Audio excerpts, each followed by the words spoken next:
Ladies and gentlemen, welcome once again to the Asian Championship 2021 for Slam Dunk Mobile. My name is Asarai, and with me now is G10.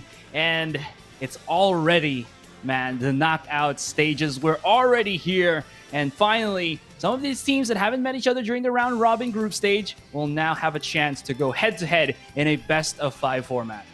That's right. Today is the start of the end for our the Asian Championship. All these teams, this is the road leading up to the finals, and it's going to be an intense day. We're going to be going from best of 3s to best of 5s, and I hope you guys are excited for that because that means closer matches, more definitive matches that will actually determine who is the better team and who deserves to get to that grand final. Yeah, definitely. And we saw a lot of matches yesterday really go down to the wire. And speaking of which, yeah, we have, of course, the 4 regions that were invited to play in this particular tournament. You got your simplified Chinese, traditional Chinese, Korea, as well as Southeast Asia. And speaking of which, quite the performance from all regions, maybe just a little bit overshadowing the Southeast Asia region, but still, it's fine. It's going to be branching up until August 24th, which is tomorrow, Sunday. Yeah, I think you mean October, though. But, sorry, what did I say? August. Sorry, excuse me, yeah. That's October. fine, but yeah, October 24th, tomorrow, guys. And when I say start of the end, that I mean that, yeah, today is the second to the last day. And we are going to find out, once and for all, who is going to be the king of Slam Dunk in Asia. Oof. We saw so many, again, as I mentioned, just incredible matches from yesterday. We've seen, the incredible back and forth match between, that was HM versus WC. We got the explosive match that was Tor versus HEG. And now, here we are with the brackets already. So from the looks of it, you saw it already, guys. It is going to be a best of 5 format for this, I think, entire day. Tomorrow's going to have the one with the best of 7, which is going to be including the lower bracket finals and the finals, the grand finals. It's always weird to say it. Like, losers and lower brackets is literally the same.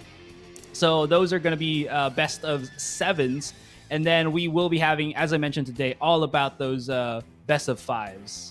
That's right. And man, these best of 5s, they are going to be intense. They're going to be close. And I mean, it's going to take a little bit of time, but there is a lot of chances for each team to adjust to each other's play styles and draft within that same match. So first off, we're going to have IRT versus S1, 2 Korean teams in our upper bracket. That's who we're going to be looking at first. Both of them have had absolutely amazing showings, just dominating their groups. I believe they did go 3-0, both of them.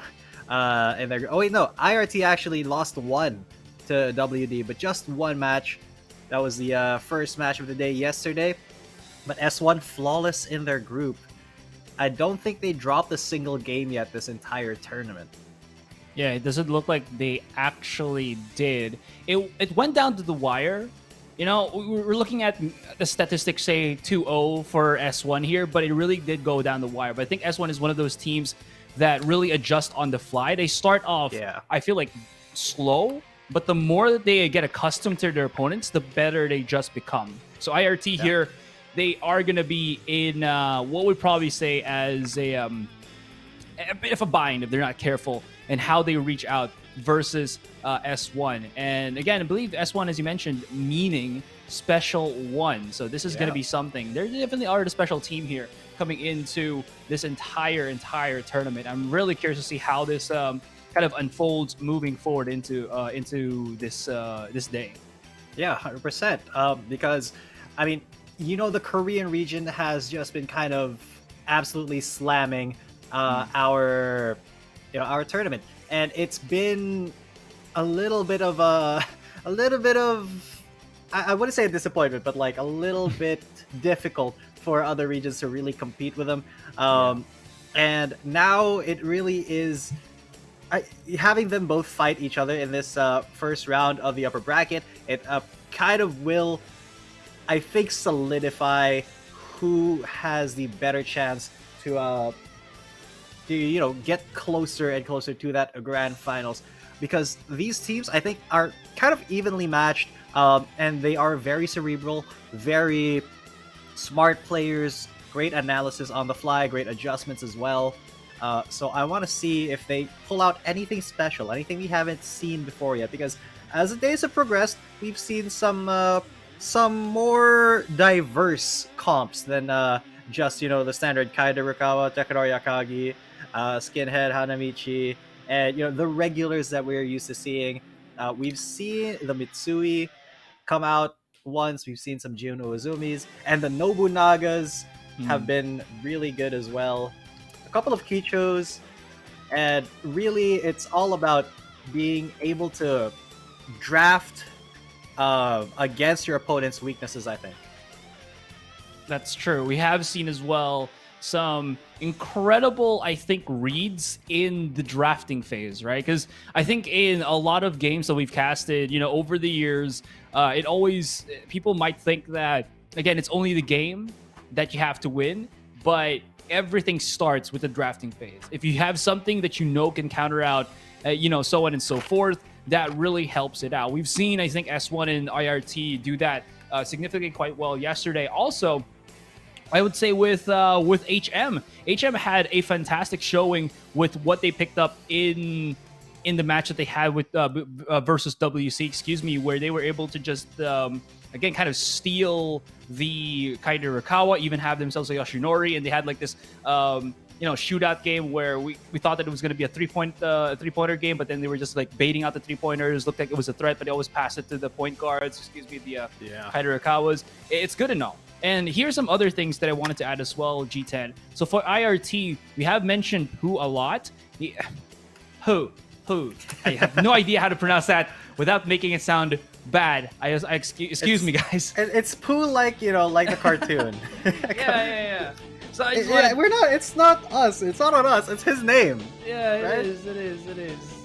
This guy. Anyways, I just wanted to say he is actually the team leader for IRT. Well, on the other hand, I believe it is Lion for S1 here. So can they lead the charge now? They've gone through the easier parts of the group stages, and coming into this knockout stage, there is no more second try. It's do or die. And this is what I mean by interesting drafts, Aster. I look at that. They banned out the Oda, they banned out the Ryota, and Kaida Rukawa has not yet been picked up. The priority on him is not here for either team at the moment. Pooh definitely can take him, but no, it's gonna be the Kenji Fujima. All right, so looking like Kaida Rukawa has not in this first phase of the draft. That's incredibly interesting, because yesterday and basically the past 3 days have seen quite a big priority on getting that Kaida Rukawa. But now we see Skinhead Hanamichi Sakuragi, we have the Takanori Akagi, Yoshinori Miyamatsu, and the Kenji Fujima, and just now we are seeing the ban onto that Kaida Rukawa. That's a good point to mention here, because I did really feel yesterday, literally during the group stages, that he was such a contested pick. To be honest, I feel like because maybe he was such a contested pick that everybody else just kind of went with the curve, and now we're going to be looking at some other characters. I was actually wondering about this, because we still do have one of the newer releases centers, that is the Koichiro Rango, and I was wondering where he was the entire group stage. We never really saw him throughout the rest, and I'm curious how teams will be using this particular character moving forward. He does have that nice little ultimate called the Windmill Tip-In, and I think it kind of feels somewhat similar to the Hanamichi Rebound Dunk. So I'm curious, again, how teams will try to integrate this. I haven't seen him played as much just yet, but S1 has something that they want to try to do with this guy, and maybe it's all about the aggressive rebounding that we saw from yesterday. Having two amazing rebounders, giving it to Yoshinori is such a strong starter pick for a series.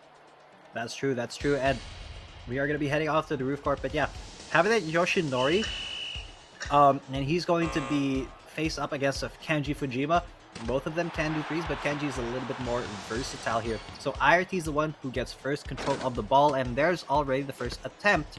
Great rebound there by Lion. Going to give it back to Terra and Gun. He has a chance to shoot here if he can shake off Pooh, but there is still some severe interference. Now it's IRT on the rebound. Okay, Pooh now on the motion, immediately opens up for L. You can see L's just like waiting for a pass, maybe looking in, but as Pooh just sinks in the two, he immediately goes in for that rebound. You can really see that S1 not wasting, or excuse me, IRT not wasting anything with the motion around the court that they're trying to do here. Now Terra is again using this new boy, this Koichiro Orango, and again, I'm wondering how well he actually fares up in the competitive scene because we haven't really seen him pop off as much. That's true. Let's see, because like, you know, double centers with the Yoshinori is something that is okay. So there's a big block coming in from that Koichiro. Maybe this is why they picked him, to get some pick and rolls, to get some screens set up for your boy Yoshinori. But all of the attempts have not yet yielded three-pointer here for Gun, unfortunately. And Pooh with a step back pass over to that to Toru, pass back to him, but now it's S1 who's able to steal the ball. Gun with a good attempt. This one should go in. Boom, three-pointer. That's why you pick the Yoshinori. That's why you like to see it. You hate to be on the receiving end of it. You want to be the one that dishes it out, right? IRT was feeling a little bit, but a little bit afraid of how Lion was going to work on it. Ooh, that's a little bit of a forced shot. He bumped into Gun and immediately just released the ball. And now Gun out in the open was pick and rolled by everybody, but look at the dunk in just from his teammate. S1 is starting to create the pressure here. I'm not sure how IRT, I'm going to try to get back into it. I mean, if you just pass over to the Hadamichi and go for a straight jumper from mid-range, then that may be a little bit of a way to get into it, as long as you do it quickly, because, okay, you can't really afford to let Gun get those three-point attempts for free.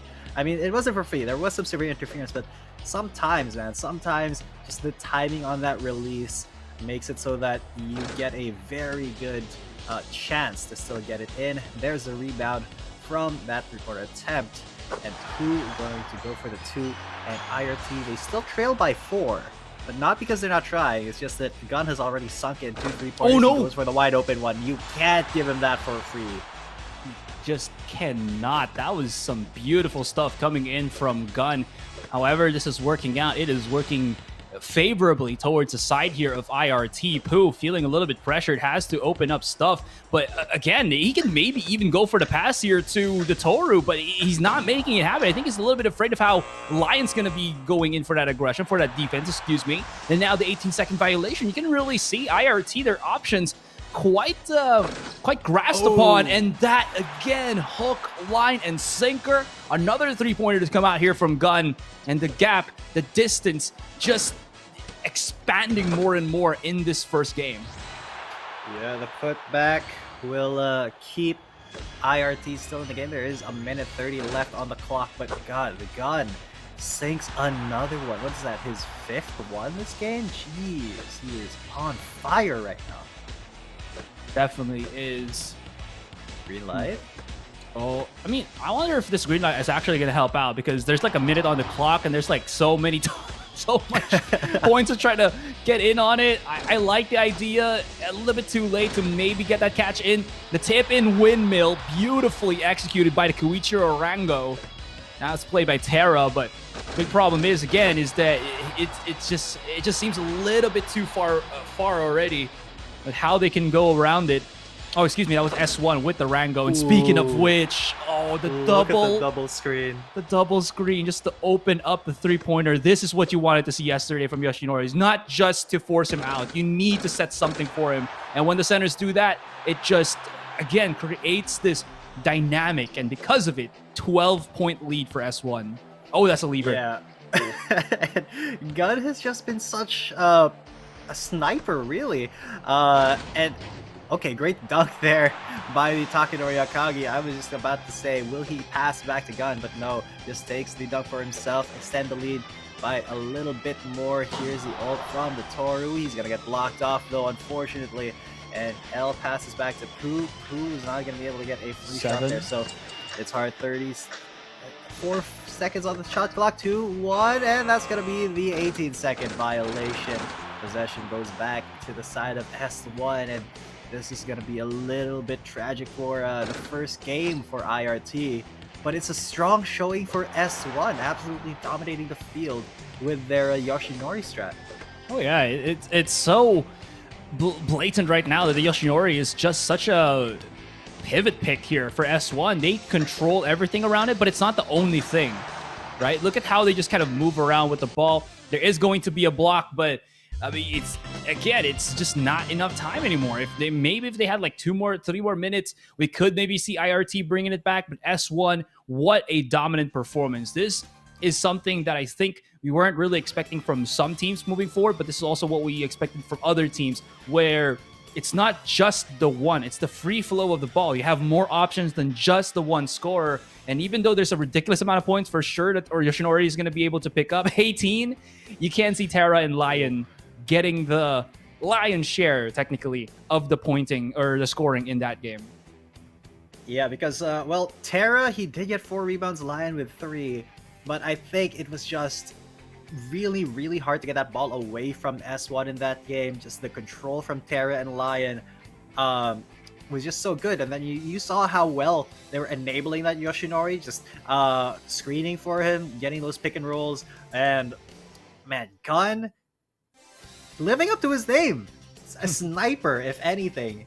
Just seeing that that 3-point line, saying, I'm going to be right behind this long range, lines up the shot, blah blah, and he was able to get 6 3-pointers in this game. And yesterday I think we saw a record of was that 7 3-pointers from another player. But yeah, already for the first game of the day, 6 3-pointers for this Yoshinori. 3, because I remember 24 points. Let me bring out my records here real quick. I know who you were talking about. That was, I think, second to the last match that we had. Oh yeah, there we go. It's Heg Kulaks, the Heg versus Tor match that we had. Oh yeah. Unfortunately, I don't think we'll see Heg or Tor, because that was more of like a show match than it was anything that'll let them into the knockout stage. But I really did enjoy that match as well. 24 points, man. So yeah, 8 3-pointers. So that's the score to beat here for Yoshinori players in our knockout stages. But you know, bringing it up with starting the day off with 6 3-pointers by Gun. I think that's a very good start for S1 already, and I want to see how IRT react to this. And I do think we're going to see a little bit less Kaide Rukawa in this knockout stage going forward, because, you know, he, as strong as he is a tiny bit predictable, because you kind of build that composition around him.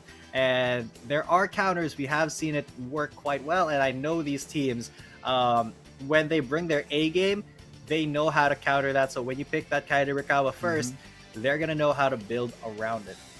Yeah, it's scary. It's scary, right? Because I think the only thing that, or one of the good counter picks to the Kaide Rukawa is just somebody who can always, well, I think more so than not, probably just have like 2 paint defenders, which works well with any kind of roster comp if you think about it. Because if you get like maybe a Hanamichi or a Takinori already, Kaide Rukawa just gets shut down, especially in these high level players that don't get really phased by his under over with the ball, right? They can always just slam it away, which is quite easy for them now. So it may lower the efficiency of the of that character pick, but the thing here is that he also does have those mid-range jumpers. Anyways, we are going to be going straight into the second game now. Yoshinori just straight up picked by S1. Look at how they put so much emphasis into this. They probably have like a ton of like centers that they have lined up. If they pick up the Akagi or somebody, S1 still has more to use. That's right. S1, they really want to give Gun his Yoshinori. They want to enable that sniper. And I think that's just going to be their strategy going forward. So IRT may be wanting to ban against him next. But, you know, there are still a lot of strong 3-point players as well. You've seen the Mitsui come out, the Shoichiro Jin. Lots of good 3-pointers too. But, you know, none as really a high percentage of three-point shots as Yoshinori. So that is going to be a very good strategy, a good priority pick, because you see double centers plus Yoshinori for S1. That may just be their strategy for at least this best of 5, the Tatsumasa Oda, the Toru Haragata.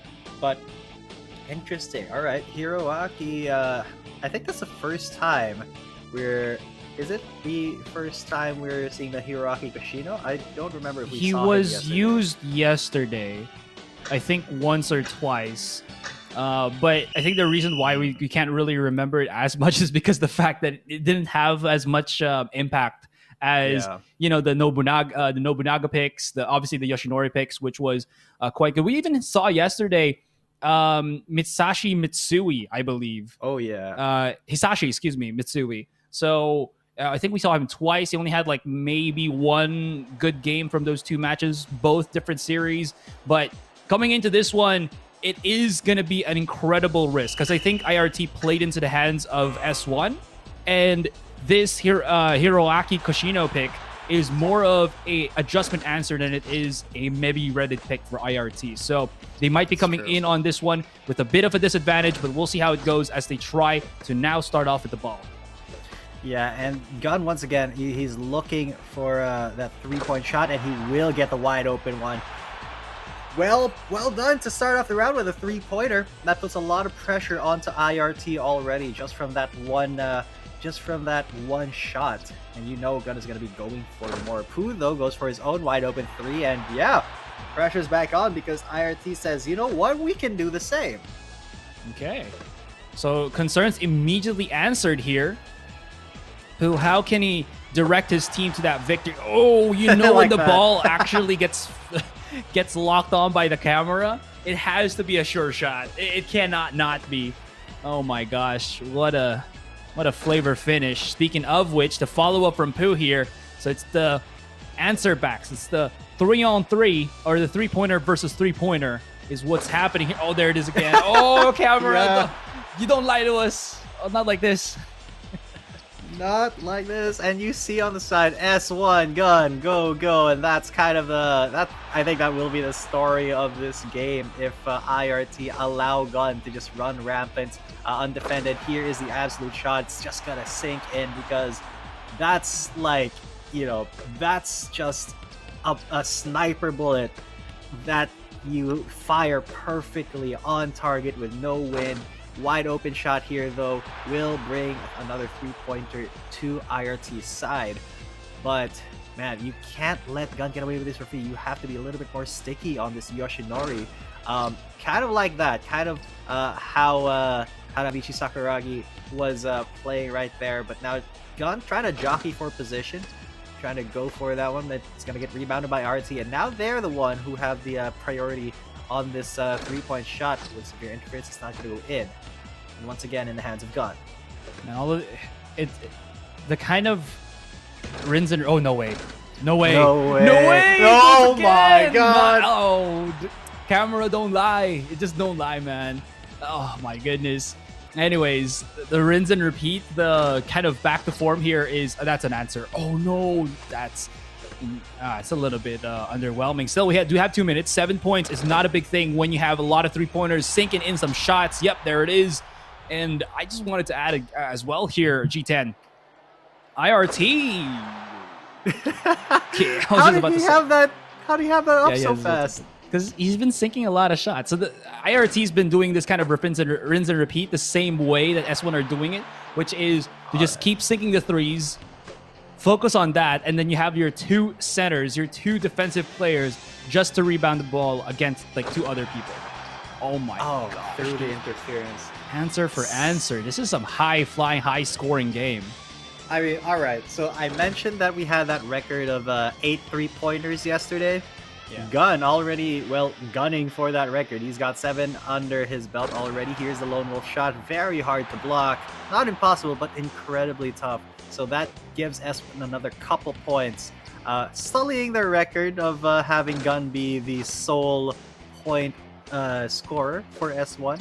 But Gun trying to get back out to the three-point line. thinking about his move. He's going to get blocked by Sakuragi though, and now it's Pooh who's going to go for the attempt. And who's going to get the rebound? It's going to be Lion, and Gun steps back, goes for the 3. No way this goes in. All right, I thought it would, but it didn't. Oh no, that's a big one. That's what you kind of don't want to see. That's a huge block coming in from C here. If they can get that open, which it did, but just a tad bit too far. Really good game-winning rebound from the Kazuma here, but he's having some difficulties. And now look at how the pressure from the defenders switch up from rebounding the ball to just getting up in the face of Pooh, because they know already that with 50 seconds, it's going to be incredibly difficult, especially when their pointer is just the three-point marksman from the line. Speaking of which, though, Pooh not giving up any pressure, not giving up to the pressure, excuse me, as he drops another 3-pointer. 8 points is what is separating these gentlemen, and now it's only a few more. But again, the camera says it all. My goodness, we've already broken the record of how many 3-pointers a Yoshinori can do in this tournament, and Gun is the one that is gonna be the one to make that happen.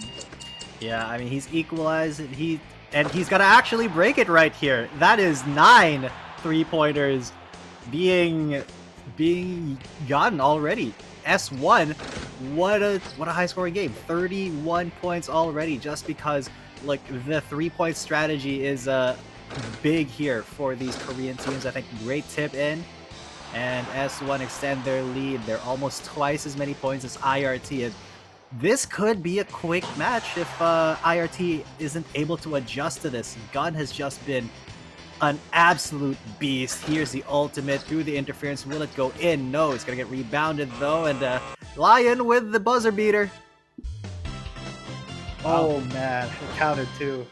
Hook shot for a flavor finish, 35-17. Such a dominant output there from S1. This is a best of 5, guys, so we still have a chance for S1 or IRT to bring this game back. Maybe now they'll respect the Yoshinori more and actually ban it away, but here's the caveat. I don't think S1 only knows how to play the Yoshinori comp. I feel like they have something left in the chamber. And speaking of chambers, well, the secret is out. 27 points for Gun. He really has broken the margin. 9 3-pointers in this game. Jesus. And when you say 3-point sniper, this man, yeah, he is living up to that name. He's doubling down on that name. And really, it really is just like he's got his eye on the hoop all the time, and he doesn't miss, basically. You see how he creates space for himself, how S1 is able to create space for him as well with the screens, allowing him to just get some wide open shots that he wouldn't have gotten in otherwise if Lion and Terra weren't just being very aggressively blocking for him, as well as the rebounds. They had 11 rebounds between the two of them, a couple blocks for Terra, but overall the star of the show was definitely Gun, just gunning IRT down in terms of score. 27. What an absolute madman.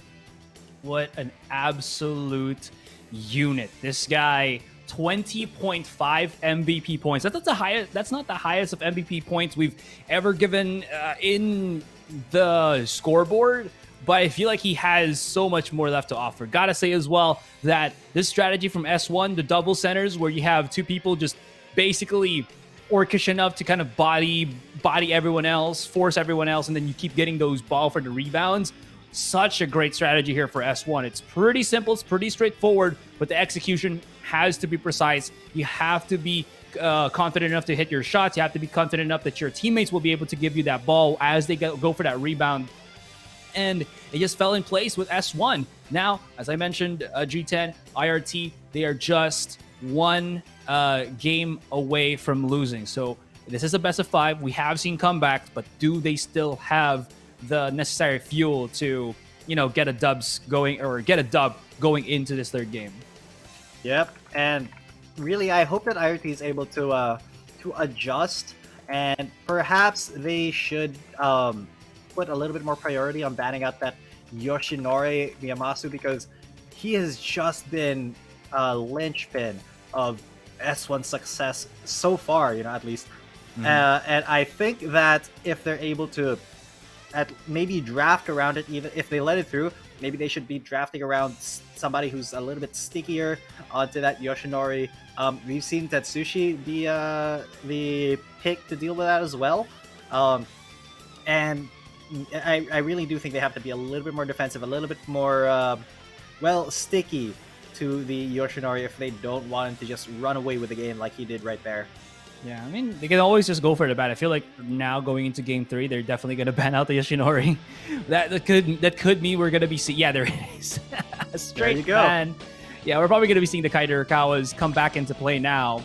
Since I think, again, IRT got baited to play the 3-point game, and they just came in the literal home court of S1 in that regard. Kenji Fujima is still up and running. Very good to have when you have the Hadamichi and Kazuma as a pickup. But I feel like IRT could either steal that or ban it up themselves if they don't want it to be founded here. But I'm curious if Gun has another 3-pointer in his arsenal that he will be using. We saw in that second game, right? Hiroaki Kushino be picked up by IRT. Will Gun do the same coming into this third game? Yeah, finally, we see the Kaito Urikawa coming through for the first time today. It only took us 3 games to get into it, but looks like S1. Yeah, they were hovering over that Soichiro Jin, but I do believe they will be going for, the Hiroaki Kushino. So still hinging their strategy on getting some good threes, but it's not going to be as consistent as a Yoshinori. So I think it's going to be up to Lion and Terra to kind of pick up a little bit of the slack here, because IRT, they will have the Kaito Urikawa, so they're going to have a very strong offensive line, and S1 has to be pretty on point with the rebounds, but good enough that they have the Kazuma, I believe it was, with the Hanamichi Sakuragi. Well, at least I feel like the difference now from the Soichiro to the Yoshinori is that Soichiro Jin, excuse me, not Soichiro Jin, but rather Hiroaki Kushino, has a lot more movement abilities around the court, so he can pass and drive and actually go for 2-pointers if they do want to do so. But we'll see how this goes. Gun definitely going to be out maneuvered a lot by the Urikawa here, so that means that it's all about the offense that's going to be coming out from S1 as he just tries to go around. I like the ankle breaker movements, but when there's 2 defenders on you, you have to be aware that it's very easy to bump into somebody and then just lose the ball in the process of it. And speaking of process, IRT, they're mixing things up and they are now in the lead. Yep, IRT, they're starting the comeback, or they're trying to. There's a step back jump shot, but it's not gonna land. It's very hard to actually get those to land through severe interference, especially if you're not playing a Yoshinori. Great block though, and it will still be in the hands of IRT. It was who grabbed the ball afterwards. C maybe trying to go for another. Just goes for the jumper. 18-second violation, and now S1 will once again take possession of the ball. S1 still have yet to sink in a 3-pointer, but still denied. They have Lion who's going to just go in straight for the dunk. This is what we're talking about. If they're not going to be successful with those perimeter shots, they can just go straight in and attack the basket. I feel like it is a possibility here, but they have to be very aware that the speed at which Urikawa can attack by himself is also quite blazing, and they need to outpace this, or else they're going to lose into because of that. Look at the 6-2 already start flamed up by C. Yeah, and it's like C is he is just losing all the defenders from S1, but that was a great attempt. Unfortunately, Lion was not able to get the dunk, and C, finally gets some interference, but still it doesn't matter. But he is able to create a lot of space for himself, and it's hard for S1 to actually, get into his face, to get close enough to him, to interrupt him, to intercept the ball, because of the screens being set up as well by his teammates. It's just incredibly difficult for S1 right now to deal with the Kaito Urikawa. And I don't know, Gun trying to go for those threes right now is being a little bit unfortunate. He has not yet been able to sink anything. Yeah, again, Hiroaki Kushino is I feel like he just falls short into what he does. He's like the jack of all trades, master of none deal. I feel like Kenji Fujima is more around jack of all trades, master of everything. So I think he feels like a little bit underwhelming in that regard, but you have to see what the adjustment has to come in from Gun. There is going to be that quick pause, as we saw it, local tech issues, guys. But the problem now is, right, we were already pointing it out that, again, because of the threat of that Kaidorukawa, how fast and how well can they defend while also scoring when the ball is in their possession? Because again, I think right now, Pooh is adjusting to the animations or to the character itself, and it hasn't really netted him too much. So they try to mix it up with the Kazuma, they try to mix it up with the Sakuragi, but it is going to be, I feel like, a little bit more taxing for S1 to get the ball rolling. But IRT definitely has a shot to get this into game number 4. Yeah, there is still a definite shot for them. Especially now that S1 is finding some difficulty because they're not really enabling the threes for Gun right now. It's getting a little bit harder to deal with that Kaidorukawa because you have to be really on point on both your blocks, your rebounds, and even just the interference. Trying to catch up to that Kaidorukawa is a little bit of a tall order when you're, not as mobile as him. Hiroaki Kashino, he does have some mobility, but it's still hard to match that Kaidorukawa himself. So it's gonna be definitely a challenge for S1 to bring it back and win this. But looking at it right now, IRT have a very strong shot of bringing it to game number 4. Yeah, still at least the hope for maybe S1 is that we still are quite early into the third game, so there is some time to maybe adjust to some stuff. Are they going to be bringing in Lion to try to do a lot more with that Hanamichi? Will they try to utilize him to get more value on the rebounds and into the dunking than they're just looking at this Hiroaki Kashino? Again, both of these teams are here for a reason. IRT might just seem at the shorter end of the stick, but again, because this is a best of 5, there is always that, I think, a better chance at a comeback than if you look at a best of 3, because I feel like with best of 3, you don't really have that quick, or you don't have that time to adjust because the matches are too quick. But in a best of 5, since it's a bit more drawn out, there is a lot more that I think teams can bring to the table here. And one of those things is being able to understand and read what the opponents are doing and try to turn that over against them. And I think right now, how IRT have done with that selection in the draft is the perfect way to, I think, mount this comeback. Still, unfortunately, are going to be on that pause. I want to see already how this goes because S1 is on a different comp. I want to see how it transpires because this is probably one of the I think more interactive teams that we've ever seen. They're always just very how do you say this? Like active with how they move around the map compared to other teams, and I really, really do want to see how they kind of adapt to this fight as well. Yeah, me too, man. It's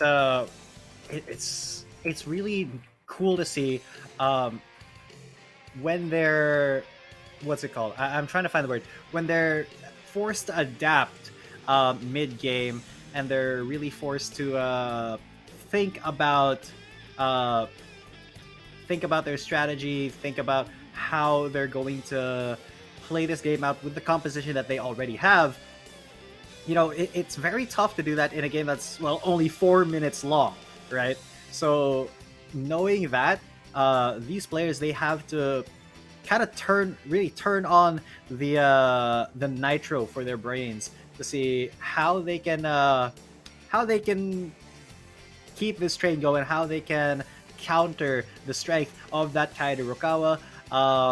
And on the side of IRT, how they can just keep going and keep abusing their strengths and not letting Gun get those threes. I like that. I like how the wording about that is, how can they keep abusing Gun so that he can't really get those 3-pointers rolling here. So Exactly. I'm trying to get some updates for us guys if we are going to be coming back from that one. It seems like they came back into the field. I wonder how this is gonna go. So at least for now here, G10, 2 minutes 30 seconds on the clock, 6 points the difference. I feel like it's not really the farthest of things for these players. So I think this is still quite winnable for S1 looking into it. But for the moment, again, seems like we are just going to be on that pause first, as I don't know what's happening here, but maybe it is just some issues. Again, we're just on that online train, so we have to wait just a teeny tiny bit, guys. And well, at least we're finished with like the 2 games. So we could be looking at maybe that third one, just making sure that these teams have everything that they need to get the game started. Yeah, and once this pause timer runs out, it will still keep going. So I hope these guys solve their technical issues soon. Hopefully, it's not a debilitating internet issue or something that's happening to them, because that would just be an unfortunate way to lose this. Because I'm not sure, really. Well, we're not sure. We don't have a lot of information on what's actually going on. Hopefully it is just a tiny technical issue that will be resolved. But yeah, once 3 minutes runs out, the game will continue on, because that's what's in the rulebook. Yeah, I wouldn't be surprised if it's like maybe a physical injury, right? Like maybe somebody hurt their thumbs or something because they were just Like playing real basketball. I mean, yeah, right. Because like even in esports, man, you get injuries because you still have to move something with your body, and it has happened. I've, coming from, let's say, PC esports, I've heard like players really do get some ridiculous injuries because of how aggressive they play. Right, and same could be said here with other peeps as well. You got to protect your fingers, man. Yep, you have to. Well, in this case, that the fingers are the moneymaker. You have to protect that moneymaker. And right now, we have finally resolved that, and IRT have found an 8-point lead. S1 though, they're looking for the rebounds, and Gun, he's still looking for the 3 points. There's a step back, and that will go in. Finally finds a 3 for himself. Actually, maybe something that they can use, but again, if C can just always sink in these shots, I don't think it's going to matter too much. If he can outpace almost everybody, which he, for the most part, can. It's going to be such a difficult thing to try to do, but that's going to be even more nails in the coffin, as IRT's Tatsumata Oda, played by Pooh, is going to be getting the dubs. Oh, his ankle got broken, and just wanted to point out, it's not actually Pooh that's playing, as the Kaida is actually C. Forgot about that. That's right. We're just kind of used to seeing Pooh kind of lead the team, because he was the one who was doing a lot of stuff yesterday. But another 3. There is still some life left in S1 here, Astrai, for this game. If they can keep enabling Gun, if they can set him up to take those wide open 3s, they can still take this game. But now C, he's going to get a wide open 2 for himself as well. That makes it a little bit more difficult.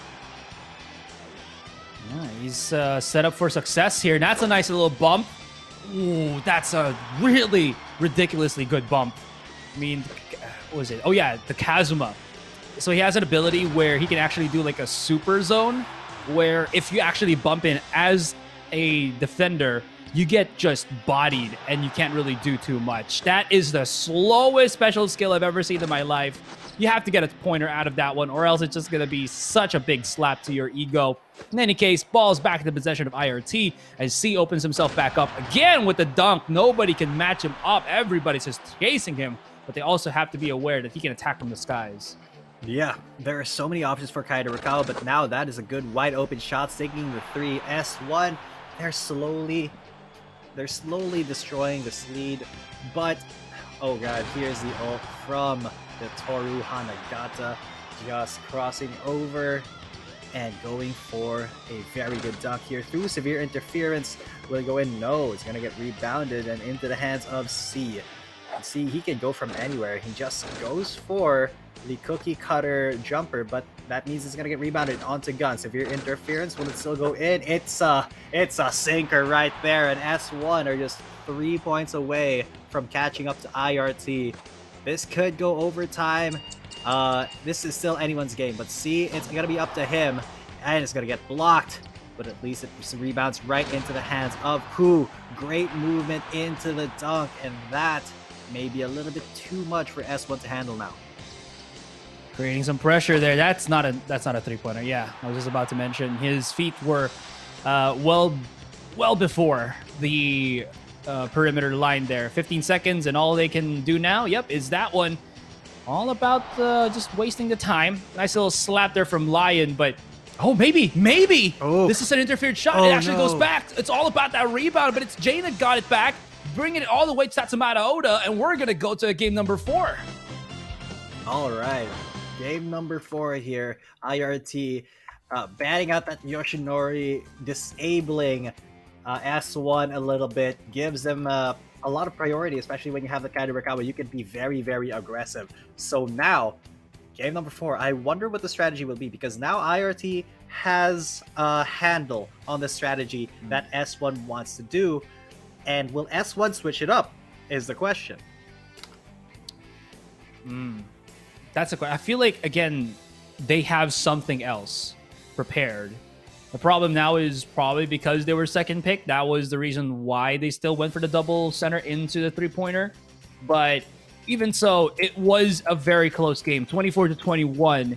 And if you look at the other games where S1 were so dominant, it was 26-12, 35-17. This is one of the first that IRT just got a W, and they barely got through that. Thankfully, C was such an attacker. Nobody can really match him up. Terra and Lion were nowhere near as an aggressive defender as they were probably looking for here. And I just think it didn't mesh well. That Hiroaki was, what's the word here? Just a little bit underwhelming. Underwhelming. There you go. Yeah. 17 points is still great, but he took a very long time to get heated and even sink those shots in.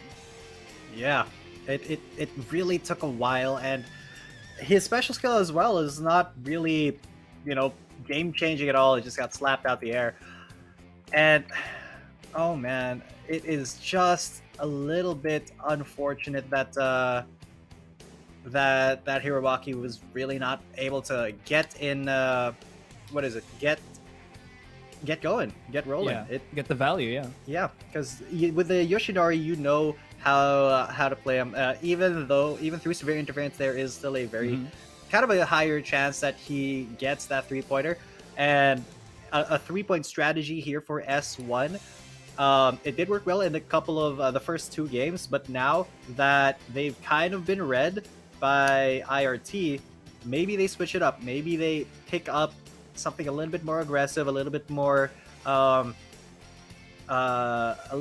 depending on those mid-range jumpers. Perhaps a Kenji Fujima, who is kind of really good at a lot of things, pretty much everything.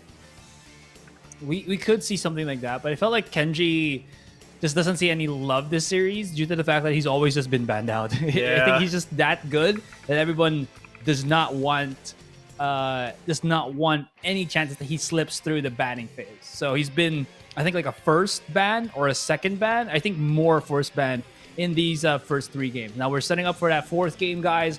I am predicting that we are going to be seeing Lion pick up a Kaide Rukawa. He has to.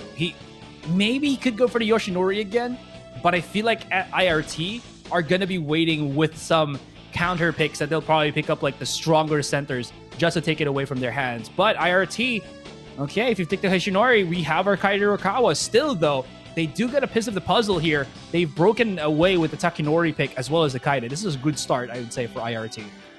Yeah, but tellingly enough, they have let that Yoshinori through. I think they have a little bit more confidence in dealing with it now that they have the Ultra version of Kaide Rukawa here. So, alright, smart move here by S1, banning the regular Hanamichi Sakuragi. That Wawa defense is incredibly annoying, especially when you are playing that Yoshinori. But once again, S1 going to be doubling down. I think on the yeah. Once again, they're going to be doubling down on that double center play. The Koichiro will come through once again. Oh no! It's going to be the Juno Zombie. All right, a little bit more aggressive on the defense here for S1. Really trying to enable that Yoshinori, but that does mean that Sushi is going to be coming through, and that's what we've been seeing in the last few days with Tetsushi Shiozaki to counter and stick to the Yoshinori Miyamasu. Let's see how it works out for them, because right now IRT has a pretty good all-around team, while S1 is going to be sticking to their three-point strategy. Yeah, I think the Junozumi is also a great pick compared to the other center, which is the Rango, the Koichiro Rango. I feel like it's because of his catch and block. What was it? I think it was catch and block, which is his ultimate. Yeah, it's his catch and block, because of the fact that there is going to be that Akagi who's going to have an Akagi dunk. He can just snatch the ball away out in midair. So there is that way that you can create tempo for yourself, but also remove tempo from the opponents. It's going to be, I think, a really good setter to look at this one. And now Gun, he wastes no time to go for that dip in with a 3 immediately. But see, he's on a pretty scary character nonetheless. And yep, that starting dunk already looking to be a great starter here for IRT. Yep, a very, very good starter. But now it's on to Gun's hands, but that Sushi is not going to let him really get going too hard. He does try to step to the left. And yeah, the rebounds coming in from Lon are pretty good, giving Gun a lot of second chances here. But it's going to get blocked out. Once again, it's Lon who picks it up. And Gun, through the severe interference, can he get it? No. And this time, the Takadori Akagi is the one who gets that rebound, gives it over to C. And look at all of the movement coming in. He just traverses the entirety of the court in less than a second. And yeah, IRT, they pull ahead with 4 points. The problem now is Gun can't really get a good pick and roll from his teammates because they don't have any special pick and roll abilities compared when you have that Kazuma. So the big problem here, if he uses the Tatsumata Oda, it's just a regular pick and roll. The pressure is still there against Gun, and it's kind of showing right now. He's getting a lot of more difficulties as he tries to go for that three-pointer. Finally will sink one in. Camera always tells us the truth, but this could be a premonition of what could happen later on, because again, with too many defenders on Gun, he might not be able to thread that needle, and IRT can just keep consistent and keep shooting these twos because C has been phenomenal on that Kaito Rukawa. Still though, Gun not going to be wasting any time. He has 2 on him, the double defense, and maybe he can actually just give Tatsumata Lon here a chance to actually shoot. No, it does not, and he still wants to go for the three-pointer with that sidestep, but it's still not working. Yeah, that Sushi is just being a little bit too annoying for Gun to deal with, and this once again will not go in. But at least Lon is really on point with these rebounds. He's gotten quite a bit of them, and it just enables Gun to keep going, keep taking these shots, keep taking these attempts. Step back, fade away, three-pointer attempt. No, not gonna happen. Pooh is the one who takes the ball away and gives it back to C, gives it back to Pooh, and C is gonna get blocked out. Lon lunges for the ball, he finds it. Gun, can he shoot a shot here? He has to do a little bit more movement, move over to the left. He steps back. He still got the ball, not being really stolen from by Pooh.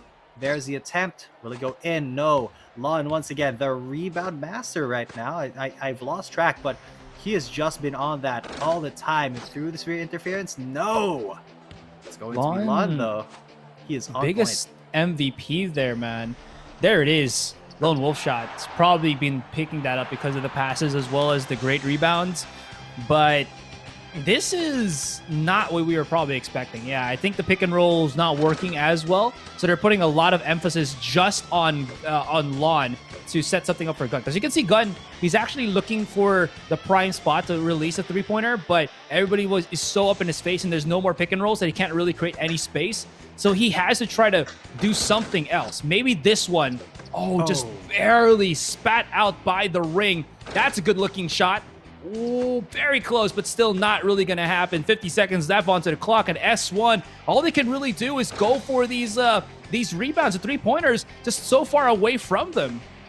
Yeah, and we have 5 to 6 points with 40 seconds left on the clock here, Asarai. There, finally, camera doesn't lie, and IRT, they're left in the dust. S1 pick up the lead, but it's only 2 points. Very easy to make up if you're C. All you gotta do is some kind of Rukawa things, and that is what he's trying to do. Last 30 seconds, though, and it's very hard for him to attempt. Gotta get blocked out. Okay, who's gonna get it, though? And passes it back to C. 2 more seconds. Oh, the steal from the Juno Uzami! And now Gun! Can he keep this ball away from them? He's gonna have to take a shot here soon. But look at the keep away. That's what S1 is doing. They're playing keep away right here. Gun! That was not as free as it should have been, but Tataki Noriakagi, they have 5 seconds, 3 seconds to go for something. Here's the buzzer beater, and it sinks! We're gonna go overtime, Asarai! We definitely will. I was actually surprised that Jane didn't dunk that by himself. I know that Akagi should have the ultimate already, but maybe they're going to be saving it for overtime because it makes a lot more sense, right? Yeah. I don't know. Regardless, it is going to be that overtime as you mentioned. This is the overtime that we have like a cumulative 16 points in the game. That is, it's not a big one. Speaking of which, the ultimate 3-point sniper coming in from... Oh my goodness! C has got 3 points in his veins. What is S1 going to do when they actually see that one? Gun going to be shaking his head a little bit, but he's not going to get faced by it. Still attempts to go for a 3 of his own. And again, it's all up to Lon and his rebounding as well as his movement around this center stage that has allowed Gun to always get possession of that ball. But now, it's not going to happen. IRT, they're 3 points ahead with 30 seconds remaining on the clock. They're playing keep away now, but once again, Gun has possession of the ball through the severe interference. Can they actually get this? No. And now Jane, great rebound there. IRT, they have a lot of things on their plate. They have a lot of things going for them, but Gun, all he needs is that one magic shot. Can he actually find it to bring us to double overtime? No! The rebound for the Akagi, and all they have to do is keep that ball away. Yeah, Jane's just gonna stand there, and that's gonna be IRT, bringing us all the way to a game number 5. Oh my gosh. What? That was the silliest game I think we've ever casted for this entire week. I wouldn't say silliest, but I would say it's the most cerebral at the very least, because the amount of mind games that went into that, and just look at the rebounds, an insane rebound count for Lon, just because every single time Gun tried to shoot in, and that was 12 attempts, he was able to get a rebound, and that gives him a lot of points, 20 score points, but that sadly wasn't enough to win them the game. But that really was a weird game. That was weird. Because they didn't shoot with anyone else other than Gun.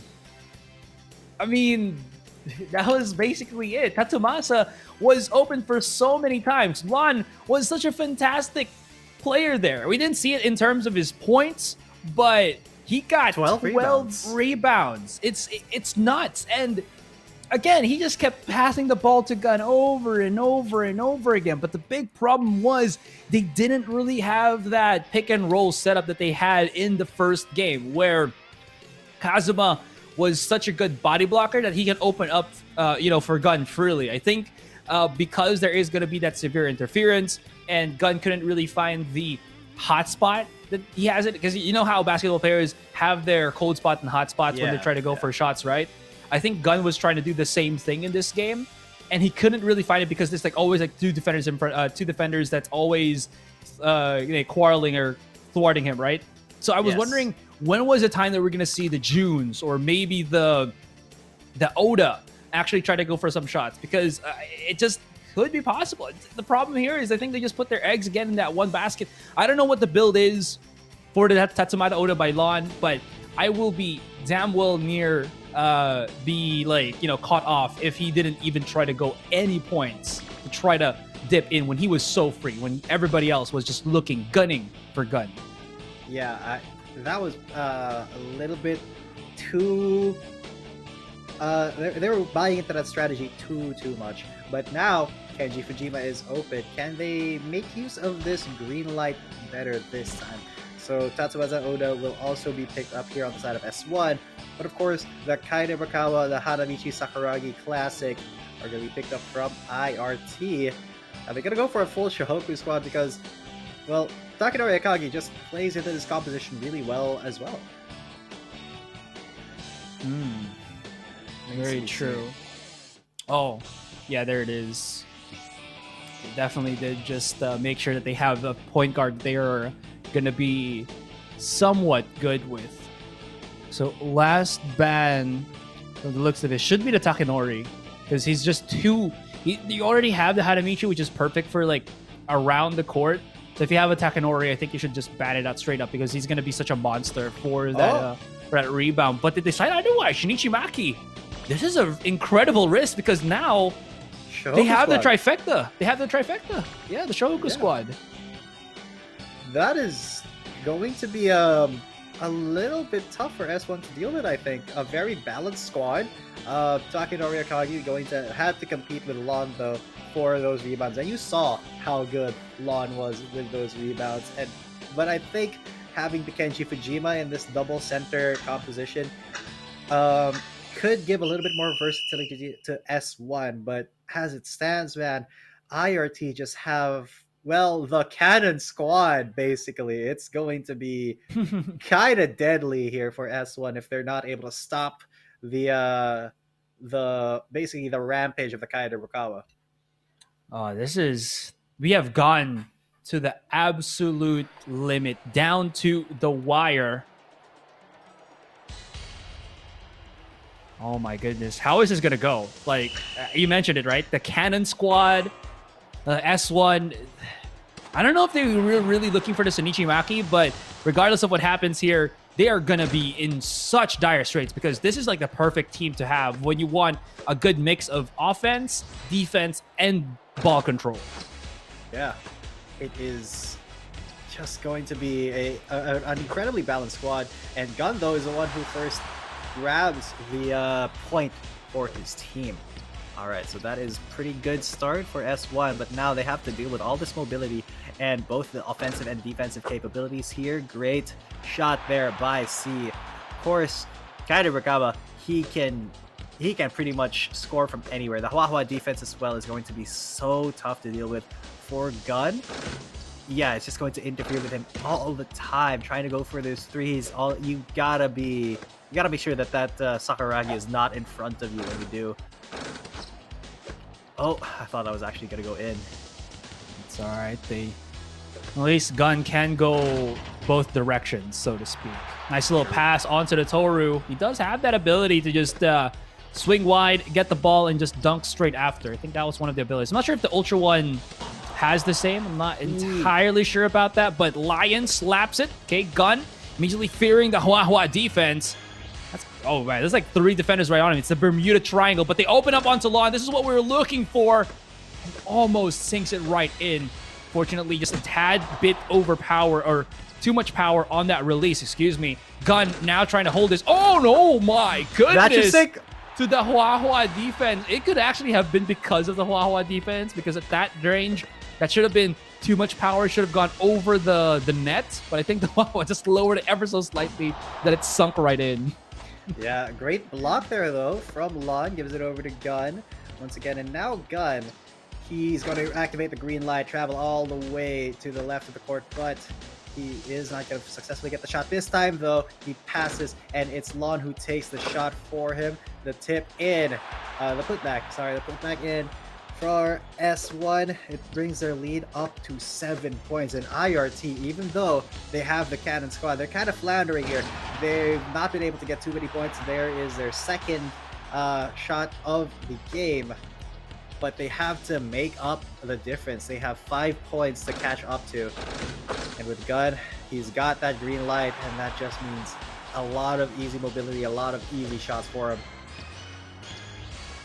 You can't take that quite easily. Speaking of right easy shots, back at you by C. It's not the end of the world. That green light is creating such a big magnet towards Gun. Everybody's just fearing it. Finally runs out of fuel. Rotations to come in. Lion. Oh, no, everybody wants to try to block it, but it's such a difficult shot to block because it goes over the head of each and every defender. Maybe unless you have like a Jun Uezumi has the catch and block, it's gonna probably happen. Maybe the volleyball block as well from the other spiky haired one. I keep forgetting his name. Is the Kazushi Hasegawa. But anyways, back to the matter at hand. Gun. Oh, that's a wide open shot. Okay, it's fine. See, picks up the ball, and he's the one who says, "This is how you shoot a wide open shot. This is how you do it. Come on, come on, Kenji." I'm pretty sure that's not how you. I'm not sure that's how it sounds like. It's very arrogant and such, right? Like full of confidence. I mean. Yeah, he'd be wide open shot. This is how you do wide open shot. Boom. And he just walks away. Doesn't even look at it. But S1, they find another shot though. They widen their lead up back again to 5. And really, it's going to be up to C. Oh, it's the Hanamichi Sakuragi who gets that dunk in. Great stuff by Pooh. But it's going to be up to C, I think, to make up the most of these points if they're going to be able to actually come back in. And yeah, wide open shots not hitting for Gun. Maybe a little bit too close to the net than he's comfortable with. Maybe that is. Ooh, that's a movement right there. Lon is just running past everybody. The lone wolf, as it gets in another point in. 5-point lead for S1 here. Now the answer back, but that is very blockable. But now this time threads the needle, goes past every single defender, bobbing and weaving. 3 more points separate us. With that rebound or that foul ball picked up again by Lon here, and that ball is just magnetized. Every time it's in the hands of Gun, he just does something special to it, and it always just sinks at the rim. Yeah, and it's so hard for IRT to answer back. Last 30 seconds, and they're 5 behind. They need a 2 and a 3, or 3 twos, but that's going to be incredibly tough when they're getting hounded and quite a lot and blocked by S1. Oh, no, there it is. Got the green light, and you know he's gonna go for some stuff right here. Great passing play. They're trying to play keep away right here, but Pooh finally is able to get it. And Jay, he goes for the 3. No! Oh, that would have been so cool to see, but the wide open shot for the buzzer beater. S1 will take the victory. The reverse sweep for S1. Yeah, from 2-0 to 2-2, and then back for the 5th game to get the W. Wait, hang on. They were the first. They were the first 2. Right? IRT was the one that got third and 4th. Ah, they almost had the reverse sweep. Unfortunate. Yeah, almost a reverse sweep, but that Kenji Fujima priority pick really helped out S1 there. I think they knew knew that the Kenji was much better.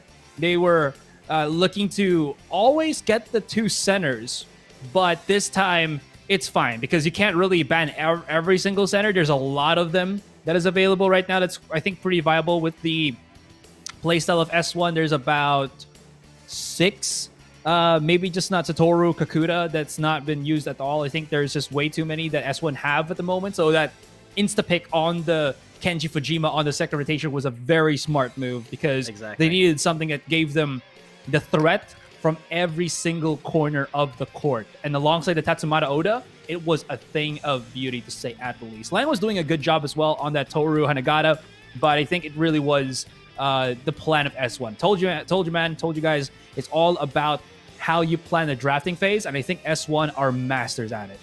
Exactly, and they were able to kind of bait IRT into committing to this composition when they know that they're going to be playing double centers. They're going to be a lot more defensive. And rebounds, 7 rebounds for S1 in total.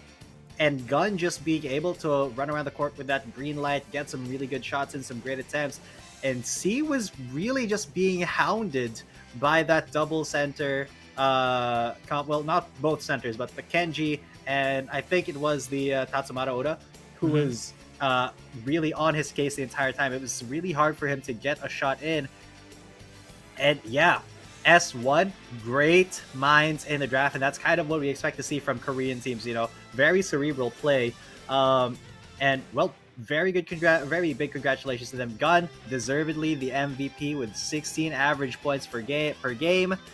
Just the star player here for S1, and I still gotta give commendations to IRT though. They brought it all the way to Game 5. They did not just roll over and die. They did not let S1 just run away with it. They refused to be 3-0'd, and I think that means they do drop into the lower bracket, but they are going to maybe prove themselves a little bit more there. And if they make it all the way up to the losers finals, then that would be a very, very, I think that's a strong possibility for IRT. I think so too. Oh, right. I actually totally forgot or misread, excuse me, that we are going to have that double LMs. Yeah. Perfect. So that means that there is still a chance here. And that makes me happy because IRT do deserve a lot more than I think what they got in this series. It was a fantastic series nonetheless, but it also begs the question, I think, here, G10, where how do you try to adjust when your opponents can do a lot of things without having to force themselves to go for that Kaidorukawa? Because S1 never really had to use the Kaidorukawa in that series, and it still looked incredibly close from both teams. That game 3 and 4, where IRT were, again, coming back from a deficit, were games where the scoring was very, very close. 24-21, yeah. We got 11-8, all in favor of IRT, but you see how close the scoring was. But this one, the fifth one, 21-14 in favor of S1. So there really is that metric where I feel IRT wins, but only just barely. So if they're going to have to come back into the lower brackets and maybe, claw their way out of that, face again with S1, they have to do something a little bit more different, especially when S1 get the picks that they actually want to get. So with that being said, again, S1's going to keep moving forward on the upper brackets, and we'll see them later on, I believe, as well. Yep, and I think they are going to be in one of our games later on. If I'm not mistaken, I will be looking at, they will be in, I think, match number 5 later, against the winner of Lag versus AT, if I'm reading this right. But before that, we will be looking at Hot and JD next. Now, these two teams are also from the same region, and that is the traditional Chinese region. Well, that is going to, I think this is going to be a lot more action-packed because the traditional Chinese region, they love that offense. They love scoring. They're not as cerebral as Korea from what we've seen so far. They're not super keen on blocking some certain picks from going through in the draft. They're more about execution. They're more about the mechanics, the actual micro of the game, and I'm excited to see that because that means it's going to be a very micro heavy game, and that's kind of what you want to see. It's kind of flashy, Yeah, very flashy, all about how well they can use the characters. So definitely something to look forward to. And again, we always want to see how these regions interpret the game, and it really does show that per region there really is such a different way to go about things. So with that in mind, I believe we are going to be setting up the second lobby quite soon. Of course, as always, we're going to go for a quick little nifty little break here, guys. I really did not expect that we were going to go for a full game 5, but you know what? It's the knockout stages. Anything can happen. And speaking of which, we're going to go for a quick little breather. When we come back, it's the second series of the day.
Ladies and gentlemen, welcome back once again to the Asian Championship 2021 Slam Dunk Mobile.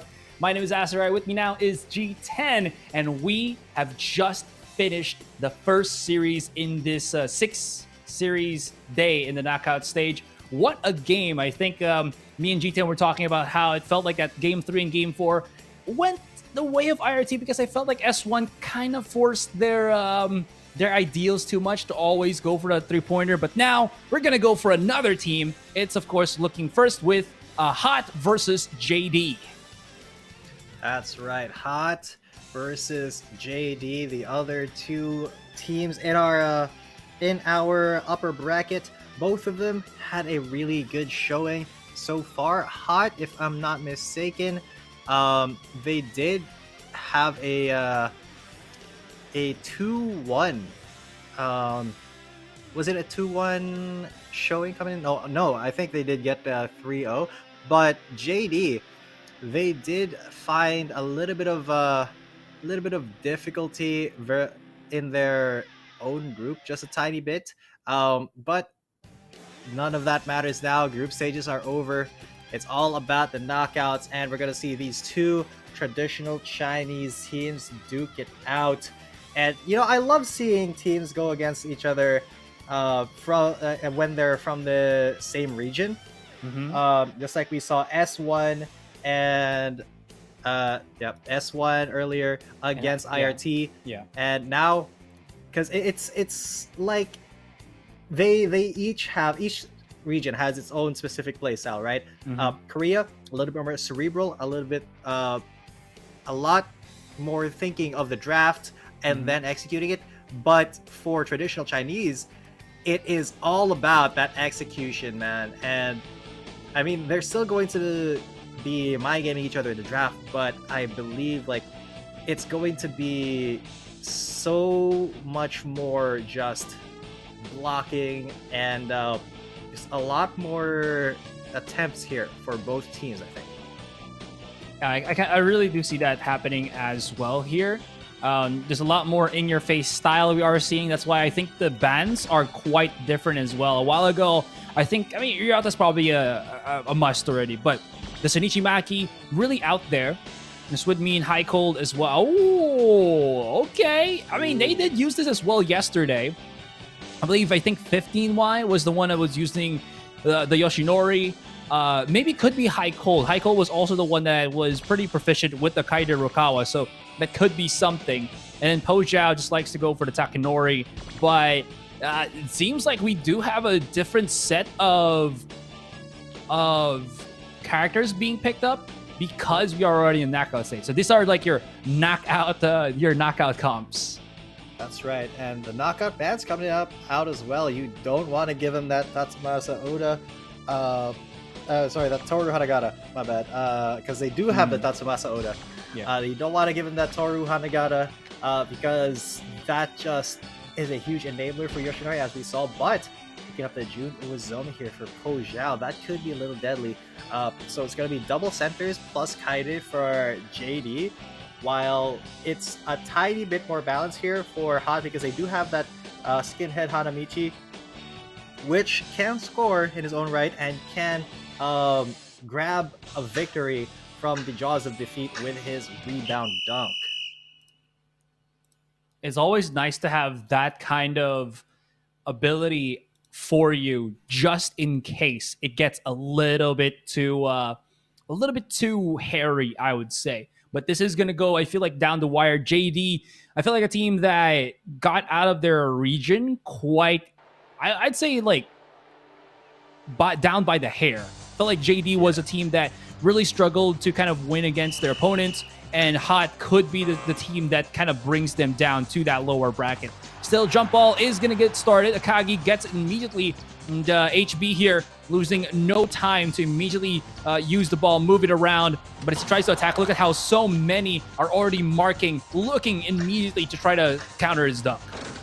Yeah, they know that you can't just give HB that for free. You have to be on point. You have to stick to the Rukawa, but at the same time, High Cold you have to be able to rebound for him. You have to be able to pass it over to that Yoshinori. And right now, yeah, it's so hard for HB to even move in. He tries to stay under the basket, drives all the way back to the left. Now High Cold has a good attempt here, but he's gonna get blocked out. And once again, the ball is in possession of JD. A minute almost, and not a single point. But that will be it.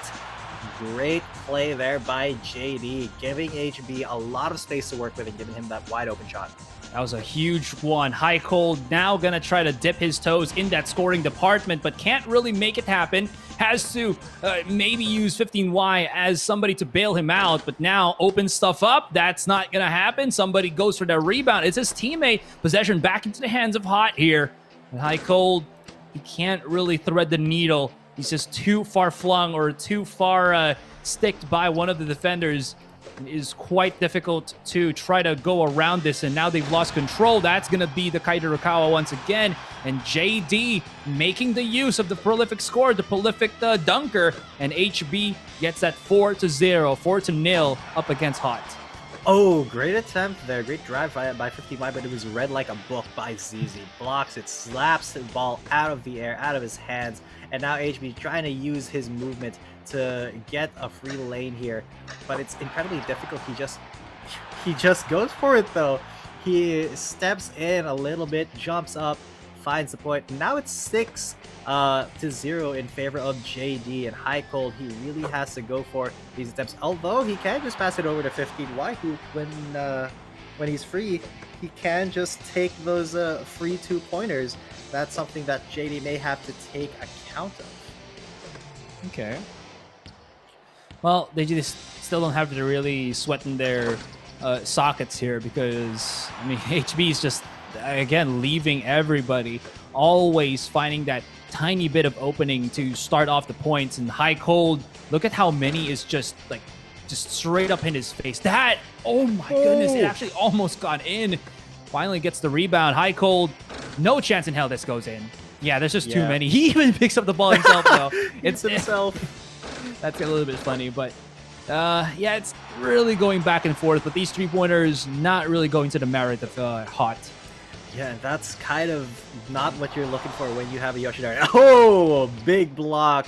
Great read there by Hot, but here is the ultimate that it's so hard to block that because he goes so slow, and then if you try to intercept his dunk, he can always at the last second change it up. But now another attempt here. This one will go in. Finally, High Cold finding some steam here. This is what they needed, but still a 3-point gap. And with these quick attacks that HB is bringing to that table, well, there needs to be some sort of comeuppance that JD will have to do. Oh man, that is almost going down to the wire.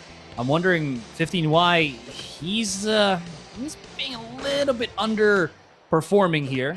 Oh, and that rebound for the Akagi does not help out the case of Hot.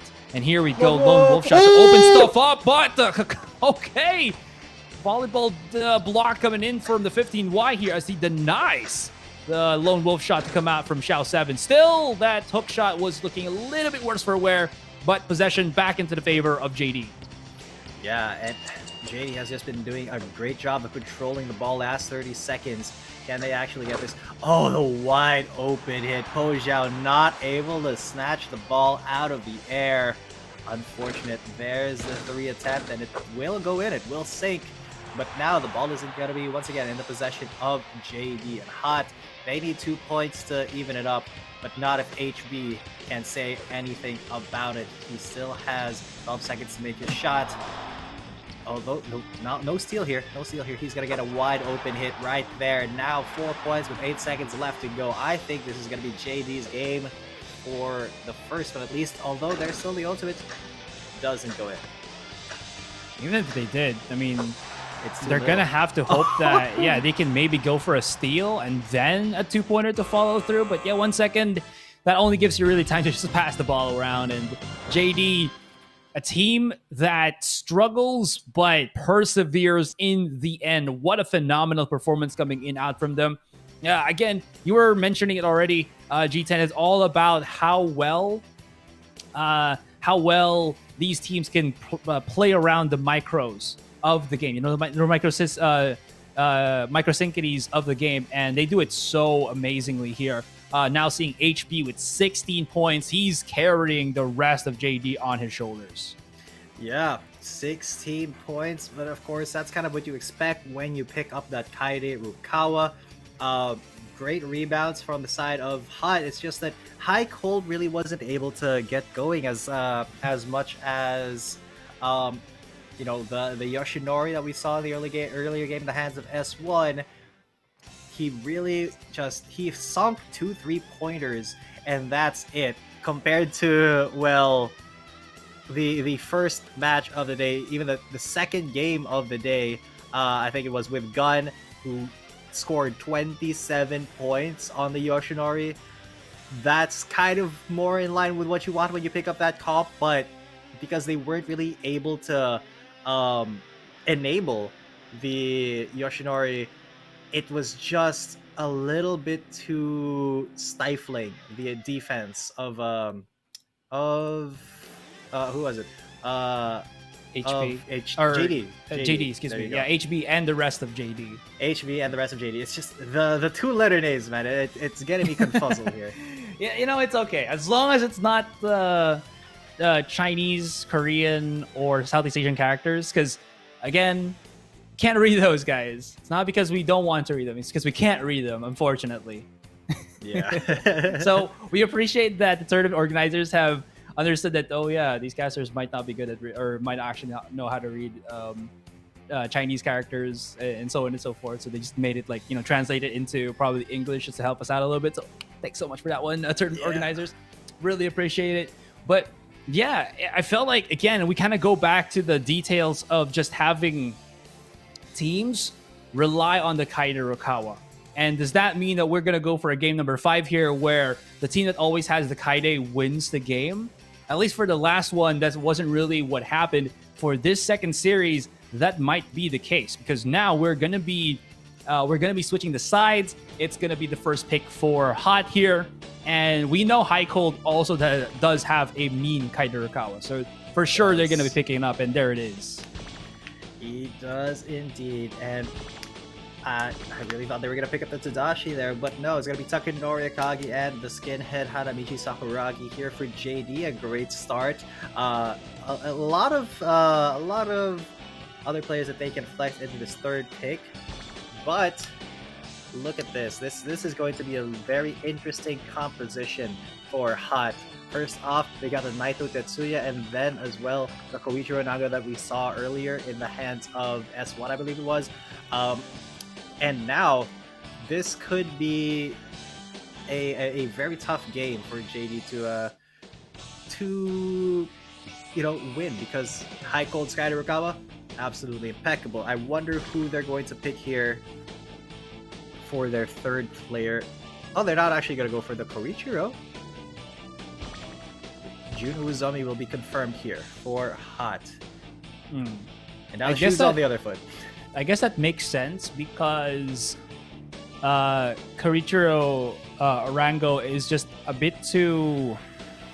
What's the word here? I think he's a bit too offensive to be the center that they want, because they already have Naito and Kaede, right? Which is typically your offensive / slightly defensive players. You need somebody who's a little bit more paint-centric, and Uzumi, I think, fills that slot a little bit better than the Koichiro Rango. Could be wrong. And message me, guys, your dislikes about that statement, which is fine. Totally fine. But I feel like that's the reason why. And JD, as you mentioned, they're going to flip the tables here, and they're going to be the ones to bring out the Yoshiro. How well this can go is how well he can thread the needle. Because sometimes if you don't have teammates that can pick and roll for you, it just does not work for the Yoshiro. Yoshinori, excuse me. Yoshinori. Yeah, it really isn't work, but it looks like Hot was able to get first possession. Gives it over to High Cold, of course, and he's just going to go for the windmill dunk. Good stuff there to start it out. Kind of mirroring what was happening in the second game, but it's going to be up to Xiao 7 to answer back. If he can get more 3-pointers than High Cold had in that first game, then JD will be in a pretty good spot. But once again, the Kaido Rukawa is just so hard to he's so hard to actually guard against because he's so versatile. Look at the defense, and he's just inside of Xiao 7's zone all the time. I thought that might have actually gone in, but it was just a little bit of a perspective trick. Great dump from Hot, once again leading by 4. Optical illusions, so to speak, here. Okay. 3-pointers again being too forced here. Every single time he has the possession of the ball, this is not what I think we like to see for the most part. There's again, Naito is actually one of those high 2 points at least. But yeah, wanted to say Naito's also one of those high fly blockers. So that's maybe the reason why he's up in the face of Yoshinori here, wants to use that size against the defender.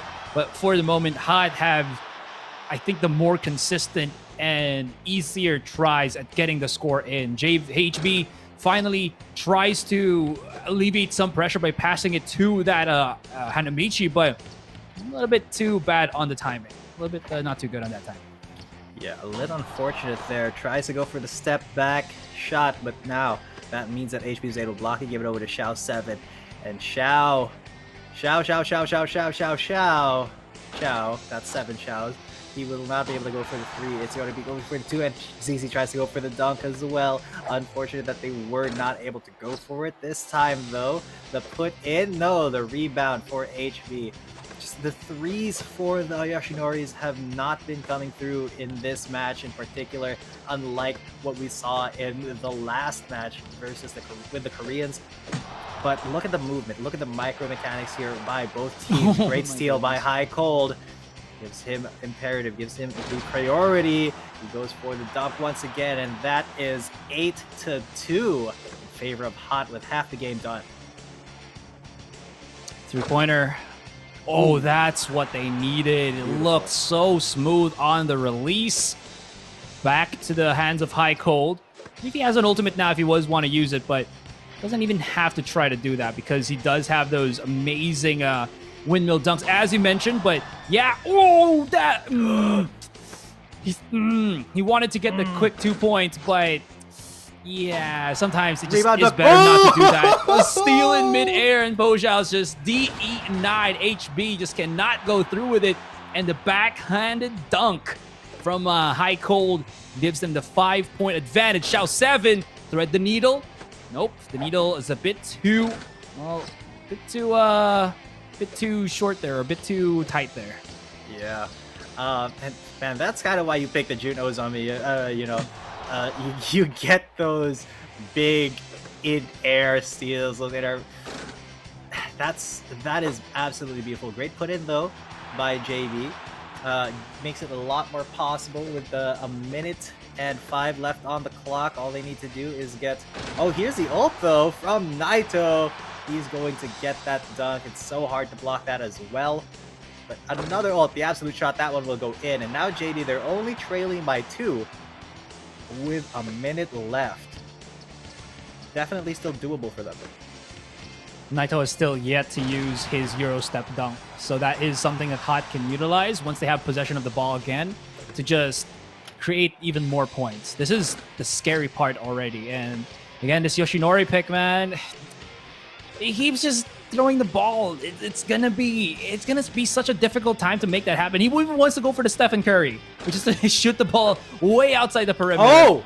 Finally finds it. You know, maybe sometimes when I'm the one who gets that negative comment to throw out, that's when they shoot the ball. Caster curse. Oh, yeah, they have to do it. It's like the counter caster curse, right? Yeah, pretty much. And Xiao 7, he knows that he has to get this. They have to get this rebound, but no, it's up to Hot. Very close game. And Hot, they can play keep away for a little bit here. They can... oh, great block there. And that gives Xiao 7 a chance to tie it up. He goes for the ult through this very interference. It's going to get rebounded, though, and put back in. Now JD with 15 seconds left. They are trailing by 1. So all Hot has to do is play keep away here. Run down the shot clock. Run down the game clock. And not get stolen from. But there's the steal. Who's going to get it? It's actually HB. Can Xiao 7 get the step with 5 seconds left? 4, 3, 2. It's HB. He's going to get blocked! And JD, valiant effort, but it's gonna be Hot taking this 1-1.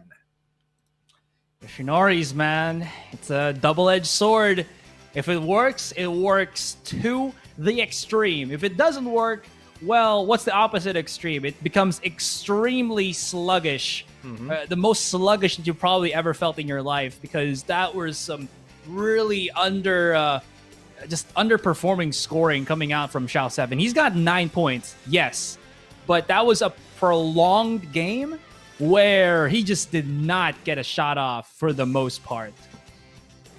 Yeah, that is not the Yoshinori that you kind of expect, especially after seeing our first match of the day. S1 versus IRT. S1 just played a perfect Yoshinori for the first couple games. And man, these traditional Chinese teams not looking too great with the 3-point strategy. But I think it's kind of hard to counter that kind of Rakawa if you don't go for something a little bit riskier, because he's such a good all-around offensive player. And yeah, I think they really have to kind of be a little bit more creative, because these are kind of the same teams that we've been seeing for the past 3 days of the tournament, and they're just kind of remixing it to their own thing, and really just relying on execution, relying on that micro mechanics of each player to get the victories. Yeah, bad Yoshinori. No, we probably will be see. I would love to see a Kaide Rakawa versus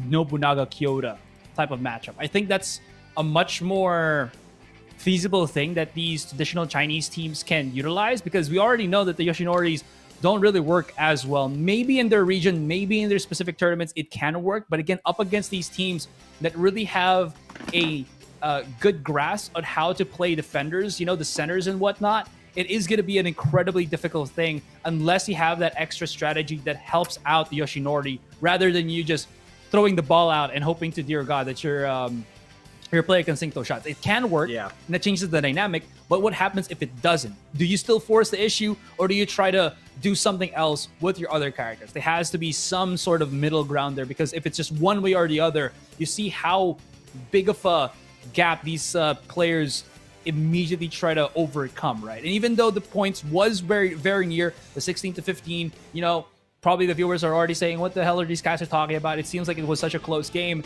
It really wasn't. I felt like JD still had, or excuse me, not JD, but Hot had all of the necessary tools. And now we go back again with JD having first pick. It's probably going to be the Kaide Rakawa, because Hot is going to just ban it straight up. Yeah, pretty much. And yeah, it was a close game in score. But really, if you look at the ball control and the way that JD was really just forcing the issue a lot of the time, it really was... when Hot was forcing the issue a lot of the time, it was really... Hold on here. When I said be creative, this may be what I meant. Hanamichi Sakuragi Classic with Kazuo Araki. That's not a player that we've seen in this tournament as of yet. It's all up in the air, though. So, Tatsumasa Oda will be the first pick here for JD. That opens up the Kaide Rakawa and the Hanamichi Sakuragi here for Hot. But the Ryota Miyagi will be coming through. This could be a very spicy game, because the Ryota Miyagi is very challenging mechanically, and you have to be able to guess, among his 3 options when he goes for that drive. He's got 3 options. He can go for the duck, he can pass, or he can just go for a little bit of a jump shot. But you have to be able to defend against that. So banning out the Shuichiro Jin would be pretty good. And interesting. The Kiminobu Kogure for JD here. Oh, I thought they were going to go for the Yoji Ikigami. It's straight up into the Naito. A lot of forwards here. Yeah, JD with a lot of scoring. They got the 3-pointer with the Kiminobu. They have the ball control with the Miyagi. And then some form of rebounds, zone control with the Tatsumasa. Yeah, and of course with the Oda, you can get that lone wolf shot sometimes to get that extra 2 points, clinch out the game. Maybe it could come in clutch sometimes, but I feel like, well, I was gonna say that I feel like Hot has a better, well-rounded comp, but that's not exactly true because they have two power forwards and one shooting forward. I don't. They're going to be very aggressive. I know that for a fact. They're going to be incredibly aggressive with the ball control. And yeah, JD is just going to give the first possession over to Hot. And great first block there from the Oda. High Cold goes for the wide open jumper. Fade away. Great 2-point lead. How does JD alleviate from this? In the series, we are both 1-1. HB with a quick pass, but now we've kind of transitioned from just blocking the three-pointer to an ISO defense. Yeah. Because now they know that HB, as long as 15Y is the one to defend him, I don't think he can actually go and leave the defender.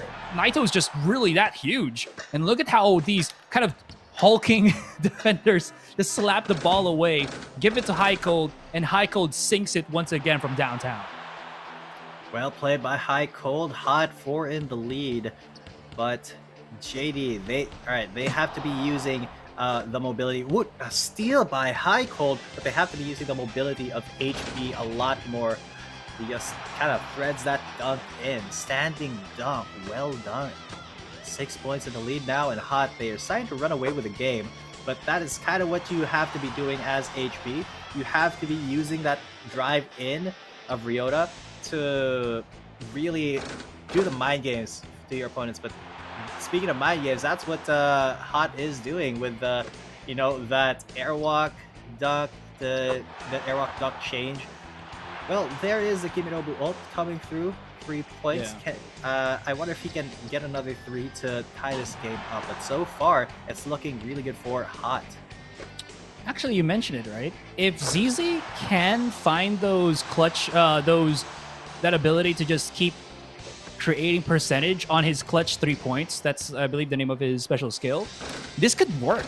Because even if he doesn't always sink the three-pointer, if they can just keep it as close as they can, this could actually work if ZZ can get that clutch 3-point in their favor. Because the more that they're in a pinch, the more that the clutch 3-point has, I think, a better percentage at sinking in. So if JD can just create that,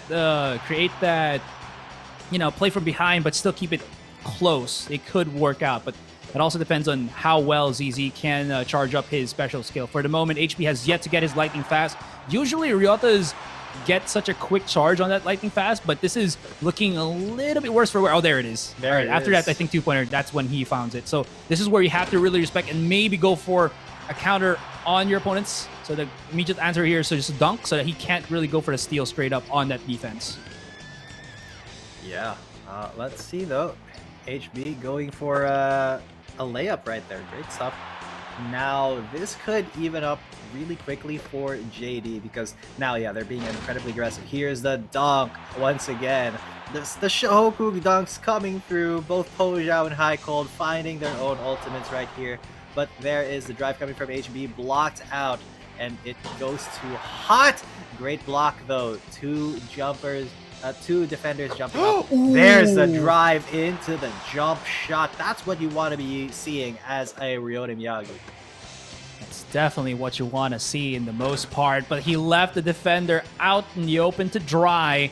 Still, that one's not going to find any value whatsoever. What's the play here? It's the lone wolf shot. You don't got the skinhead out of Michi to block that straight off from the air. And now we are neck and neck. This is the part of the woods where JD could come back, but the Euro step dunk to answer. No. You don't got that. You can't just be 1 point ahead of us. It's 3 points. Naito with the answer back. Oh, whoa! No way. It just sinks right back in. I thought somebody could go for the rebound, but not this time. Not this time. Yeah, HB once again. He's got that speed going. He's gonna be running all over the court. A great fadeaway shot, though. Once again, Hot. They bring it 3 points to the lead. This is a lot closer than I thought it would be, Asarai. And it's just because this Ryota Miyagi pick, it's working out really well for JD. They're playing it really well, but right now Hot is just kind of a little bit stifling in their defense as well. This should sink in, and yeah, great stuff there. Really playing off of each other here is HB and Xiao 7. But there, you got to be able to prevent the Kaido from getting those free knocks. It's a difficult thing though. Like, how can you do that when there literally has to be two people that will just always try to deny him, right? Yeah. It's kind of always going down to that, to be honest. But we'll see how this kind of transitions now as we're really just down to the wire. Great little block. Naito immediately just runs for the ball.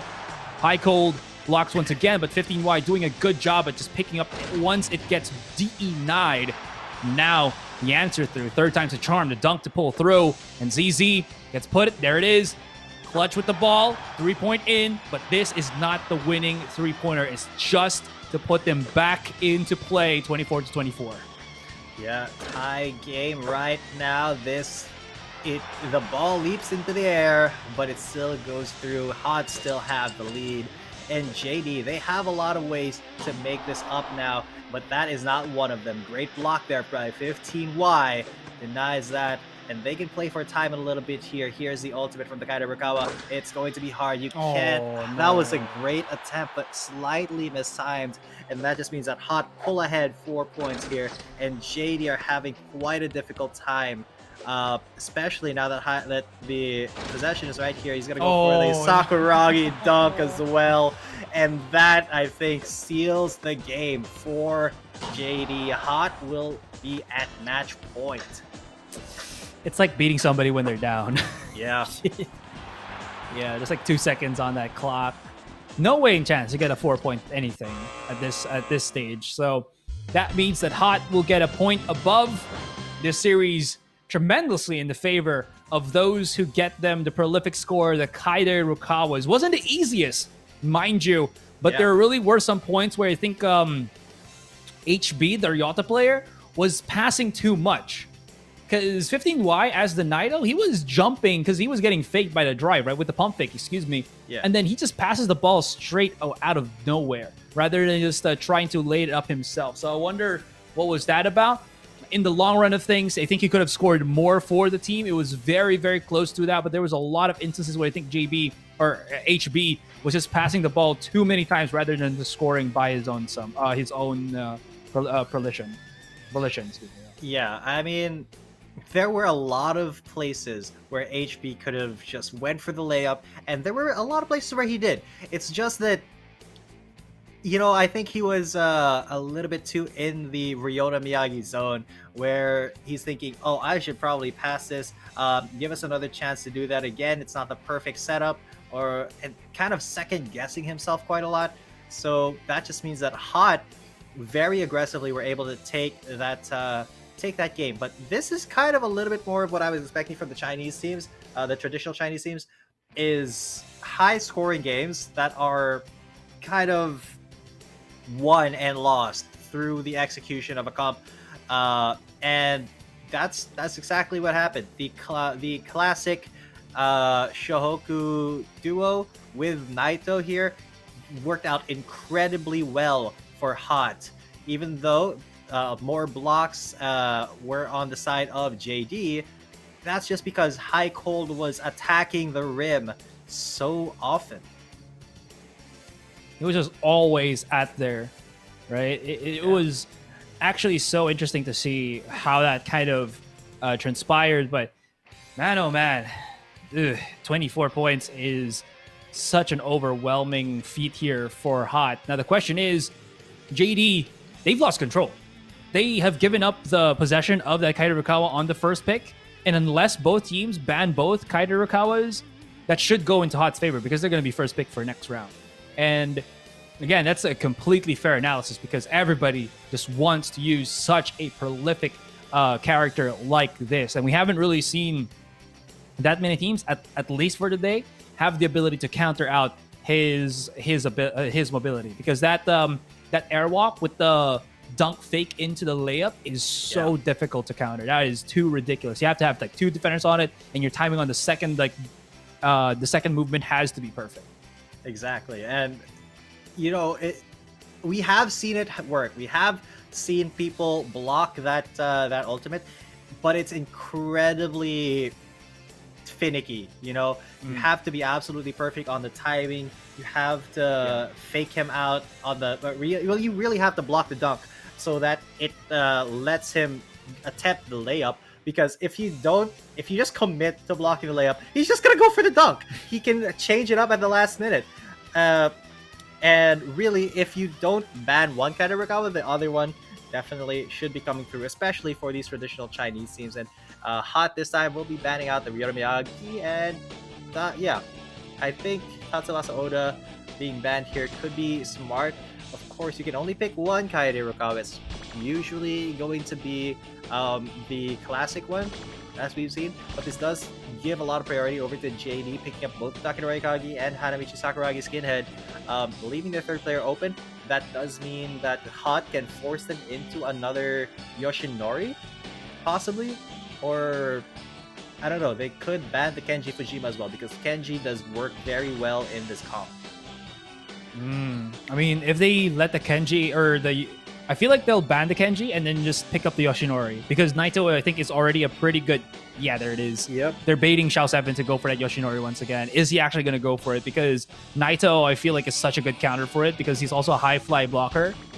So Shao 7 might be too pressured to always go for that. And then you have the... well, I thought it was going to be the other one, but Juno Izumi will be the pickup here. That is a lot. So Shao 7... What's the adjustment? What's the answer to this one? It's a little bit scary, I would say, but they will still force out the Yoshinori. That is a risk, but if it works, it should give them into game number 5. It's a risk they're willing to take, and Hot, man, they have a lot of priority in this one. JD has to play absolutely perfectly here. With the Yoshinori, they have to enable him. They can't just leave him alone. They have to actually put up, some pick and rolls. They have to put up some screens for this man in order for him to get some good three-point attempts in, and not just kind of rely on the percentage of it going through interference. That is kind of like counting on the heart of the cards, But I think Hot just has a very, very solid theory behind their composition here. The Jun Uezomi, the Kaito Rikawa, and the Naito. A very, very good team against a specific player like Yoshinori. Yeah, this could be the final nail in that coffin if nobody's careful for it. Look at how fast Naito could just chase for the ball while Shao 7's just like struggling to even go straight for it. And yeah, there it is. First point for Hot here. JD now into possession. We'll see how the Shao 7 works out in the end, but that game that they had him, they only had those three-pointers accumulating into the 9, and that was basically when they had so many possessions. I believe that was HB on the Hanamichi that got like 8 rebounds off for Shao 7, and we'll see if he can bring the ball back.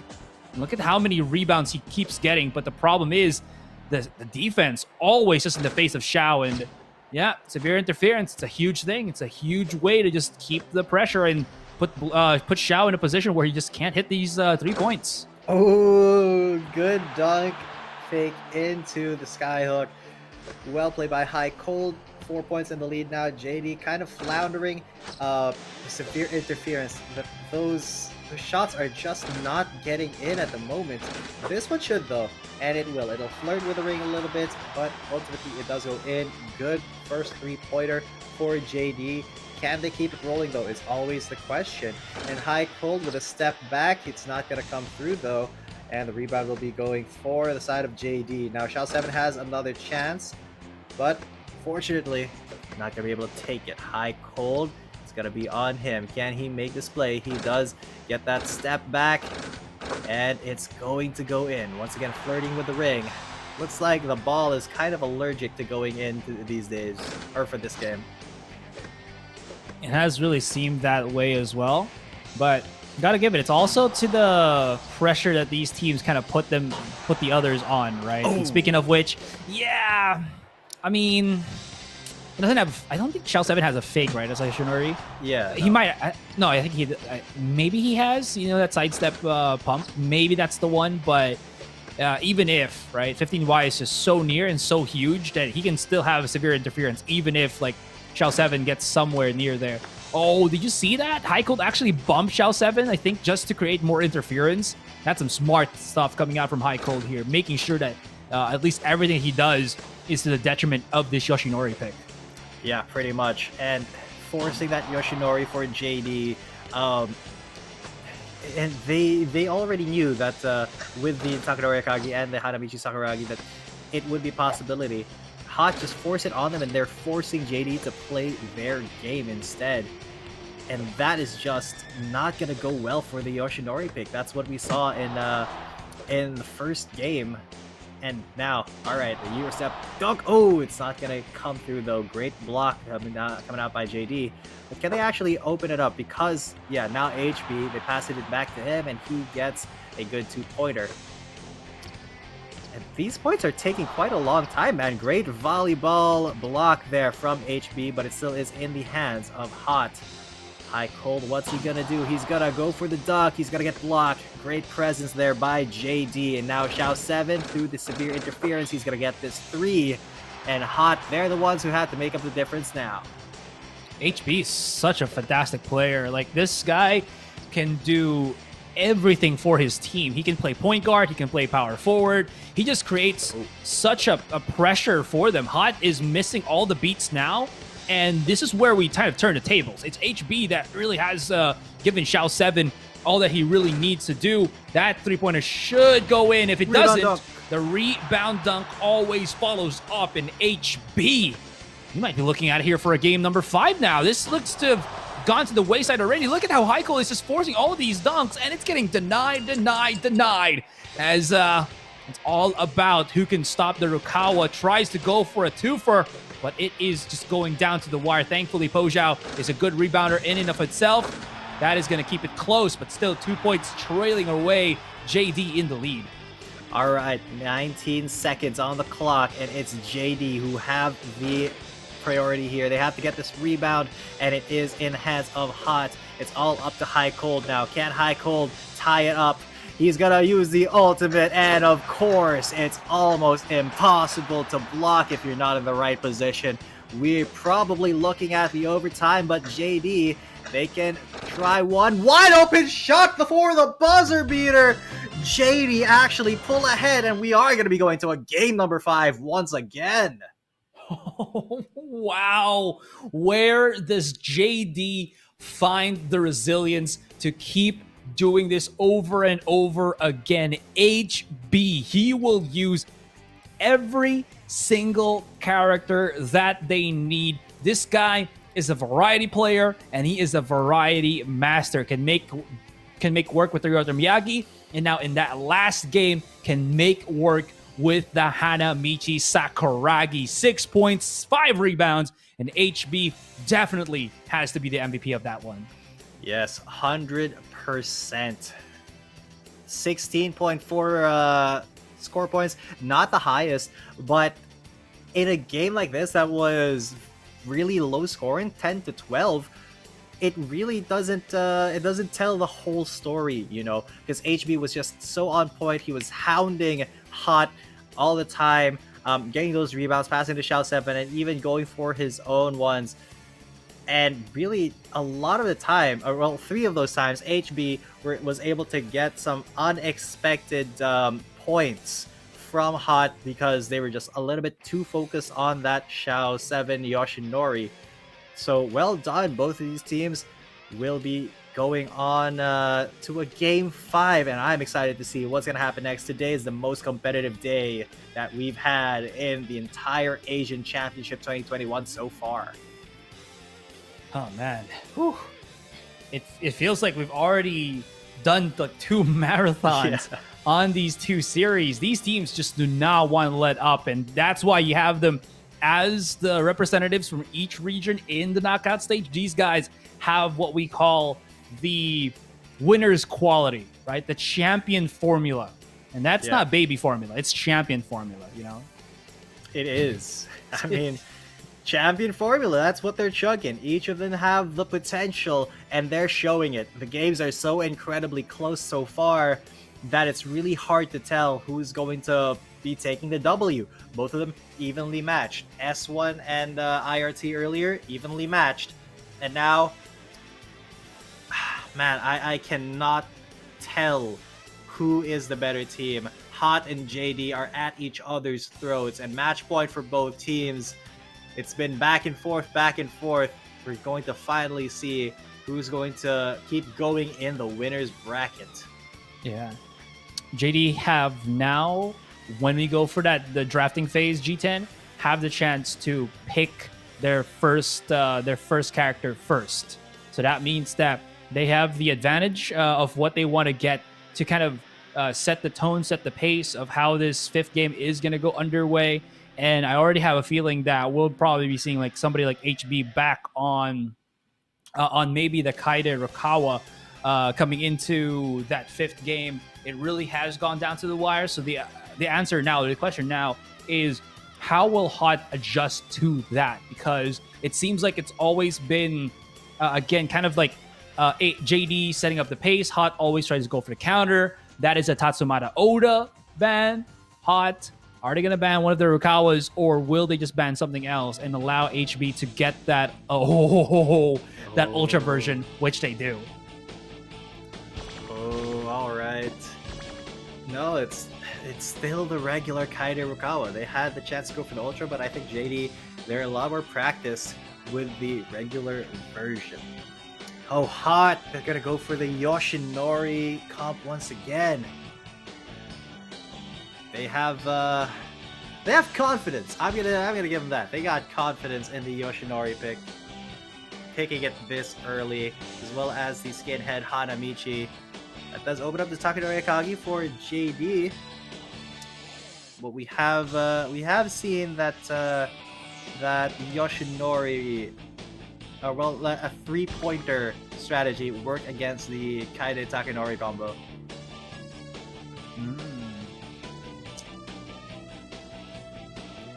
I mean, even to just kind of even this out, they can probably go for a Kenji Fujima if they wanted to. That's gonna increase the offense so much here, and I don't think Hot can actually pick that up if they want to. Yeah, so, I don't think it's gonna be a smart idea, because Kenji Fujima, he's not going to be a very great defensive player.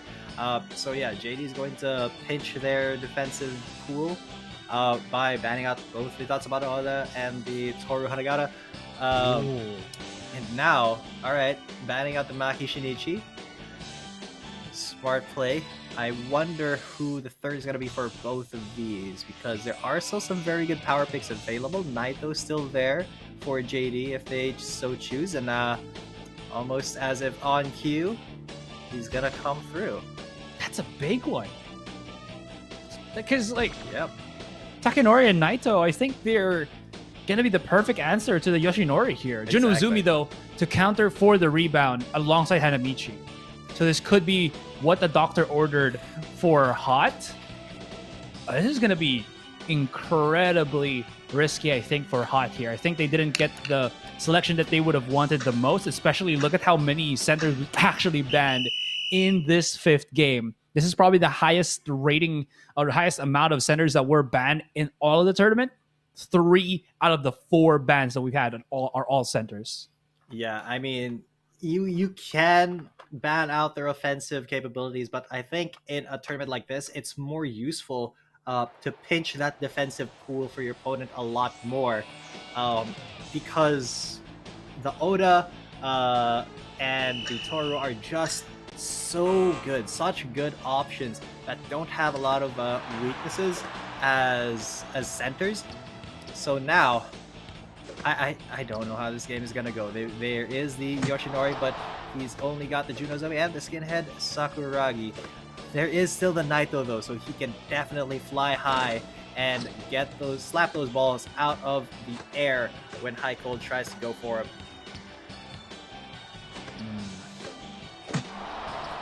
Okay. Ball out of control. Shell 7 picks it right back up.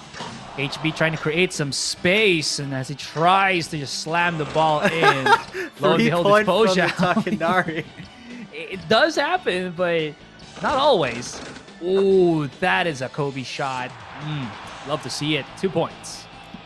Yeah, that was from ZZ, you know, kind of a little bit of a Hail Mary. Small percentage of it actually going in, but this one should go in, and it does. Hot, they find their first 3-pointer, and they have to keep this train rolling. They can't afford to let HV just teleport that ball from the back of the board to the front. And yeah, here's the wow, already having a special skill up just a minute into the game. I guess that's because High Cold has been kind of hustling right now. All right, it's up to HB though. Get a wide open shot, bring the lead up to 3.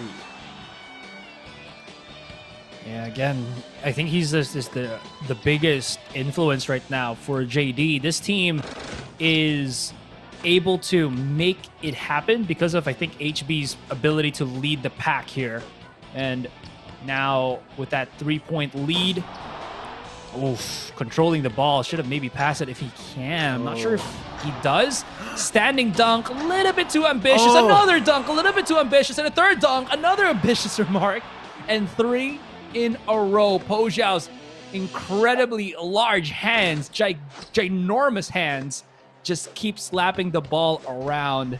That's a little bit demoralizing, I would say. Yeah, Jay is like, I'm gonna get a shot. No, I'm gonna go for a shot. No, I'm gonna go for a shot. No, stop it. Don't go for a shot. Give me the ball. Give it back to Hot. And yeah, Pojao picks it back up. Gives it over to High Cold. High Cold, he can even this up if he gets this one in. And it will get rebounded, though, once again into the hands of JD. And HB is finding some difficulty actually opening himself up to get some good shots in. And there it is, the Juno Izami. This is why you pick him up, to just take some shots from out of the air, give it back to High Cold. Great block, though. It wasn't Naito who got it, but it was the Kaede Rukawa. And JD, once again, he has to kind of make some space. He has to work with ZZ and Xiao 7, and he is going to find a high-flying dunk. Smart. He saw 15Y was way out to the left, marking Xiao 7.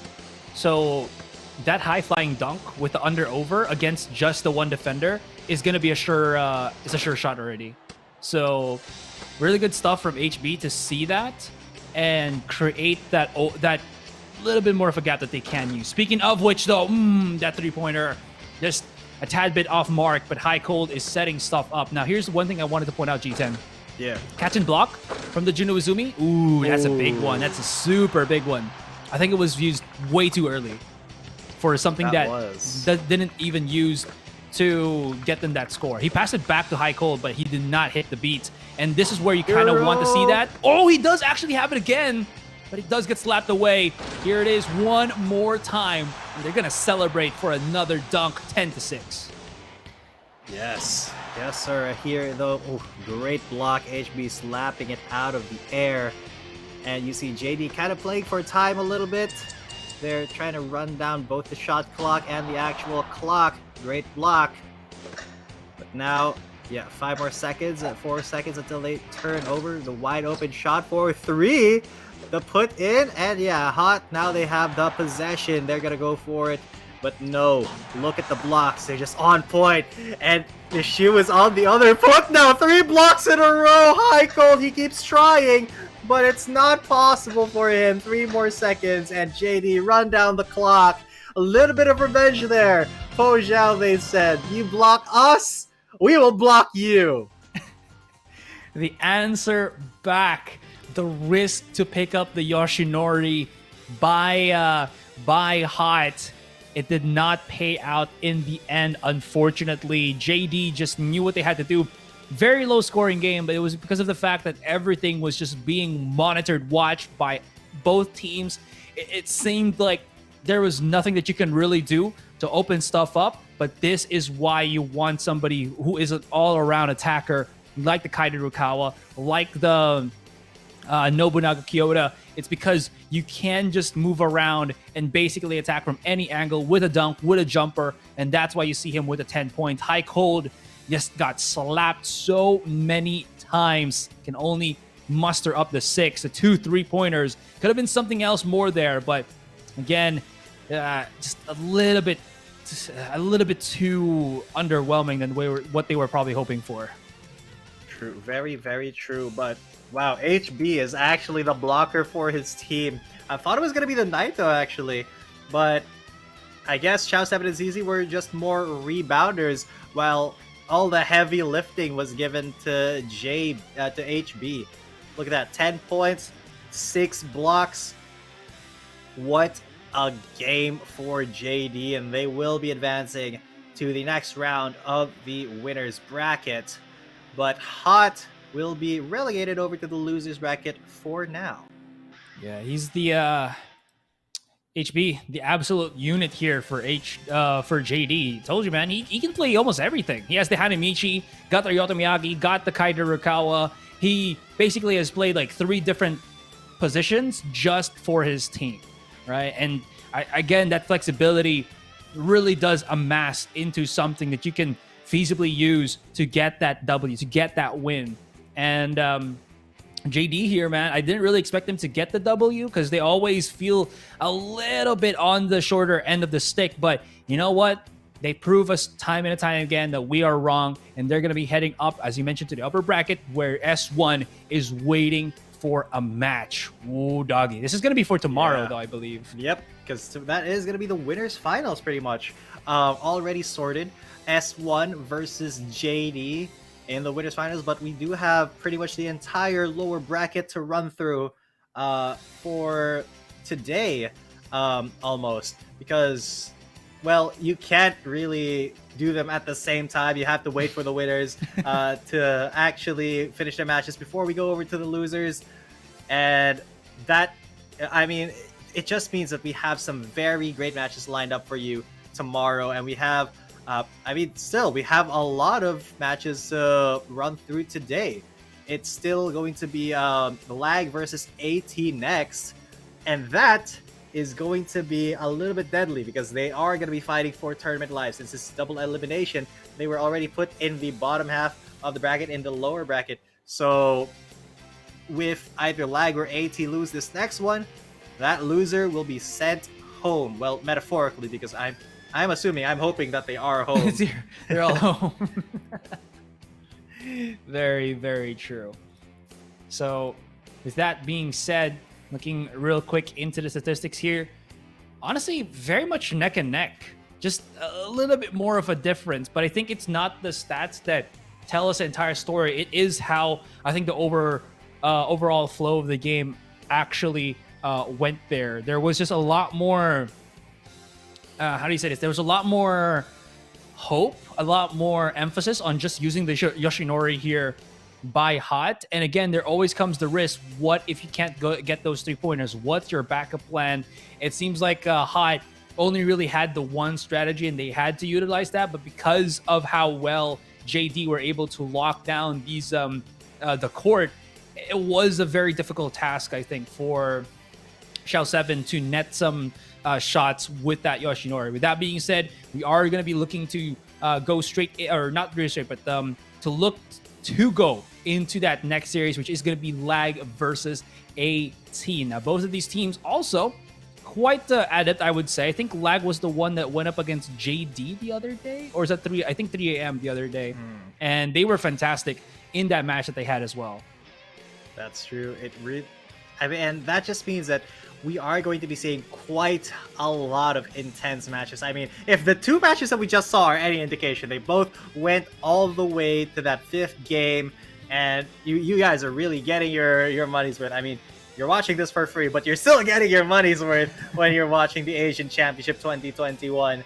And man, if every game goes to game 5, we are going to be really exhausted at the end of the day, but it's going to just be a lot of very, very good slam dunk, and that is what we love to see. We love casting for it, man.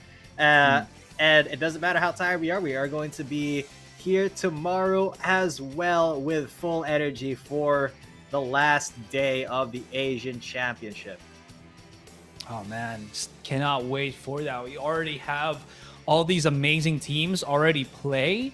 And I mean, again, can't really expect these to just be wash matches, right? It's all about these teams showing what they got, showing how they got here and what is their main playstyle.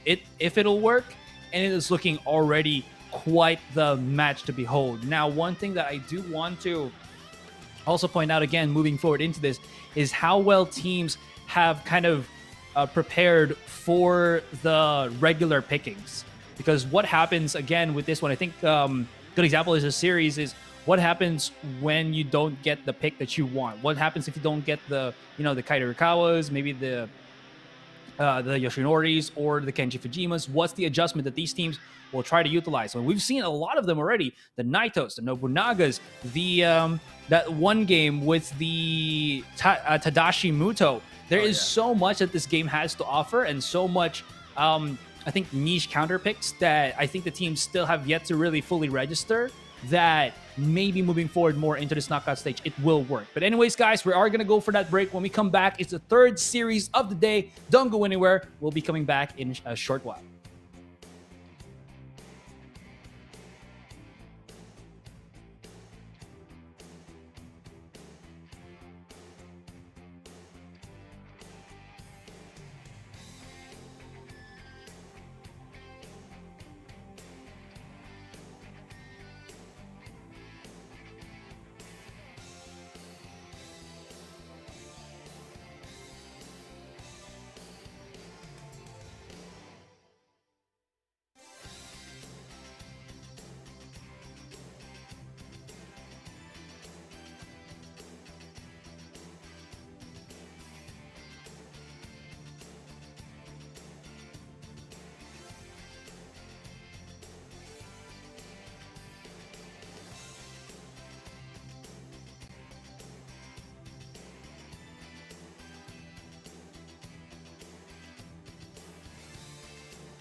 Ladies and gentlemen, welcome back to the Asia Championship 2021 for Slam Dunk Mobile. My name is Asarai, and of course with me now is G10. And boy, oh boy, have we started a knockout stage with two best of fives going all the way to the final game, the final stretch. And we're looking to do the same with our third series almost underway. Yeah, and man, what a couple of intense games we've had so far, Asarai. IRT versus S1 and Hot versus JD all went the distance all the way to game number 5. There was a lot of mind gaming, a lot of big execution, a lot of outplays as well that were happening in both of those games. But now it's going to be a little bit more risky for these teams because we are going to be going over to the lower bracket of the tournament.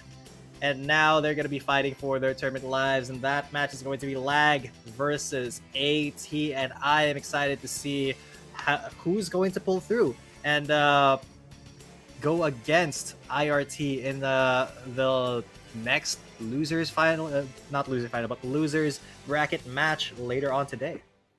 Yeah, we are looking at our first lower bracket match that you mentioned because it is going to be all about who survives in the tournament, man. It really is going to be up to that point already. It's going to be incredibly stressful to play onto this because you only got one shot, you know? You don't want to lose it. And that Eminem song, I forgot what it's called. You only get one shot. Do not miss your chance to blow. This opportunity runs once in a lifetime. Is that it? Yeah, I feel like that's it. That's Lose Yourself from 8 Mile. Yeah, but you don't want to lose yourself in this tournament. You want to find yourself, you know, show yourself. You don't want to lose yourself. You want the opponent to lose themselves because you want to win here. You want to win here. You want to survive. You want them to be the Eminem. You want you to be the Frozen, to be the Elsa. You know, show yourself. Show your true self. Yeah, but you of course cannot just let it go. You have to keep that ball in your possession. Don't let it go, and don't lose yourself. Don't listen to the songs, guys. The songs are lies in this one. Very true. You gotta push it to the limit because you're in it to win it. There you go. There you go. Right. That's a song I haven't heard in a long time. Right, Corbin Blue. What's the name of the movie again? I think it's like Jump In. Jump In. There you go. Why do I know these like mid-2000s Disney songs? Disney classics, man. It's not all about the Lion Kings, the Little Mermaids, and the other one, the Sleeping Beauties. Sleeping Beauties, yeah. You gotta also look at the other ones. You gotta coming of age, all in this together, guys. Oh my god!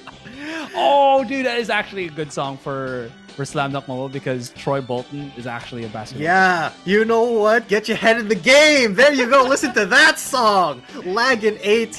Get your heads in the game as they're gonna be picking up the Ultra Kaide Rukawa, Tatsumasa Oda as well for AT, and regular Hanabichi Sakuragi and Toru Hanagata for Lag. Ooh. DZ Boy.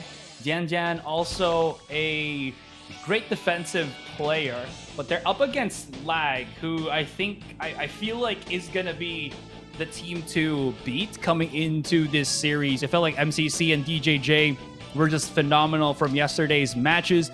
DJJ always just played so incredibly well to take control of that ball, while MCC just attacks at the rim. MCC also know how to use the Yoshinori and the Kaide Rukawa. I think technically actually everybody knows how to use the Kaide Rukawa. Pretty much. Yeah, I feel like Lag will have that slight bit of advantage. We'll see how this goes. First game is about to go underway. Oh man, another Yoshinori comp here for Lag this time, but this is the first time we're going to be seeing the Satori Kakuta for AT.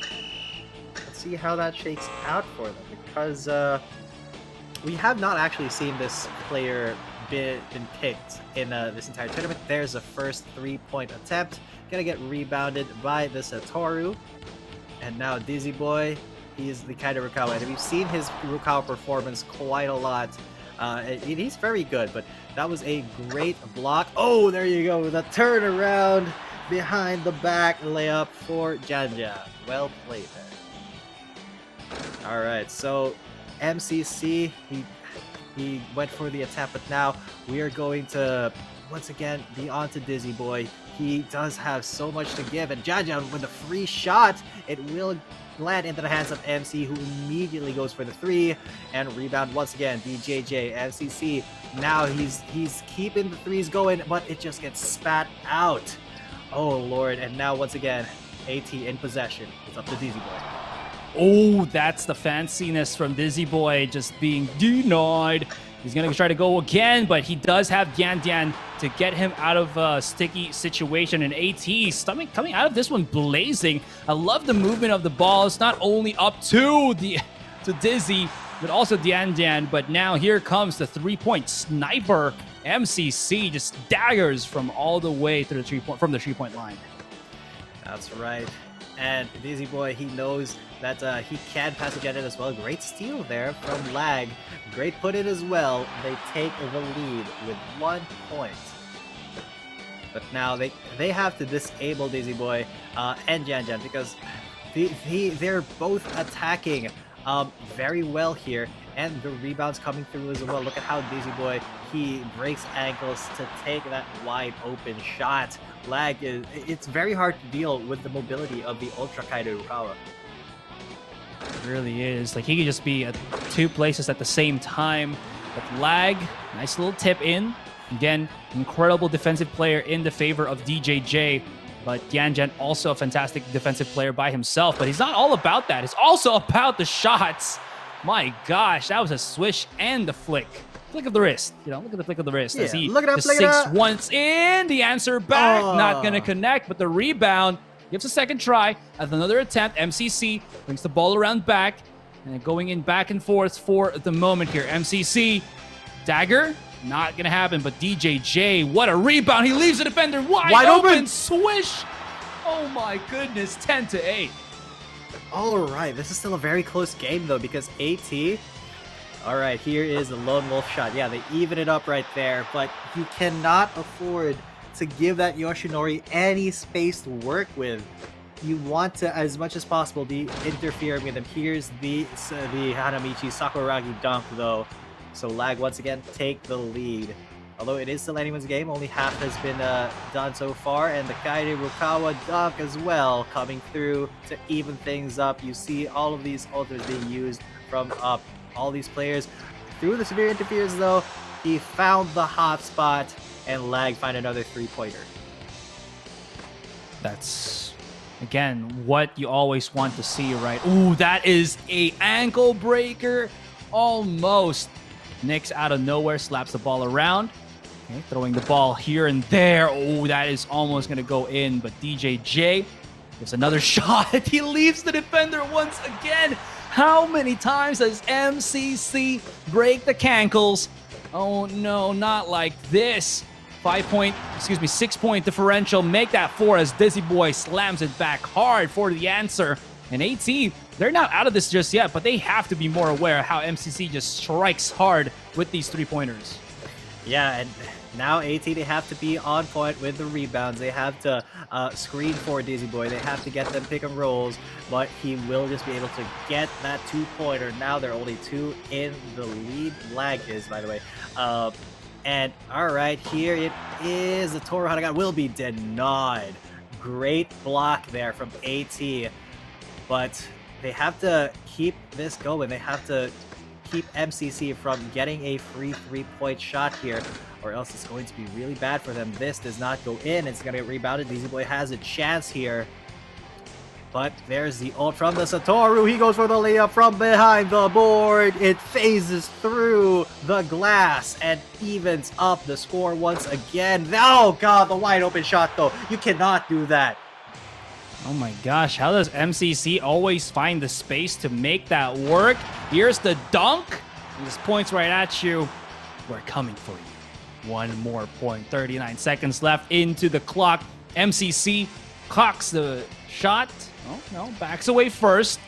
And we'll see if he can actually find anything anymore here, because it's just a bit too tidy, a bit too difficult. That is a rebound and a half. HW now passes back onto Dizzy Boy. Dizzy Boy wide in the open. No, never mind. It's going to be the interference. Again, the ball is moving around quite a bit here, ladies and gentlemen. MCC with an opening, but he is getting double teamed, and now Nyx has to bring it all the way back, and the sky hook for the book. Ooh. Wow. All right, with 7 seconds left on the clock, Lag is able to steal the ball. Here is the ultimate, and that is not enough time to score a 3-pointer. Dizzy Boy was in the position, but it just really wasn't enough time. Lag take the first game. Man, they also started incredibly slow, but then MCC started to just hit the daggers, G10, hit the daggers.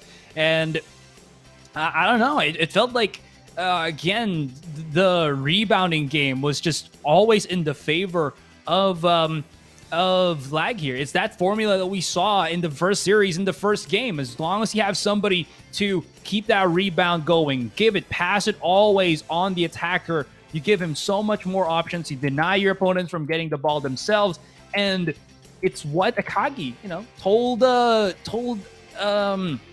Hanamichi. If you can rebound that ball, we can win.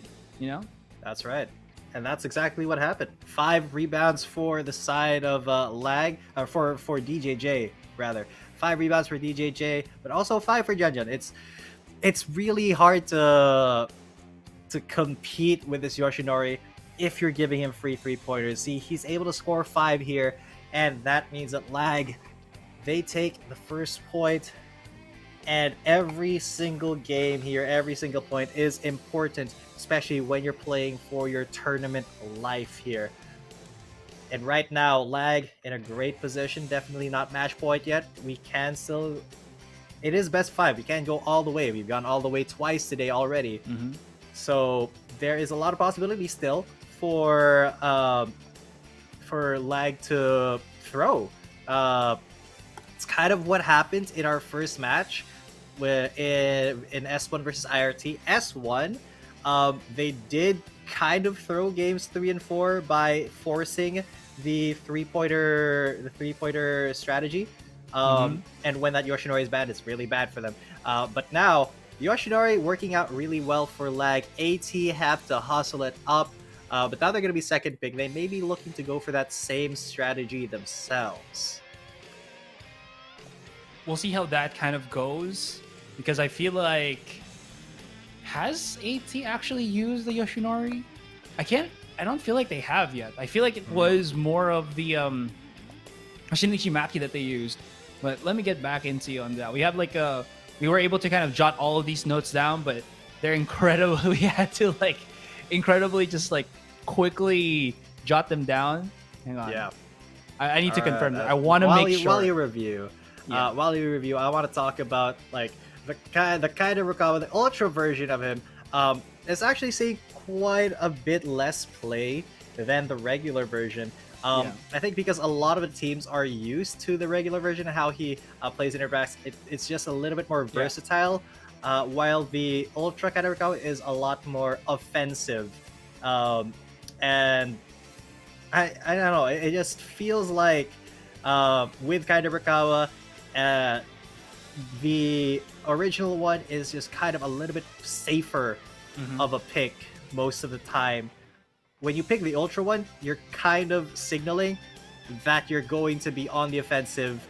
You're going to just build your composition around that and hope for the best. Right now, Mirio Miyagi first ban here for Lag. Oh, here we go. So Dizzy Boy actually plays the Kaida Rukawa, but since he's not playing this time, they actually might put Dian into a oh, I was about to say maybe the Shinichi Maki, but since the Hanamichi was picked up by DJJ, again favoring the OG Hanamichi, they will just go straight up into this. I mean, it's a lost opportunity if they don't, and I think it's a smart decision here for AT. They already don't really have the capabilities to get the ball rolling without the Kaide at least for now. So being able to use it in the second game is a really big booster. Now, to kind of even things out, they are looking for the Kazuma, but Lag immediately saw through what AT were looking for. Ban it as soon as AT were just hovering around it. And this leaves us with another ban, probably going to be the Akage Tenori, but it's going to be the Kenji Fujima to get benched in this second game. That's right. So that does give Lag some options here. They're still gonna go with the Yoshinori. All right, I like it. Commit to the 3 points, to the 3-point play. Of course, Toru Haragata is also really good to go into that. Regular Haramichi, pretty dope as well. But you have to compete with the double centers, Satsumata Oda and Juno Uzami, with the Ultra Kaiderakawa. So that's what I was talking about. This composition from AT is going to be a little bit more relying on the Kaiderakawa to just be an offensive monster, while Tatsumata Oda, he got that lone wolf shot, and he's just really good at just being a center. Both of these guys are just really good at rebounding, blocking, and I really don't know how this is going to go for Lag, because they did kind of show their hand already in the last game. And AT, they've kind of adjusted accordingly a little bit. It's the mirror match, except for the center. So it's gonna be the Jun Uezumi compared to the Satoru Kakuda. So I think that might help them a little bit more here, because I think they really didn't expect the prolific 3-point shooting to come out from Lag. So having Jun Uezumi to contest for that rebound is going to be such a big thing. But AT, of course, they do have the Tatsumata Oda. That's interesting, though. That was a wide in the open shot, but he still botched it a little bit there. And so we're still into 0-0. Now Kaiderakawa says otherwise. Lost time now going to be playing other than Dizzy Boy. And we'll see if this adjustment from AT is just what a doctor ordered, or is it not really going to do anything, or anything actually in this fight. We shall see. We will see, because right now still no points with 45 seconds already gone from the clock. MCC though maybe finding a good point here. No, it's gonna be rebounded, and once again it's onto lost time. Can he actually gain some time here? Another rebound, another attempt from MCC. Will this one go in? The severe interference will make sure that it doesn't, but the put back in from Nyx is going to score Lag the first point of the game a minute in. Lost time though, not losing any time going for that attempt, but the rebounds have just been on point for Lag so far. Moving the ball around once again. That is a wide open shot, and MCC, my goodness, lost time. Also getting baited by MCC. Thought that was going to be an easy one, and look at how slow he actually goes for the ball, but still gets the rebound in the end. Dan now gives a bit of opportunity for lost time here, who goes straight for the high tip in, and that's a point on the board here for AT. They're not out of this. We've just begun. Definitely not.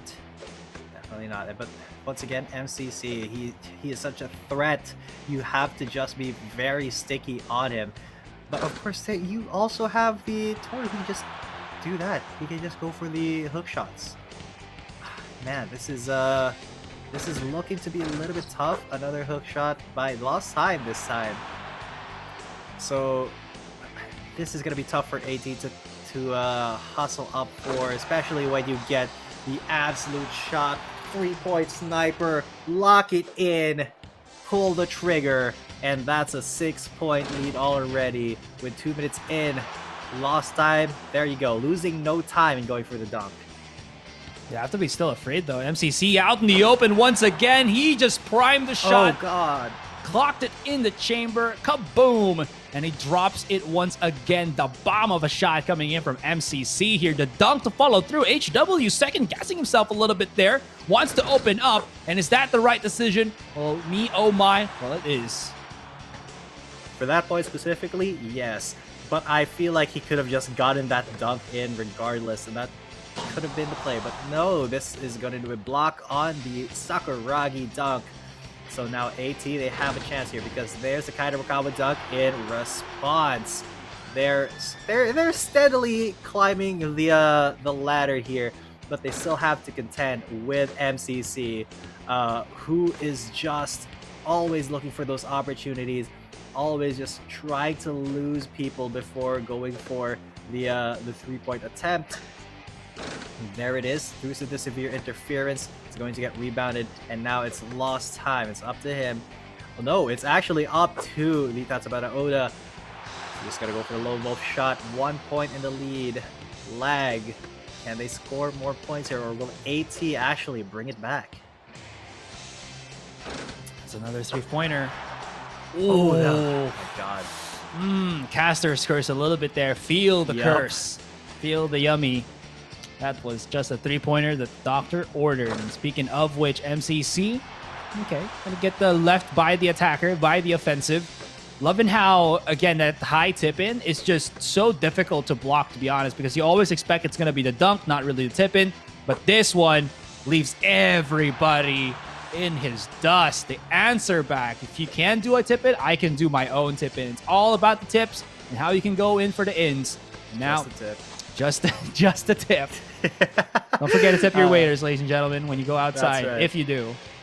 Right? That's right, but you know, maybe not if you're not fully vaccinated. But right now, lost time though, he is going to take that shot. Oh there you no, go. it's actually HW who goes for the jump and dunk. And now AT have kind of surprisingly found their way into a winnable situation. They can, if they can steal this ball from lag, but there's the ult. It's not gonna go through though because he was getting interfered with, and now it's up to lost time. Can he tie this up with the Kairi Rikawa ultimate, the dunk? And now it's a tie game, anybody's game, but lag have the ball. What are they gonna do? Are they going to give it to MCC? Are they gonna risk that 3-pointer? Yes, they will. But it's going to get rebounded by AT. 4 seconds. 3 seconds to go for a shot, and then the buzzer beater. No, it's not gonna come through. We're gonna go to overtime. Goodness, really going down to the wire.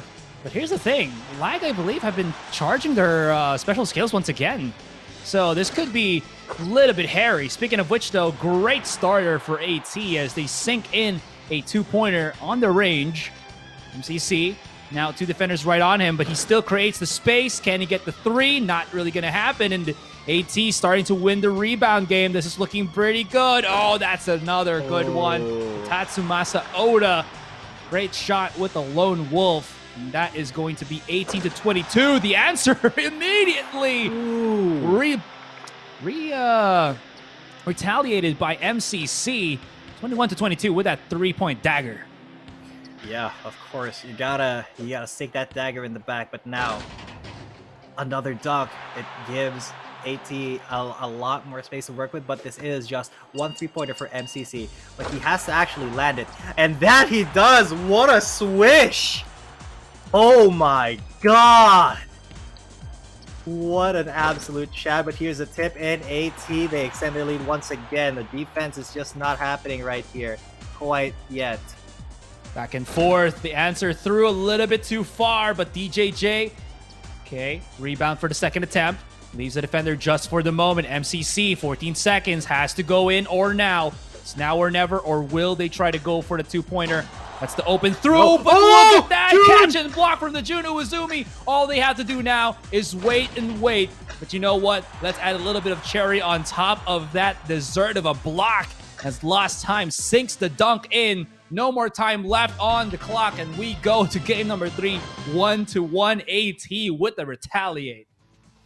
All right, a lot of close games today, Asarai. Looks like we're not sleeping tonight. But I'm here for it, man. That was such a competitive game. I really did not know who was going to win until that overtime happened, and then suddenly AT pulled ahead. They were a lot more aggressive. They pulled the trigger quite a bit more. Yeah. And lag was a little bit underwhelming in that overtime, just because, you know, there were so many ults available, and MCC, he did score 6 3-pointers in the entirety of that game. It's just that lost time, man. This is what I was talking about. When you have the ultra Kairi Rukawa, you're gonna be a lot more aggressive. you're going to be looking for a lot of shots. And that's what he did. He was incredibly aggressive that entire game, and he was being enabled by Janjan and HW, who have 12 rebounds together. And that was just something beautiful to see. Janjan as well, scoring his own points because of that lone wolf shot. Man, what a great game. And so once again, very evenly matched teams. Very evenly matched, man. That was just down to the wire. 24-28 is not a huge margin, to say at the least. So I was really amazed how AT just played that up to a T. Honestly, Lag, they had the right ideas, but I think the problem there was, again, we didn't really see Nyx do too much on the Toru for the most part. He was just kind of like hovering over around things. You did say how AT got the cumulative of 12 rebounds. Well, in contrast, Lag only got 8. So they weren't able to fight for the rebounds as much as they did on the first game. So really good adjustments here to come out from AT. And going into that next game, we're going to be having them as the first pick again. So they can get whatever they want here. And gotta say, this adjustment, I thought the last time was a weird substitute out for Dizzy Boy, but it seems to work out here, and they might just keep using him up until the end of the series.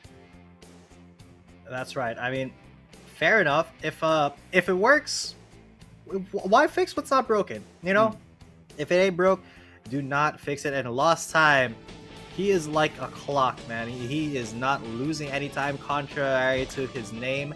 And once again, the Ultra Kairi combo will be going through. I think Lag, they're kind of committing to this 3-point strategy if they pick up this Yoshinori, but no, they're going to be a little bit flexible here, picking up the Skinhead Hanamichi Sakuragi and the Toru Hanagata, and Tatsumasa Oda for AT. So AT, they have a couple of options here. They can force the Yoshinori pick by banning something like Kenji Fujima, or they can take away the Yoshinori pick. But they're going to, I think they're trying to force that Yoshinori once again. Yeah, probably. I think they're already comfortable going up against it. And if they can get the Jun Uezumi, which I'm expecting that they will, it is going to be a risk, though, because if they do, MCC can pick another scorer. Oh. But yeah, I mean, it's probably not going to change anymore. Yeah, you see it already. Jun Uezumi, then the Yoshinori. I mean, they even can go for the Takanori if they wanted to, but I think they would love to get that catch and block as an ultimate just to disrupt tempo. And that is, I think, where Lag just really falls behind. It's that when they lose that tempo, they just kind of falter at the seams. But, I mean, DJJ going to be playing on the different Hanamichi here, so maybe that's the other score that they can use to get the dubs here. Yeah, that is a thing that they can do, but I personally think that AT, they may have figured out Lag a little bit here, at least based on what we saw in the last match. Yeah, it was even. We went to overtime, but then in overtime, AT just kind of went into overdrive, and now that they know that they're going to be playing against the Yoshinari quite a lot, they're going to, I hope, be a little bit more sticky, a little bit more aware of where that Yoshinori is going to be playing at, and probably follow through. So jump ball, it's going to be going over to Lag first. So MCC going to go for a very early first attempt. This one is going to get rebounded though, and he will get another one very soon here. Another attempt, but he is trying to lose people before he goes for it. And no, another rebound, but this time into the hands of Lost Time. Can he lose the defenders though? Oh, the layup.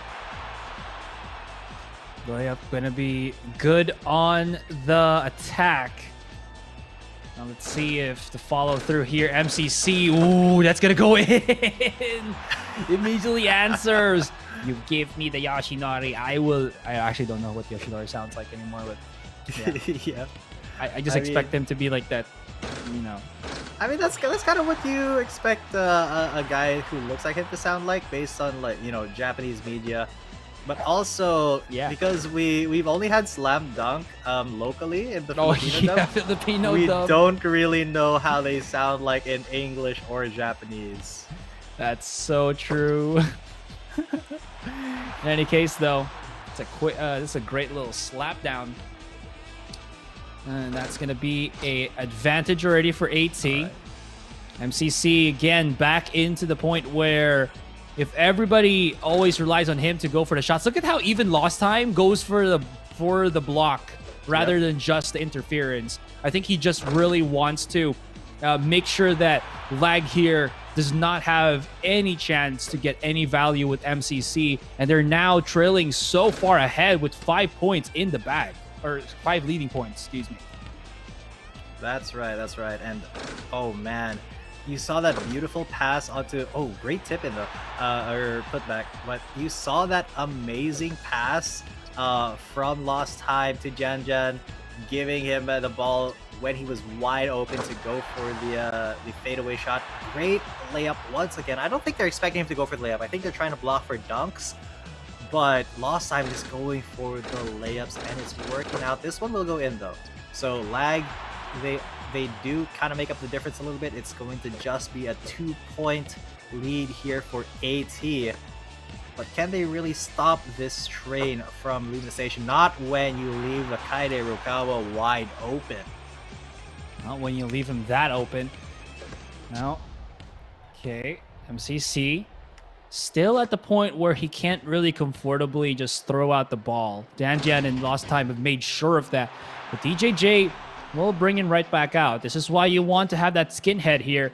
He doesn't only go for defense. He has amazing offense as well if you just let him do just that.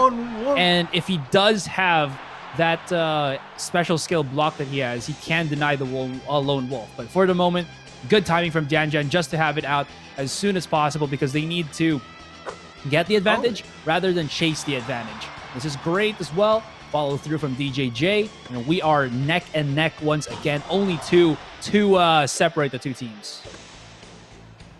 Oh lord. All right, so MCC, that was a pretty good strat, but this time the absolute shot completely uninterfered with, unblocked, and gives Lag the imperative here. It gives them a 1-point lead. But so far, okay, I don't think they expected HW to be the one to take that dunk. So now AT once again take the lead, but MCC, this is a fairly free shot. The rebound dunk will not be blocked though. They mistimed the block just a tiny bit, and now they are just jockeying for this 1-point lead, both teams. Great rebound there by HW, and he's the one who takes the jump shot. They're not expecting the Jun Uzomi to actually be the one who takes shots, but oh lord, you can't let him do that. Oh man, everybody was still setting up, and then MCC's like, hey, I got it. Great advantage there for MCC. The follow through by Dan not really going to work out in the end. And AT here, they're having a bit of lost time. Nice little block as well, but still picked up by DJJ. MCC now in a one-on-one. DJJ, MCC, pass to pass. He's had 2 defenders on him. He loses it, and DJJ wide open for the shot. Not going to happen. Say goodbye to the ball control. And now HW looking to aggress. Follow through. What an attack from Lost Time. He at least equalizes what is happening in this this back and forth struggle. Ooh, that's gonna go. No way. This time. Now Lost Time, he's the one who has the imperative, but now the rebound is onto the side of Lag, and Lag, they have been kind of attacking this rim from places that you may not expect. You're too busy blocking MCC, but it's actually the Hanamichi who goes for the shot. But there is the ultimate air steal from the Jun Uzomi, who gives it over to Lost Time, gets the dunk. What a pick and roll there to open up MCC for that absolute shot. And it's up to 18 now. Can Lost Time make up the difference? Or is it going to be the layup? No, it's going to get blocked, but it's going to be rebounded once again. Oh my god, he didn't commit to the dunk. And look at this, they're playing for it, but AT have to make a move here soon. They only have 3 seconds. Great. Oh my god, it's going to get denied, and now Lag! That last second play from AT did not bode well for them. That was a beautiful, beautiful block from Lag, and they take the second game with just a 1-point lead. What a close game. He saved the miracle block for the last possible instance of scoring by AT. Smart man DJJ is. And ladies and gentlemen, again, for the third time, I will say it, we have a best of 5 in our hands. My gosh, every single series is going down to the absolute wire. Holy. Is it already game 4, game 5? Still game 4, but I'm just welcoming them because, you know. All right. It feels like it's going to go to game 5. It's probably going to go to a game 5. It's probably going to go to a game 5. Exactly. Why even bother analyzing that there's going to be just a game 4 when these teams are going neck and neck into each other? I'm already looking at AT to win that 4th game and then goes to game 5. All right. Fair enough. Fair enough. It does give Lag a lot of it gives them a lot of pressure here. It lets them apply pressure to AT, you know, because now AT has to play absolutely perfectly. Maybe this time they ban out the Yoshinori and force the either Kenji Fujima or the Shoriichiro Jin, the Hiroaki, the Mitsui. There are a lot of things that they can force Lag to pick if they want to still go for a 3-point strategy. But I don't think letting the Yoshinori through is going to be healthy for AT in the long run. It feels like he's getting better and better with how he's been going about this. But I feel like it's not... at least for me here, for Lag specifically, you know, moving away from AT, I feel like it's not MCC that creates the opportunities anymore. I really feel it's DJJ. This man just goes above and beyond to make sure that his team can stay on top. Whether it's just 1 point or more than that, he always finds the necessary tools. He just doesn't throw stuff away randomly, right? Yeah. He has his options to do everything stems also from his amazing Hanamichi Sakuragi plays. Like, this ultra version of the Hanamichi is just chef's kiss. It just does so well in these matches. It really does. And oh wow, I don't have what's it called? I don't have a lot of analysis on what's going to go next, because there is I mean, there is just a lot of things that can go wrong, that can go right for both of these teams. And everything is up in the air, Asarai. It really just is that competitive. It's almost like a rock paper scissors match, you know, where it's not even a rock paper scissors in the draft. It's a rock paper scissors match in the game itself. And right now, once again, DJJ though is gonna be picking up the regular Hanamichi Sakuragi. The Ultra Kadokawa is still gonna come through for AT. Once again, the Tatsumasa Oda as well. So this does still open up the Yoshinori for Lag, but they're going to pick their Toru Hanagata first. Interesting strategy. I mean, this opens up MCC for a different attacker if they do want to. Yeah. Still, though, this last pick will have to be adjusted after the second wave of bans. So it's probably going to be another Kenji Fujima and Yoshinori ban if I think AT can read this properly. Oh, no. It's going to be the ban on the Jun Uwazumi? Ooh, the Jun ban. So you don't want him to be interfering with your Yoshinori. You don't want that just the in-air block that we see. It's more of a steal, less a block. The in-air steal that we see quite a lot happening with the Jun Uwazumi. So it will be the Takenori Akagi pick though for AT. So once again, double centers with the Ultra Kaide. A little bit standard now for AT, but Lag still sticking with the Yoshinori. I wonder how that's going to shake up for AT, because it feels like Lag has kind of read them their rights now. Ooh. not sure about the Akagi at this point, but I mean, he is also a prolific rebounder, right? And you have that Akagi dunk, which I don't think is going to be blocked anymore since this is going to be the OG Hanamichi. DJJ also treading dangerous waters by bringing out this one, but I feel like if you're just going to be looking straight for the rebound and you're going to put all your eggs in the scoring basket of MCC, I think this kind of works because especially that's a double tip in from Nyx as the Toru. He just saw him go tip right, tip left, and it worked out in the end. But yeah, I think they're going to be looking more for DJJ just to straight up go for that defensive route and rebound as well as chase any blocker, any shooters as he tries to block the ball. Ooh, that's a 3 points. That's in, yeah. All right, so right now, Lag looking pretty good. Very early on in the game, already getting a 3-pointer in. That's going to be such a good thing. But once this DZ Boy with the Kairugawa finding some really good jump shots. And once again, MCC, they are putting all their eggs into this basket, but can this chicken actually lay those eggs? Can he make them hatch? You see DJJ trying to set up the screen here for MCC, but it's a little bit tough for him to do because the Kairugawa is just so mobile. That could have been a really good attempt.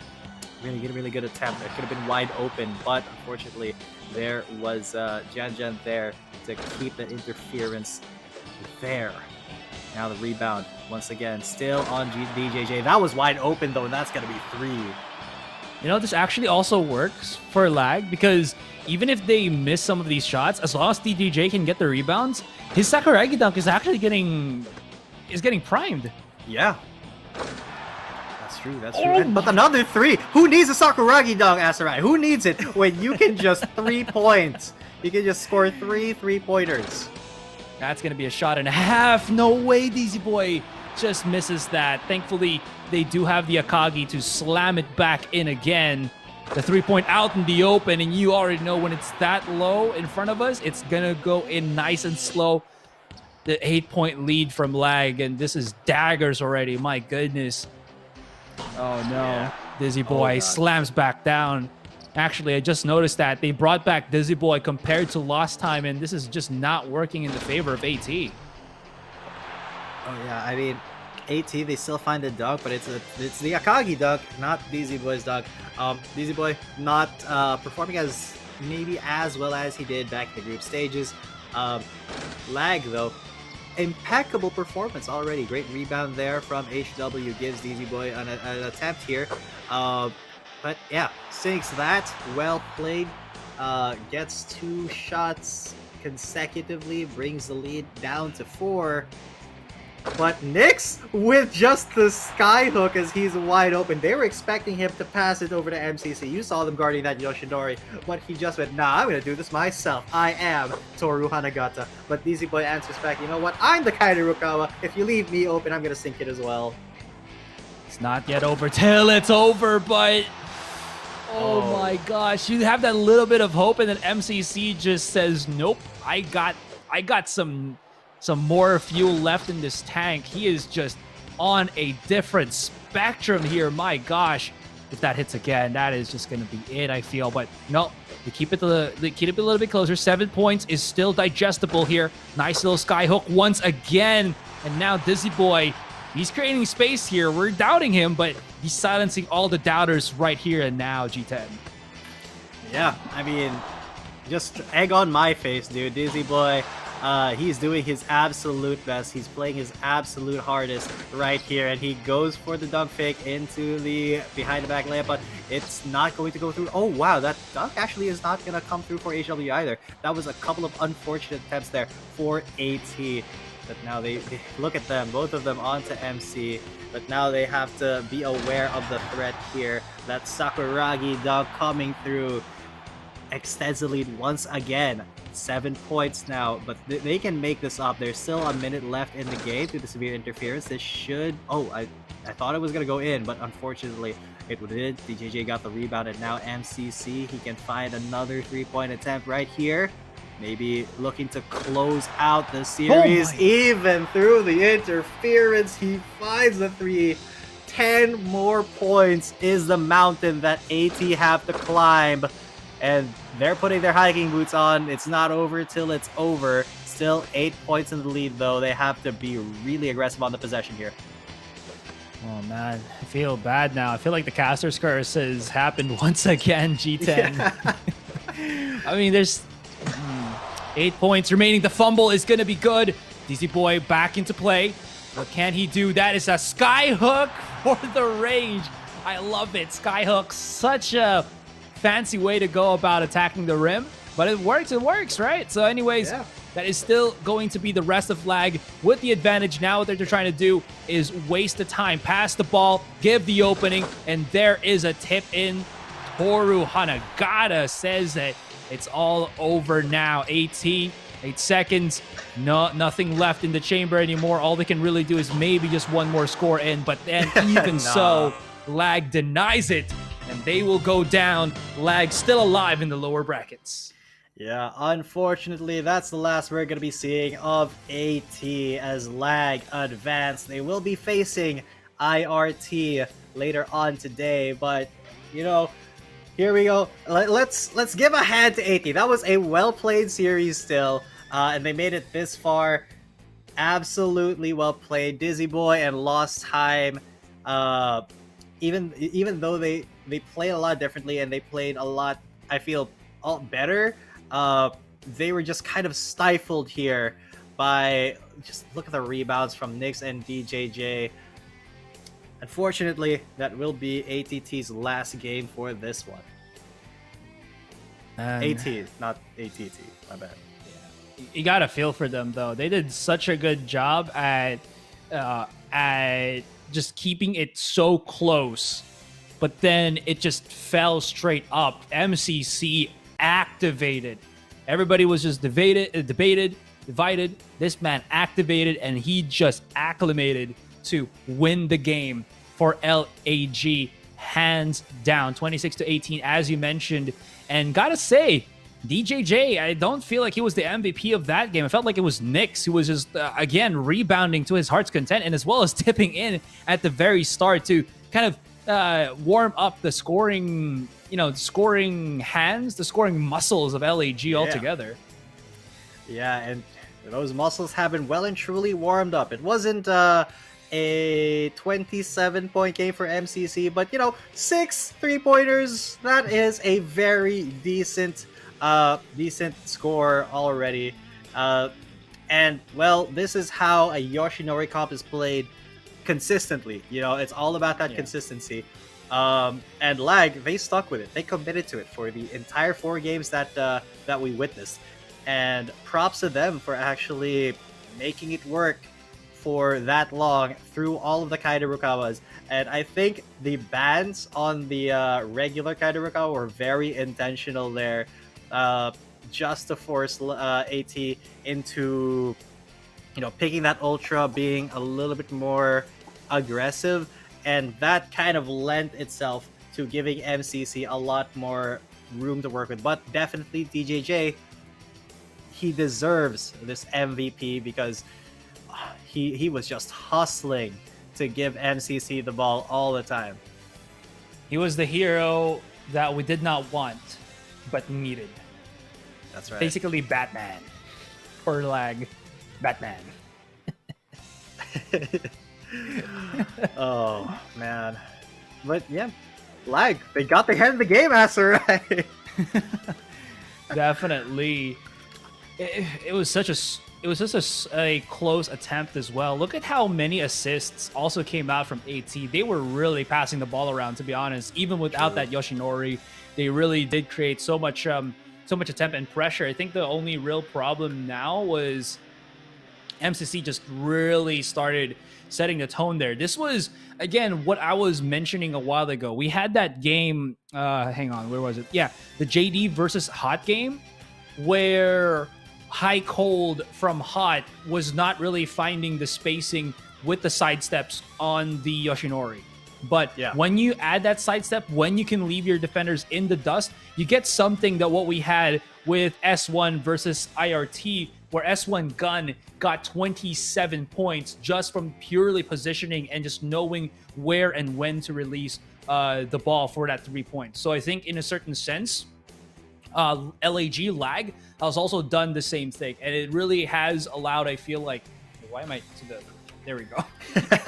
How LAG has really allowed to hit these 3-pointers. So it really is a fascinating thing to see. And as you mentioned, they are still going to keep their place here in the tournament. Unfortunately for their opponents, that's going to be it for them. But that is the nature of this. If we had it, just going in circle, round after round, just continuing, well, that would make us happy. But at least for now, we have our victors, we have our non-victors. And with that, we are going to be looking to move into the 4th series of the day, I believe.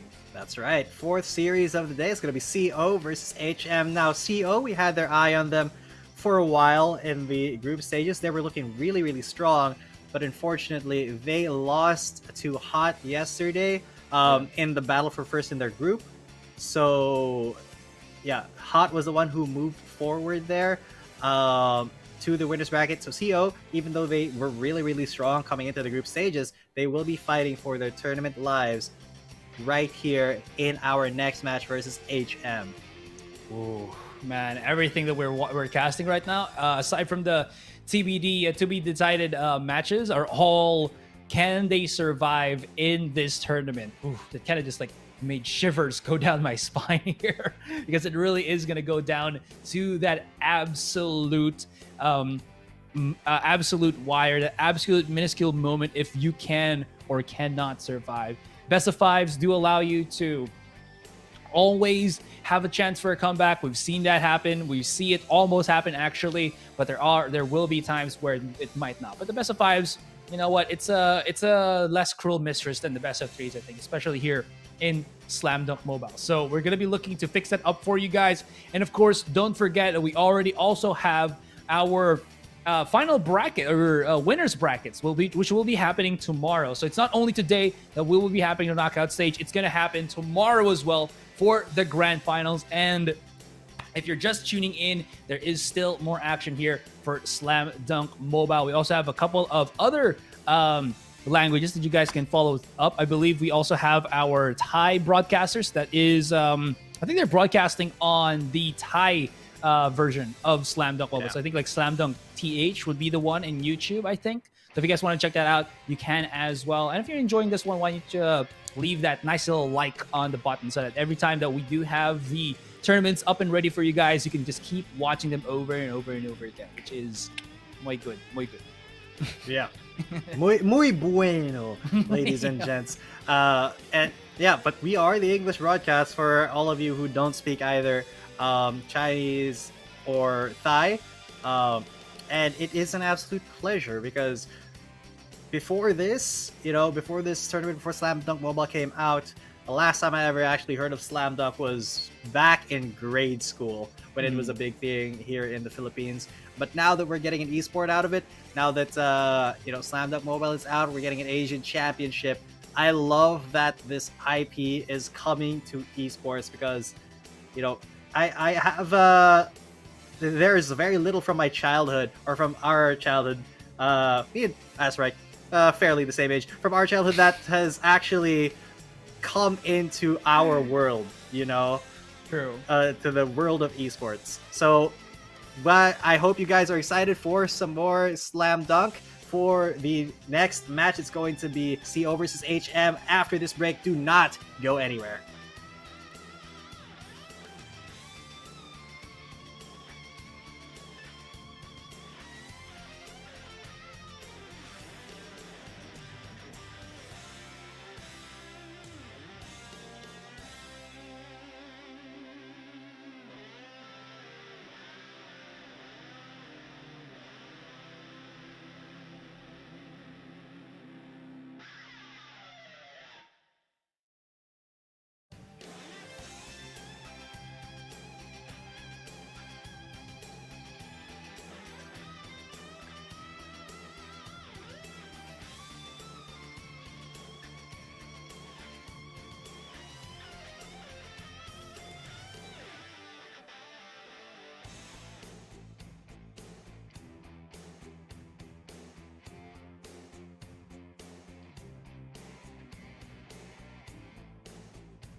Welcome back, guys. So, well, we have our first non-game number 5 series from that last one, G10. And it was a bit, again, interesting as to how it happened.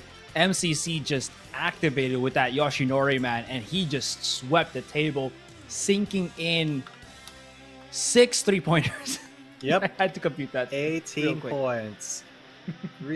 6 3-pointers in a with a Yoshinori comp. That is something that you really kind of want. That's something that you want. That's like the dream of a Yoshinori composition, right? But it's not something that always happens because the kind of Rikawa exists. And I think a linchpin of the Yoshinori strategy was actually forcing the Ultra kind of Rikawa instead of the regular one that most teams are more used to. So big props to Lag for figuring that out and committing to the Yoshinori comp, and I wouldn't say massacring AT, but giving them like a really tough mountain to climb from the very start. I very, very much do agree. They really did kind of sync up together so well there. I think for the entire series, specifically, the average best player would have to really be DJJ on his Hanabichi, whether it's the OG one or the Ultra Skinhead one. It worked fantabulously, I think, for Lag here. So moving forward, I don't think it's MCC that you need to watch out for. I think it's DJJ that enables MCC that you have to watch out for. Now, we were talking about before we went into that break. We're looking at this. Next series, which is going to be CO versus HM, and this was the team. HM was the team. Reminding you, G10, reminding us. This was the team that went in the 40-point game in that one match. Oh boy! And that was versus Yone, and I think that was also. Was that a Yoshinori comp? I don't quite remember, but I think it was a Rukawa one, and they started wailing on each other, just kept like shooting and shooting, no more defending. Yeah. It was just an insanely aggressive kind of Rukawa composition, I guess. So, I mean, fair enough. Well played for them on that match that they had that one time. That was day 2 of the group stages, if I'm not mistaken. But right now, HM versus CO. CO, we were talking about quite a bit in the days leading up to the knockouts because Shadok, incredible player. He is incredibly flashy. He just has the star power, man. And I mean, like, maybe not star power, but like he is the star player of CO. And he just finds some shots that he really has no business finding a lot of the time. So I'm excited to see how these two teams match up. They're both very aggressive at times.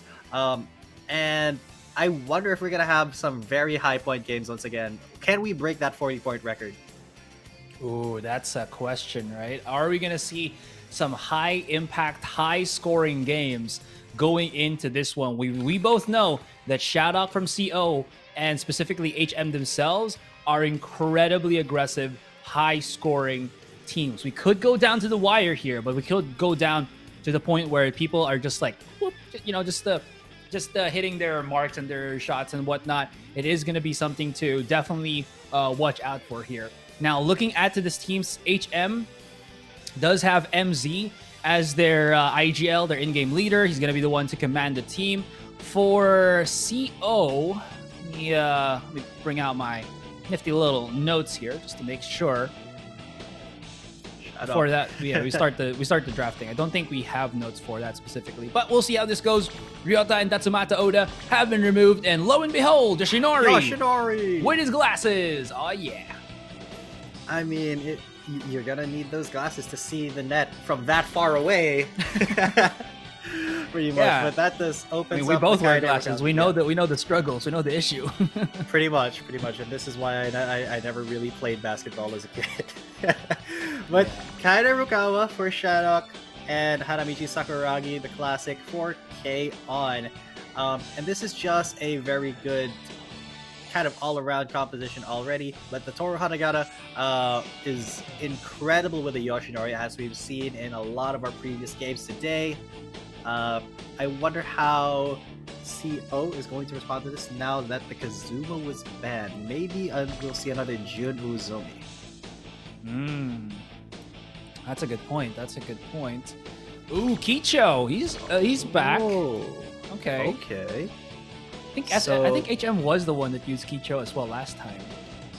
Yeah, and that means that they're not putting all of their eggs into the Yoshinori basket at the very least. See, we have that Kicho to rely on as well. Toru Hanagata, not a slouch in his own right. He's got some ways to score points as well. Although they will be going up against the big three from Shohoku, the Kaida Rukawa, Harabichi Sakuragi, and Takenori Akagi. This is gonna be an interesting game, Asura. I don't know who's actually going to win, because Shadok, he's gonna have his hands full. He's going to have to be the offensive guy for CO, but he's also gonna need to stick to that Yoshinori a lot. And then if he gets a ball, he's gonna have to peel out and make space for himself. Yeah, but I feel like Shadok, an incredible player, although a very emotional player as well. Right, he's not as calm and collected as we saw him the first day. Second and third, he looked a little bit too aggressive for his own sake. But maybe as we go into this knockout stage, he could at least bring it a little bit farther back. That is like three defenders on LB, and I am not even sure why he got that shot in. No fear to actually go for the two-pointer. I like this. But still, the ball going into the favor of Shadok, and he is bringing it all the way around. I thought he lagged for a moment there, but he's just bringing it all the way around. What is happening here? I think they're playing for time a little bit. All right, Takicho with the layup will score the first point for HM, but I think that may be the play. CO trying to... there you go. They might have actually lagged out there. Yeah. Yeah. I thought that they were going to be, I don't know, playing for time or something, but it just... I don't know. It could be a strategy. I'm not certain. These guys think differently from us. They are, pro slam dunk mobile players. So it is a different way that they see the game. Maybe, they think, oh, we have to stall for a little bit to not let them be as proactive, but it just turned out to be a spot of lag. Oh well. It's just a spot of that, because I was wondering why they were kind of like putting the ball too far, but I mean, yeah, it was just that.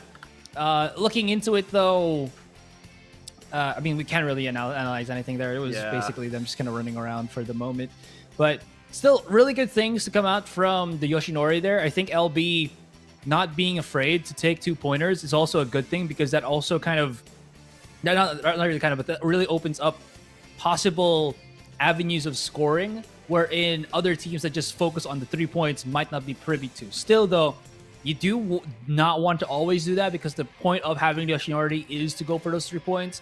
But at least it's an option there, just in case everybody's just too far flung into defending the perimeter. Yeah. There is a case to be said for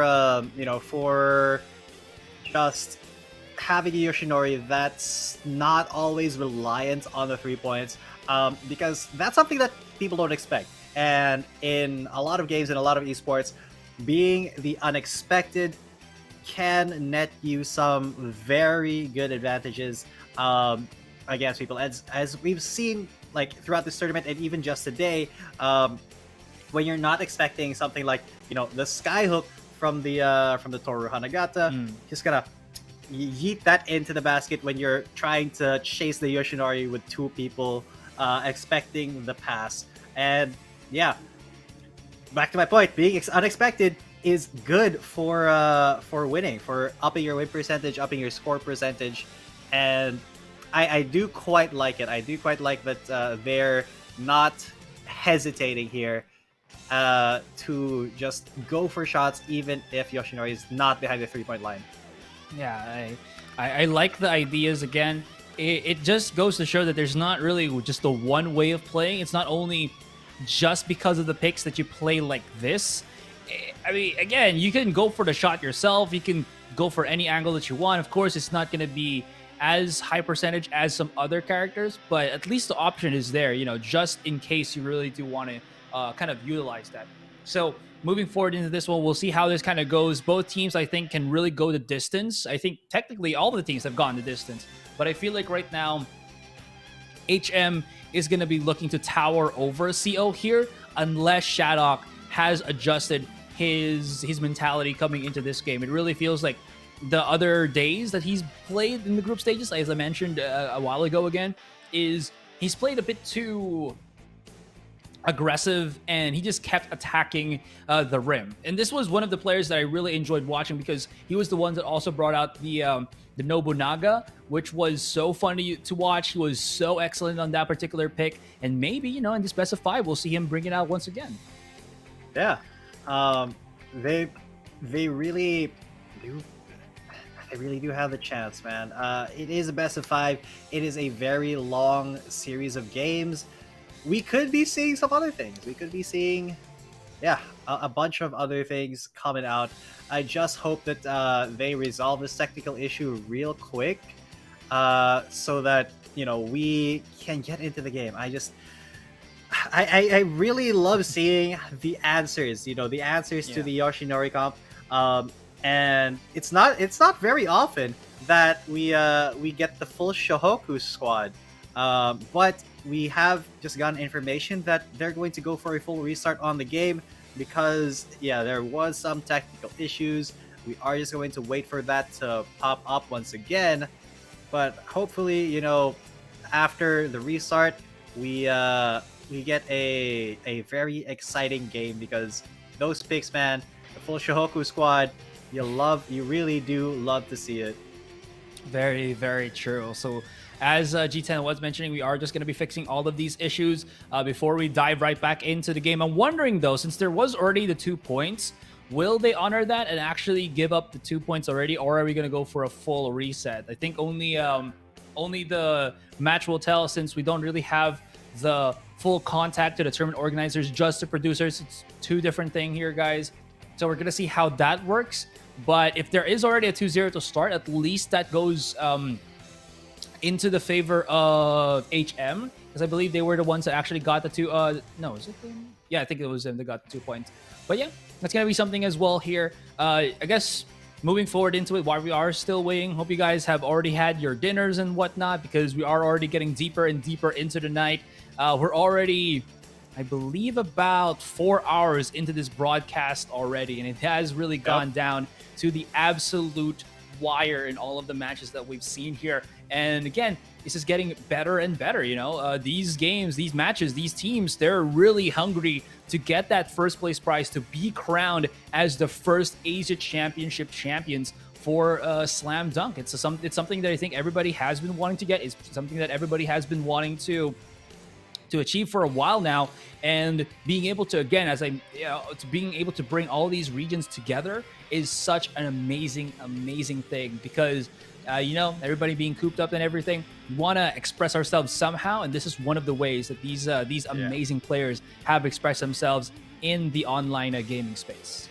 That's right, and it is, it's not just any online game, it's Slam Dunk, and that's why you see, a lot of older players in a lot of these teams, because Slam Dunk is a pretty old IP, 20 plus years old by this point, and it has stayed in the hearts of a lot of players who were, a lot of people who watched it back when they were kids, and right now, with Slam Dunk Mobile being such an accessible game, we're seeing quite a lot of diversity in the age groups, which is not very common in esports. So that's really cool to see. And now Shadok, he's going to go for the first attempt there, but blocked by MZ. Kicho with the layup. The high tip-ins are at a key here for HM. So now Shadok back into the play of things. Looks like he's going much better than before, and there it is. Signature Shadok just controlling the ball, looking for the opening, trying to lose the defenders, and it works well into that first one. Now back into the defending side. Let's see how far he can really go and mark at this Yoshinori, who immediately slapped the ball, gave the opening to SS, and then MZ on the Toru Hanagata finished off with the tip-in. That's right. That is... And oh god, that is a great block, putting Shadok on his butt, but he's got a second attempt here. He goes for the fadeaway shot, and that should go in. CO tie it up 4-4.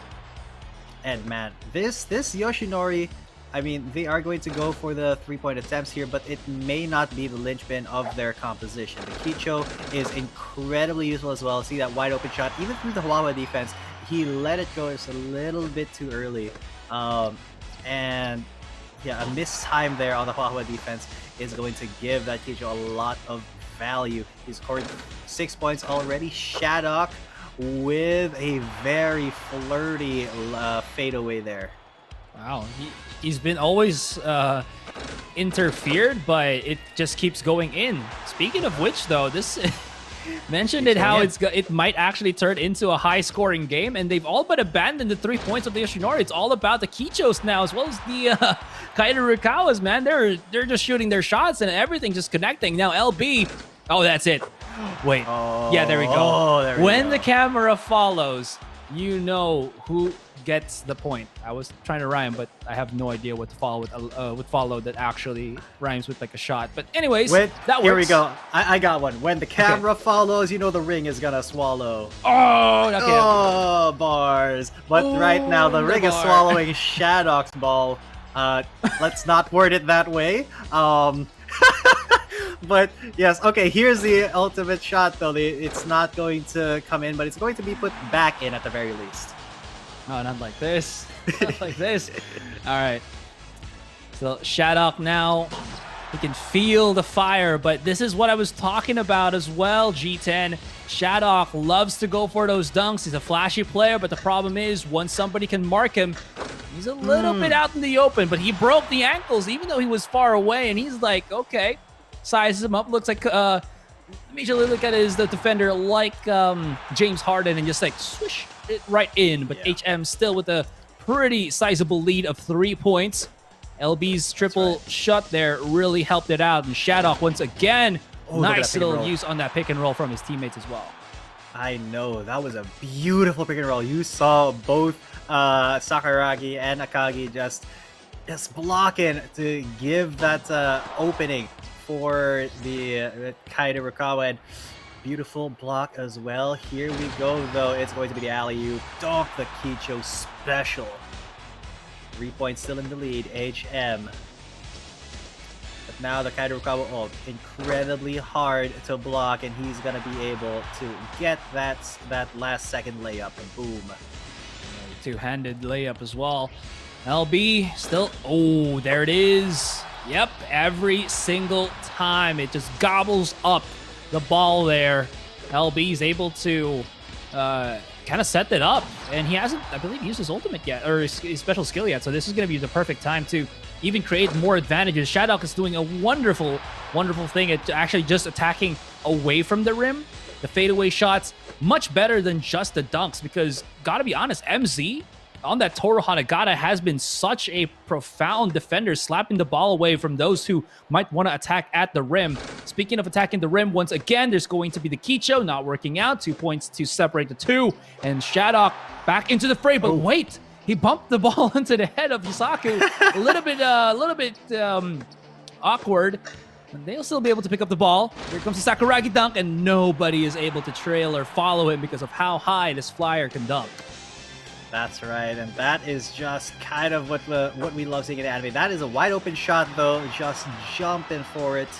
The Kicho taking what he can get, and this is a neck and neck game. Asarai, Shadok tries to go for the dunk. It's gonna be the rebound from the Sakuragi. And what is Shadok gonna do now? He's gonna go for the dunk once again. Gonna get blocked by the Toru. Once again, another rebound, and they have 3 seconds on the shot clock. He's gonna have to go for this. It's gonna get blocked once again, and there's the 18-second violation. And going to be in the possession of HM. Once again, LB. Oh, there is the high tip, and it's not going to go in, though at least he was able to get the rebound. And LB, he tries to go for the jump shot, but Yusaku just jumps a little bit higher. Oh, he gets it. He's so fast. LB is so fast, and that is just a swish by SS. Well played. And now with 70 seconds on the clock, CO, they're kind of fumbling now. It's a little bit hard for them, but this one should go in, or it's a little bit... It's still possible for CO to bring this to overtime, but they have to get possession of this ball. Shadok's running away for dear life now. He knows that he has to try to steal it, but look at how everybody's just passing it all around. SS with the last fadeaway, not even gonna do it. Just put it into the timeout. Really good stuff coming in from HM. They knew exactly what they had to do, what they needed to do to get the one up. And my goodness, 24-22. It seemed farther than it was. It was only that 1 point difference, but CO always playing from behind, to be honest. Yeah, and that was just unfortunate because CO, up to a certain point, they did score more baskets. It's just that LB, he made more baskets count because of the 3 points. But I think the Kicho tech here is incredible for a Yoshinori comp because a lot of the time, CO was focused on that Yoshinori, just allowing SS to get a bunch of free points, a lot of wide open shots with that Kicho. So 14 points for him. He will be the MVP here, although Shadok did have a pretty good run with 20. Unfortunately, that's going to be the Shohoku squad not getting the W for now. Maybe we'll see them again later on, but that is just game 1. It's going to be a 5-game series, and yeah, there is still a lot more to go. There's still a lot of life left in both of these teams.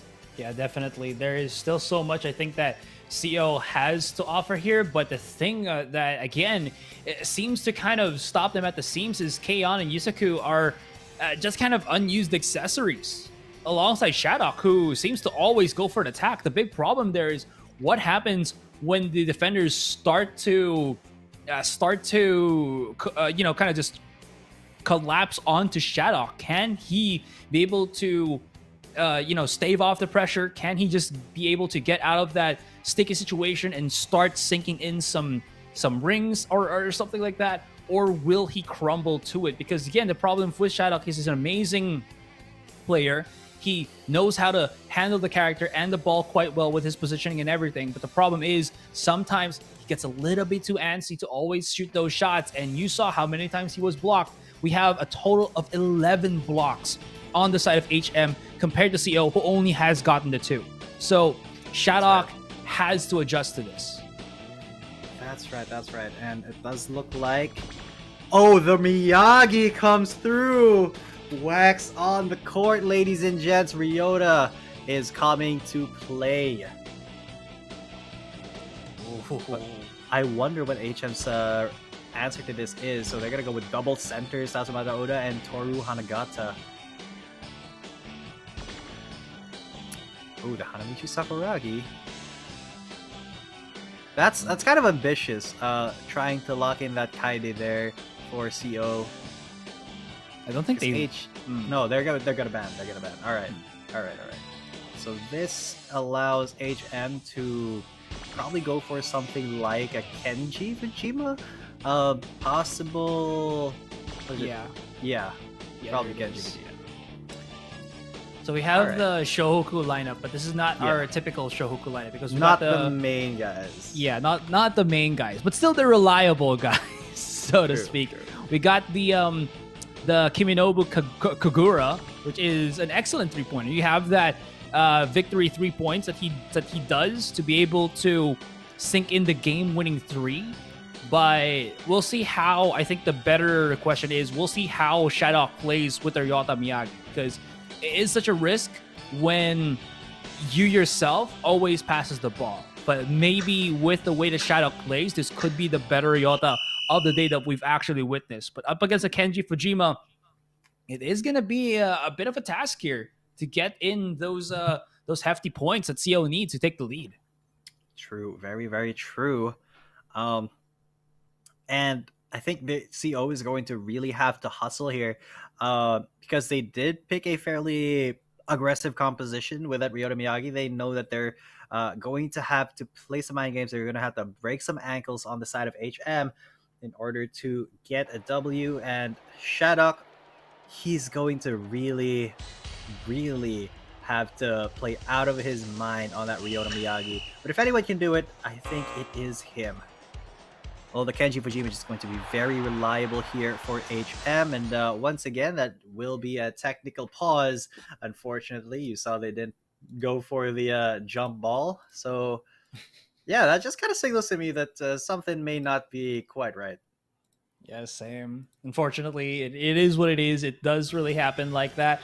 I wonder what's going on there, but yeah, for now, we are just going to have to wait for the moment. I think we've already talked about everything that we wanted to kind of mention with the team. So now all we can really do is probably wait and talk about something else for the moment. I think yesterday we talked about our go-to animes. Yeah. So maybe we can reach to that wealth of conversational points. All right, conversational points. It's like going on a date and then you're like, oh, do you like anime? Oh, maybe. I watched Naruto when I was a kid. How's that? Everybody watched Naruto when they were a kid, man. Come on. But I mean, all right. Talking about animes we watched as a kid. When I was a child, I loved Detective Conan.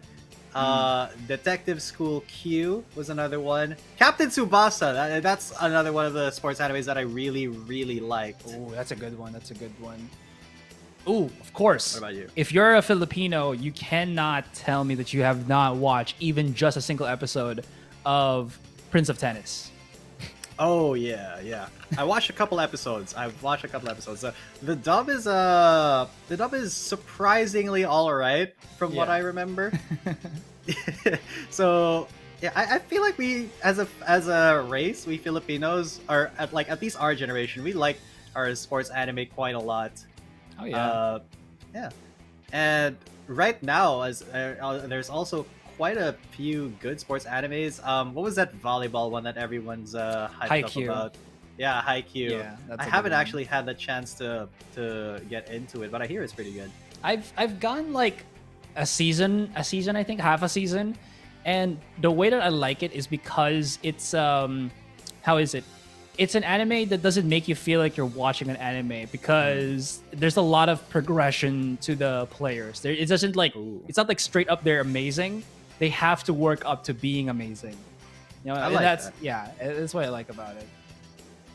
All right, that's kind of a convincer. I might get into it. That's pretty cool because you always like seeing progression, especially gamers. That's kind of like what we as as what do we call it? A hobby subculture or a subculture of gamers. Yeah, subculture. Yeah. Yeah, as a subculture, that's kind of what we thrive on. But I think right now my favorite sports anime is actually not a sports anime, it's a food anime. It's Shokugeki no Soma. That is, you cannot change my mind. That's a sports anime. Yay! It has all the hallmarks of a sports anime.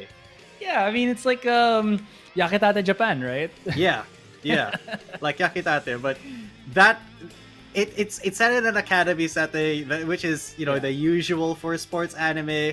There's a ranking system, there's competitions. That's a dang sports anime, but with food. Yeah, it's okay. At least we're still talking about vanilla anime. I don't want to go into the rabbit hole of the weirder ones, to be honest. No. You probably won't because I don't want to get fired. Let's not. We already talk about that off stream off podcast when we're actually doing on our streams or something like that. So maybe you guys can want to follow us on our profiles. It's right there.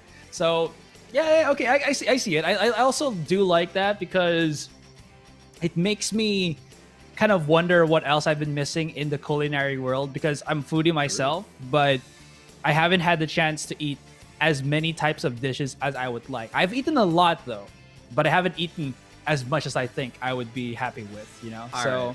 At least I know what to look for because of Shokugeki no Soma. It's like those animes that actually teach you something rather than absolutely nothing. True. Right? Like Dr. Stone. if you've watched Dr. Stone, that is Not yet. such a good one. Anyways, speaking of which, we are going to be going back into the game start. And here we go, back into the thick of things. And it's going to be CO with a 2-pointer. And, okay, good start for them. Nice little pass by Ryota. Great start. And yeah, Shadow maybe looking to be a little bit less of a big star player here when he's on that Ryota Miyagi. Of course, he is still going to have a lot of scoring opportunities because of that drive, but he's going to be passing it quite a lot more. As you can see, he tried to go for it with Yusaku. But now the Kenji Fujima, okay, he knocks the ball out, and it's K-On who actually finds it. Shadow now has another chance. He goes for the drive and pass. He's going to once again go for the drive and pass. There's Yusaku with a wide open shot, and that may be the strat here for CO. That is the one that they want to start going with, and it's working quite well for them. The longer you handle the ball, the riskier it becomes because Shadow can always just sneak in a steal. He's looking already to go for the quick little drive in. Let's get denied, but look at that pass. Yusaku's out in the open, and they're playing with the defense here. Shadow, he's opening opportunities for his teammates, and it's working quite well for CO in the long run. That's right, but this should go in. Yeah, HM finally find their first point of the game, their first 2 points. But now, yeah, passing it back to Shadow. What can you expect? You have to hedge your bets there, but it's so hard. All right, here's the 3 attempt. It's going to get rebounded.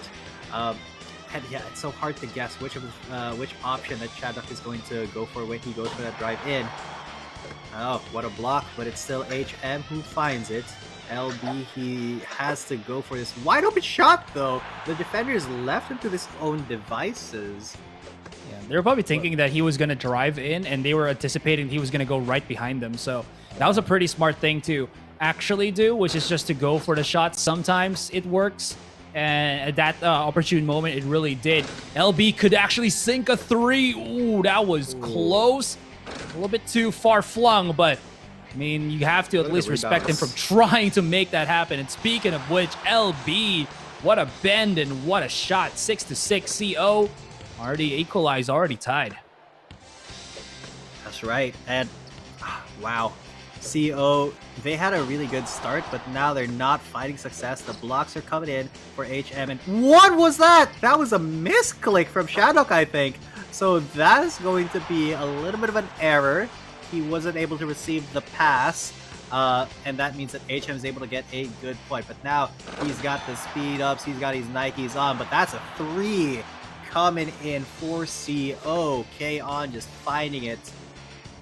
You just have to try to get that ISO defense on one-on-one to work for you. But Shadok,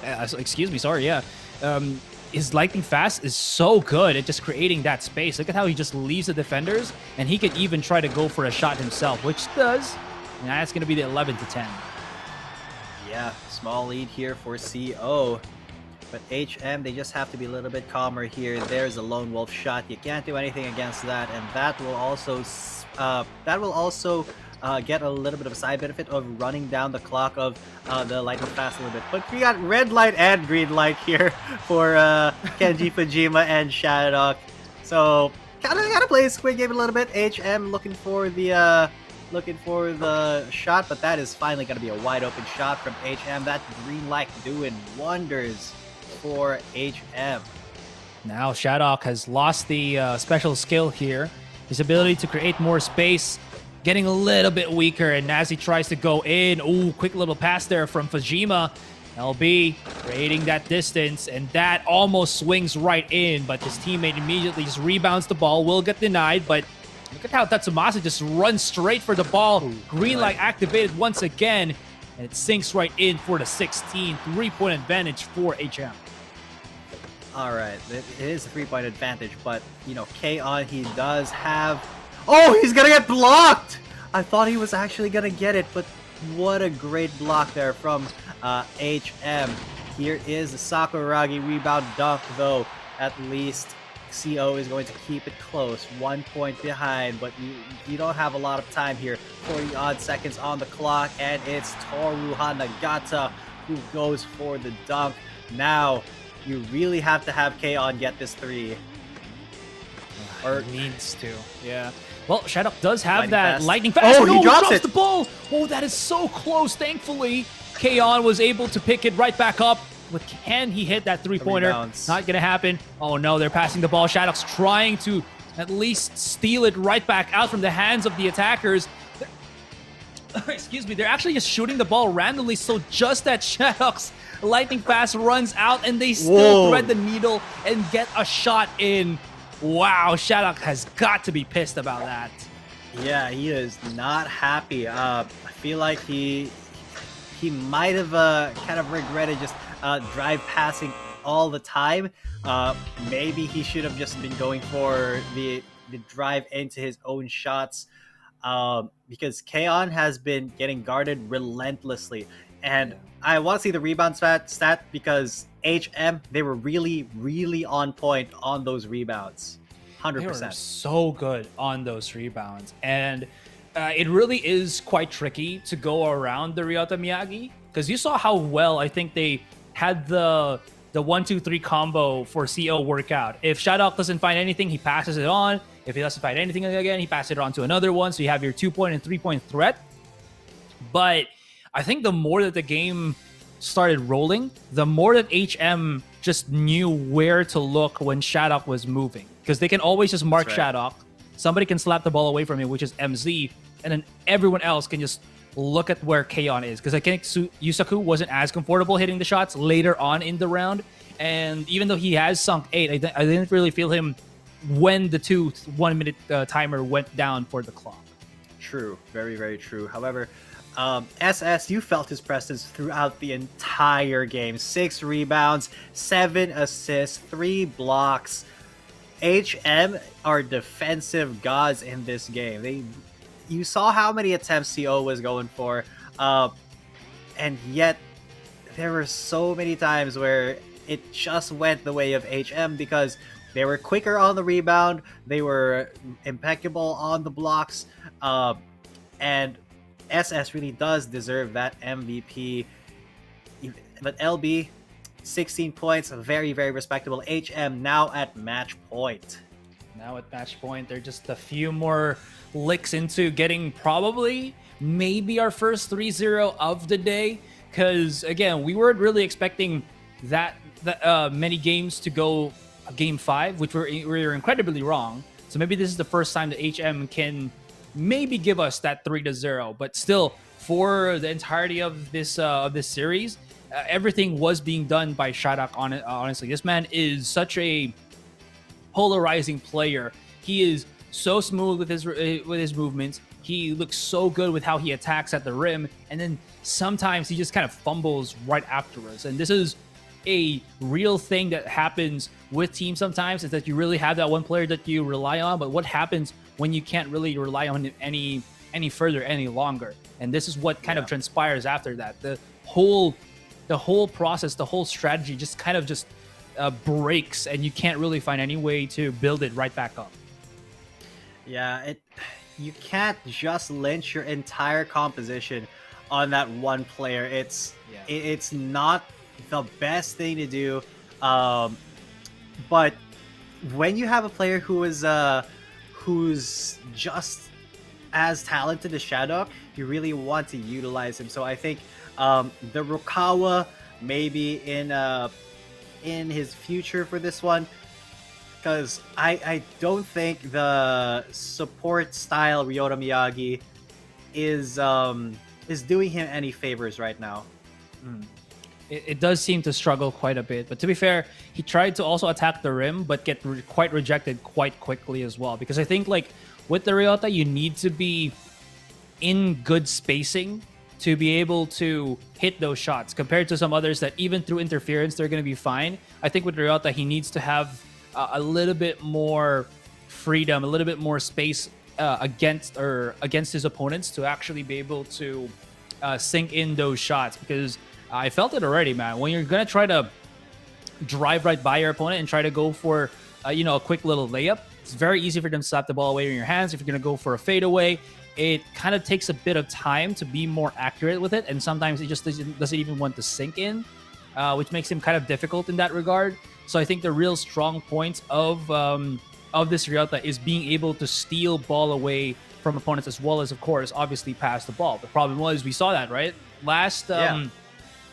sequence, they were just literally throwing the ball around, whether it was on the hoop or on their teammate, just to force Shadok to try to chase for it. And boy, did he do that. And when they got possession, it was only like, 3 seconds left on the timer, 3 seconds left on the clock. He had to throw out the ball. And by then, we already have that big lead. Nothing that CO could really do. So moving forward into this third game, I wonder if they're going to have Shadok get himself maybe another prolific score. But here's the thing. Here's the caveat.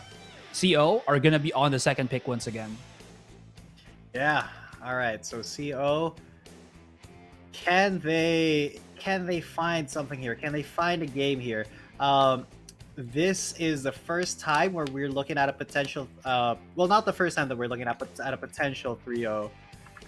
But, man, this is really not looking too good for CO. Hopefully, they can adjust, because that is really the mark of a good team. The Miyagi was a great idea, but if it doesn't work out, it really doesn't work out. He was just not playing, I think, aggressively enough, or playing for himself there. But Kaido Rukawa will be stolen from CO. This time, it will be in the hands of HM's LB. Look at the bands though. Ryota Miyagi and the Tatsumasa Oda, kind of standard here. Hanamichi's skinhead being picked up for K-On, but the Kazuma priority here for Yusaku. Interesting. Yoshinori banned, but I already think that Shadok is gonna bring out the Nobunaga here. I don't think he's ever played the Shinichi Maki, so it has to be the other one. Has to be the Nobunaga. Ooh. Yeah. They banned the prolific stealer too. They banned the Ryoji Ikegami. So I'm pretty certain now it's gonna be Nobunaga. the Nobunaga. No, Oh. Kenji, Okay, I mean, master of jack of all trades. true. Against Naito though, that's okay. All right, Naito may have been a specific pick here for that Kenji Fujima as well. So I'm interested to see how this actually will go, because HM, it feels like they've drafted pretty well here. But of course, the Kazuma is going to be a very big factor. The Kazuma Takasaga, we've seen him take a couple bans as well, just because his presence is incredible at certain points in the game, Well, I mean, it does allow for that flexibility. So I like the idea, but I wonder if Shadok is actually that good of a Kenji Fujima player. To be fair though, Kenji Fujima is very kind to anybody who uses him. So Yeah. he does have that easy factor at being just good for anyone that uses it, and for any composition that you wanna kind of use it for. Still, CO, they're playing at a complete deficit in this series. It's a reverse sweep if they want to get something done if they want to keep themselves alive in this tournament. That's right, and with just the rebounds and the defensive presence here by HM, it's going to be very hard for CO to, even keep possession of the ball. You see that Naito, he is beating out the Kazuma for these. The wide open three though. You don't expect the Kenji Fujima to be taking that as much, but Shadok, full of surprises here. LB though trying to go for the airwalk dunk will get blocked out. LB just moving the ball around for the moment. Interfered shot, but takes in regardless. 4-3. And Shadok, he's put a point on the board, and it's a good point. So can he do it once again? I like the movement around the ball now. He's not being too greedy, but look at how the movement of HMR, where they're going. Just making sure that if Shadok doesn't commit to the shot, there's nothing that his teammates can actually do to follow through. And speaking of which, LB just zooming past once again. Over to the back, and that's going to be the layup for a nice little 6-pointer here for HM. The turnover.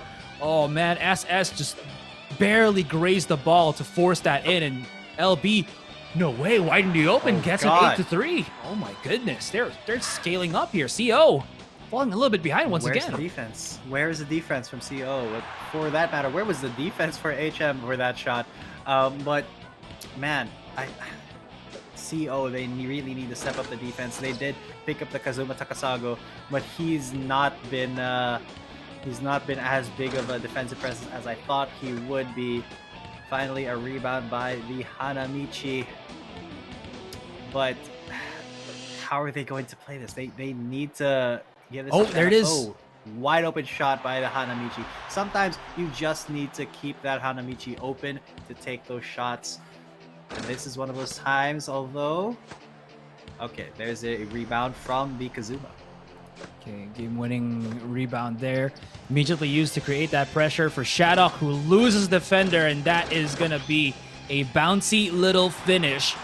But that leads them into the advantage. This is CO building up the lead here. Shadok, he's looking mighty fine with the green light, but still gets lost in transition as LB able to breeze past 2. And that leaves us with a back and forth game here. Shadok, great pass onto Kaon, but he is getting marked by the rest here of HM. He still passes once again, making sure that it's going to be a wide open shot, but regardless, still gets rebounded by HM here, who now tries to open stuff up. I believe SS should have, yep, there it is, the Euro step dunk, and he just posterizes anyone in his wake. That's right, and Shadok should be running out of green light here in very soon. And he hasn't been able to do anything with it. CO, that entire green light, they weren't able to score a point. Unfortunate. Oh, but this tip in though, HM, what a lead. 5 points already, a minute 24 left. CO, they're kind of floundering here. Their defense is not as solid as HM's. Still though, they do get that very forced point, which they will take for as much as they can, but the dunking game for HM, man, it's going through the roof here. I mean, there's a sizable magnitude, and the earth is shaking from all of these slams onto that board. SS now just goes back and forth through LB. I believe should have his special skill up and running as well, but he don't need it. He just needs the jumper. He just needs to create a little bit of space, nudging himself in the center of that circle. And with 7 points, 1 minute in the clock, Shadok got to step up, which he does. 2-pointer to get them closer and closer to the lead. But LB, and here he's losing the defender once again. Has to pass for SS. He does at least create a little bit of space. Look at how he just passes it through. SS not comfortable with a jumper. Naito, not really known for that. But this... Oh, it sinks right in. A little bit weaker on the finish, but still finish nonetheless. And that's just a kind of the strength of Kaida Rukawa. He can attack from so many angles. They're even using the Kazuma to get some skyhooks in. There's the green light for the Kenji, but maybe too little too late. Great block though. It's still going to be in the possession of HM. There's a jump shot from the Toru Hanagata. And now LB, another wide open shot. 7 points in the lead. I think CO, they're starting to see a very small chance of them getting back in. They're 5 points away though, but they can't. Okay, great steal from Shadok. He has to actually play this well. There's gonna be the rebound though. Unfortunately, HM, they're the ones who have the ball now. There's a jump shot, and it sinks, even if it's Naito. And I think that's done and dusted. Asarai, 7 points in the lead. There's going to be, well, they at least bring it down to 5. But CO, all the flash has run its course. HM with the slow sizzle to finish out this match 3-0. Split decision make there from SS before his Euro step dunk to pump a fake and then actually go for the shot itself, so that every defender basically went away from him because they were thinking he was going to pass, and then he just like prepared a shot. I mean, even if he's not that good at 2 points, 2-point jumpers, right? If there's nobody on him, he can just time his shoot well, release it on point or on time, and then just like sink still at 2. I mean, even with that, without that, I feel like they was still won. But You can really see the split decisions that come out from HM to lead them up to this 26-19. That's right. Wow, what a dominant match from HM. They knew how CO played, and the defense from HM was absolutely impeccable. 7 rebounds for SS, 4 for MZ, 11 in total. Every time Shadok was going for something, they were there, they were ready to get the ball. And it just felt like Yusaku and K-On!, even though they're playing Kazuma and the skinhead Hanamichi, they were a little bit too behind on the rebounds. The timing was just not right for them. It wasn't great enough to deal with HM too much. And yeah, honestly, at this point, better defense beats out a very strong offense. And speaking of offense, again, really unfortunate there for CO. They had so many things working out well for them at the very start. You saw how many times Shadok started to, move the ball around and a lot more. But it really also showed, I felt like, the weakness for CO, that Yusaku and K-On! Are not able to match up properly versus their counterparts, which was MZ as well as SS from HM. And with that, we have our 2 follow-up matches in the lower bracket for today, mind you guys. Hot versus Lag, that's going to be a good one. And then IRT versus HM. Ooh, doggy. Last 2 best of 5s. And, well, we're not cooling down at all. It's all going to be spicy from here on out as well. That's right, guys. Hot versus Lag coming up next. They are fighting for their tournament lives. AT has been eliminated. CO has been eliminated. Will Hot or Lag be the next victim here? That's the question on everybody's lips right now. Asian Championship 2021. Oh man, this lower bracket is going to be incredibly intense, Asarai. It definitely will be. And now let's see how these legends roll. As MVP for that match, SS. Of course, being that Naito, just able to create the opportunities for the rest of his team, able to be that middleman, that if you can't find the defense, if you can't find the offense, it's SS that technically does both, just to make sure that the rest of his team can follow through right after. Really amazing stuff. You can't see that with the amount of rebounds and blocks that this man has put out there. And the 3-0 first of the night, G10, HM with the pretty sizable lead here, as well as a momentum booster when they're going to go up against such a prolific team like IRT. Exactly. They're going to need all the momentum that they can get. And a 3-0, that's going to do it. That's going to up your confidence and, perhaps give you that boost, that mental fortitude to go up against a team such as IRT. Because other than, IRT losing that winners bracket match, they have been playing pretty well, pretty impeccably for pretty much all of the group stages. I think they've only dropped a match to I think they've dropped one singular match to WD in the 3rd day of group stages. So that was, but that was, I'm happy about that one because that was a win for Southeast Asia at the very least. But now it's going to, I'm not sure who's gonna actually get this, because HM, you saw how dominant they can be, how they can read the plays of the opponent. But IRT, they're a Korean team. They're incredibly cerebral, and they pretty much they are one step ahead in the mental game. So I'm excited to see how HM is going to deal with that. It's going to be very difficult, I would say, because I feel like HM still had some difficulties going up against CO. If they are not as prepared moving into this next series for them, they're going to hit a wall. Because IRT were the ones, you mentioned it earlier, right? They're the Korean team. They went up against the other prolific Korean team, which is S1. And boy, did that go to the distance with a full 5 games. It really went to the absolute wire. And I feel like IRT is out for blood right now. I feel like they want to prove themselves a lot more coming in from that loss, being dropped down into the lower brackets. And if, again, this team, if HM isn't ready, I feel like IRT will just breeze past in this series again.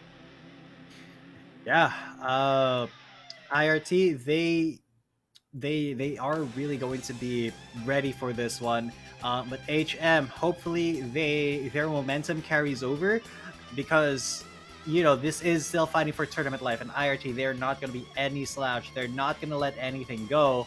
And you saw how they played versus S1 earlier in the day. Sometimes it was like that. We had that one very low scoring game because they were just psyching each other out. It was taking forever to get points in because both teams just played super well, both on offense and defense, just a little bit more defensive. So HM, I feel like they do have their defensive bones in this game, but will it be enough to compete with IRT, who are very, very comfortable just being very defensive? Yeah, I gotta say that is incredibly true. IRT, though, they also do tend to play. How do I say this? I feel like if IRT don't have the momentum, they just barely get those W's. And comparing the two, I feel like HM is a more momentum-based team. IRT, the only reasons why I feel like, or the only games that they actually won against S1 were very close games against S1, where the markers were like 11-8, stuff like that. We're probably going to be talking about this a little bit later, guys, because we're going to go for a break. When we come back, it's the next series of the day. 2 more to go, so don't go anywhere. We'll be right back.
Welcome back, guys, again to the Asian Championship 2021. I was about to say, wait, what year is it now? We're getting a little bit deeper into the tournament. So, yeah, we're just talking real quick with the production about, hopefully we can get into a LAN once again. I know that Thailand, we have our production guys at Thailand, and they have some really, really cool sites to see, have really cool tournament arenas to try to compete in. Maybe that's where we can get our next slam dunk tournament on next time, once everything cools down a little bit more. And of course, enjoy those delicious delicacies that they have. If you guys haven't tried, like, deep fried insects, Thailand's got I love I've those. tried it. I've tried it out. It is good. It is solid. The silkworm is probably by far the best, I'd say. We actually have that here as well in the Philippines. We have a Where? local delicacy called Camaro, which is just they're fried locusts. They're very good. I used to have them all the time Where, when I was a dude? kid. Like, I know only Tamilok, bro.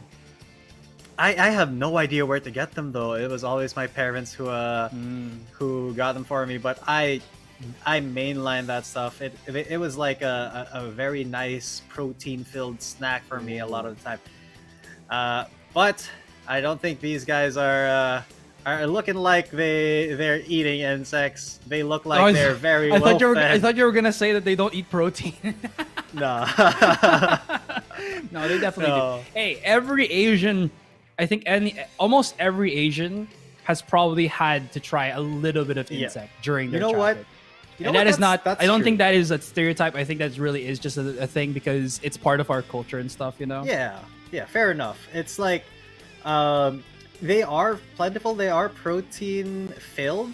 And technically, they're healthier than They're mainstream what mainstream offers, right? Yeah, they're incredibly healthy, and there is more protein per gram than an actual a steak than beef, and That it's is cheap true. too. I've read that. You know where? On Where? Wikipedia.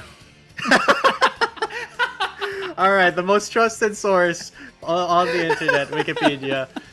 But anyway, this is still the Slam Dunk Asia Championships 2021. Hot versus Lag, a lower bracket match once again.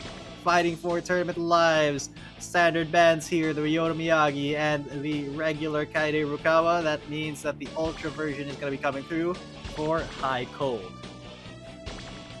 Ooh, there it is, the pickup once again. We haven't really talked about them when we came from the break, but to be fair, we did mention before we went on that break as to I felt like this is going to be a close game, but I feel like Hot will play on a deficit because High Cold is very much that. He is very much either hot or cold. He's either in one edge of the spectrum or not. And I haven't really seen him as consistent as we probably want him to be. That's maybe the reason why we're also seeing Naito be on the 51 be on the Naito, because they need something to kind of assist to this. You can't only just have like two centers and not do anything. You need another possible scorer to help them out. And speaking of which, they should be going for a center here. Could be looking at the Toru to even things out. Yeah, because Naito is already a pretty good rebounder alongside Toru. You don't need the Akage Tenori, to be honest, but they also leave themselves quite open to Lags or MCC's Yoshinori, which is what we saw a while ago, man. Incredibly scary. And especially when the comp is built around that Yoshinori. I think that's what the Naito pick is here, because he is one of the players who can actually block those 3-pointers from Yoshinori that have potential to come out. But the Tatsumasa Oda is, as we saw, a really good enabler for that Yoshinori to rebound, to get the ball into his hands, and even to clutch out a game with his own lone wolf shot. I don't know how this one is gonna go, man. And of course, you need to have that Hanamichi Sakuragi, at least one of their forms. It can't be slam dunk without the Hanamichi, and we have seen him quite a bit here. But for now, Hot, they have first possession. What are they gonna do with it? High Cold attempts it put in. No, it's gonna get rebounded, and now it's up to MCC. Can he make this shot through the severe interference? Put in, and another rebound. Sakuragi always aggressive on the rebound. That's an open shot. If it doesn't go in, I don't know what I'll do with my life. Well, now I do know what I do. I will do with my life since it went in. I mean, yeah, very, very good shot. Okay, great step back there from High Cold. Evens it up 2-2. But MCC, he's looking for something, and you saw the Knight though. He's just trying to slap that ball away from MCC at any attempt really. Although it's going to be Nyx who's going to attempt the shot. The put-ins have not been working out so well as of yet. But the rebound's actually good for lag here. Look at how many times I think Nyx has picked up the ball ever so often, and finally one goes in. I mean, if it's 1 out of 99 chance, like there's always that 1%, that one chance that it'll go in. So might as well keep trying, because if Nyx can always rebound that, we've already repeated, it's a rinse and repeat. If you can't keep doing that, why not? Nyx, such a defensive player, slaps the ball away from the hands for that dunk. Ooh. Finally, High Cold finds something out in the open. Great stuff from High Cold, finally getting a little bit hotter in here. But still, you have to be a little bit more proactive in your defense, especially when you know that MCC is going to be taking that shot, and you see the both centers, the Naito's there as well to look for the rebound, and it is Hot who find it. And now High Cold, he's trying to cross over and come back in. He's gonna go for the dunk, fake into the windmill behind the back layup. You love to see it. Good stuff, and there is an attempt, but it won't come out. MCC, he's still jockeying for position, but while he's doing that, DJJ was left wide open to take a very good shot. Lag still in the lead by 1. And still in that lead. We're able to thread that needle. Beautiful ankle breaker, just going in left and right. How can your cankles keep up? MCC has yet to really mark in a 3. Really afraid of that Naito's high block, but he still will try to go for a 3 through because of that ultimate. MCC now maybe he's able to shake away Naito. Not really going to be the case, but hasn't even phased him. Well, the answer to that is sounding no. 3 points for lag here. 1 minute and 30. We're all down to the final 2 points to just equalize. And High Cold trying to shape things up with the help of 15Y's. Oh, that's a beauty. That should go in. It doesn't though. It still gets the rebound from Naito, so High Cold, he can have another attempt here. But will he be able to find anything? The severe interference doesn't matter. He does find it, evens it up, and with 1 minute 13 left, it's anybody's game. Although if MCC can find something, they need to set him up though. Look at the Hanamichi trying to pick and roll for him. They're getting the pick, but not the roll as of now. The Euro step dunk though, very hard to block, and that puts Hot in the lead by 2. Such a big stake. Oh my goodness! Another 3-pointer to come out from MCC to keep the ball rolling. High Cold, okay, still has some movement. Severe interference, and here we go back to the drawing board. Naito's opened up. Oh no, he actually just passes right back out.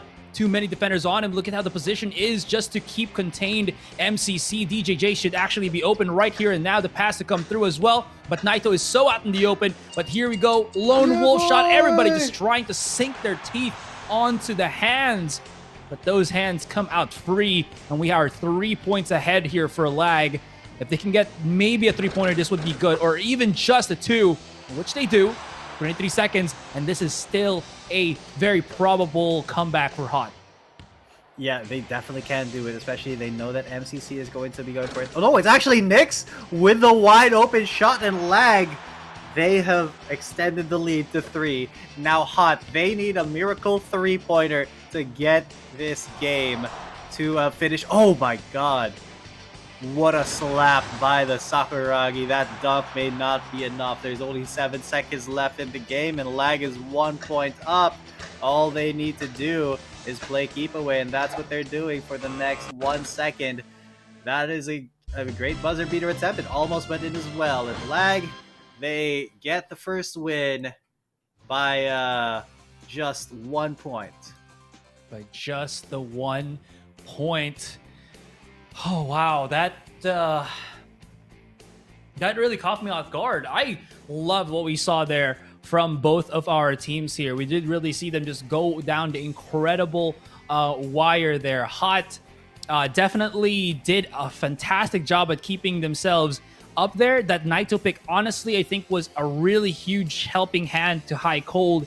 The 3 rebounds, you really did feel it. The 5 assists to give that leeway there. And I gotta say, Naito playing the double up with High Cold really shortened the opportunities for MCC to sink some threes in, because you saw how well he just was able to cover a good chunk of the court without even moving too much.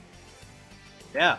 And that's kind of what you want to be. That's kind of what you want to be doing, you know, when you are playing the composition. MCC though, he did sink 3 threes, and man, DJJ, he was in a lot of good positions a lot of the time. Lag really did play a lot better as a team. Look at their defense, man. 5 rebounds for Knicks, 4 for DJJ, and 2 blocks for Knicks. 2 very key blocks too. You saw when High Cold was trying to use his special skill there, Sakuragi slaps it out of the air. Volleyball slap. Just, I think if High Cold was able to land that shot, that game would have been the reverse. It would be Hot leading with 1 point, but that was a close game altogether. Next game is going to be just as competitive. It's up in the air. There is no way to tell who actually is the better team as of yet. I'm curious now because Lag I was looking at it. Lag versus AT a while ago, all their games went with Lag having MCC on the Yoshinori. Let me double check that. Yeah, every single game that they played, all 4 games, they played Lag on the Yoshinori. What happens when they actually don't have that anymore? I think they default to maybe the Kaide Rukawa, but I think that's actually a good thing here because you take that away also from the hands of High Cold. And the reason why I'm talking about this is because High Cold Lag is going to have that first pick privilege moving in onto the next game. So this is really going to be something that I feel like could really mess up Hot's tried streak to get that second game, because they barely won, but they barely lost. That means that they could have also barely won that game. It was only that 1 point deficit, and now Lag playing on the starting. We'll see how this goes, but Hot definitely has to decide if they want to remove the Yoshinori this early on, or will they let it through from Lag? I feel like they have to ban it out. MCC is just such a good Yoshinori player, and allowing him to get it for free. And you can see they're already picking up the Tatsumasa Oda, which kind of indicates that there is a possible Yoshinori on the board. They could also go with a Kenji Fujima. So there are a lot of threats here from Lag. Although that does mean that High Cold and Po Zhao, they will be going with the Haramichi Sakuragi Skinhead and the Ultra Kaide Rukawa. 2 of the Shohoku boys already. And yeah, as I said, Lag will be securing that Yoshinori pick already. I do like how they insta-pick first the Tatsumasa Oda.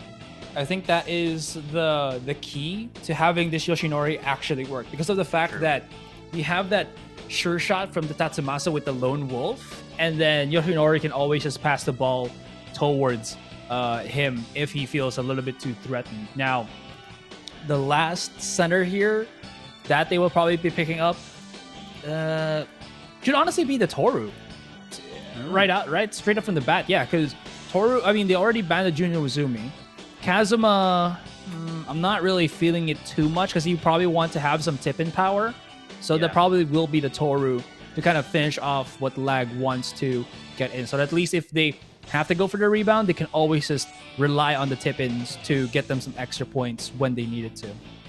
That's right. And I mean, just Toru Hanagata, Tatsumata Oda, and Yoshinori Miyamasu, they're just so... That is just such a well put together team.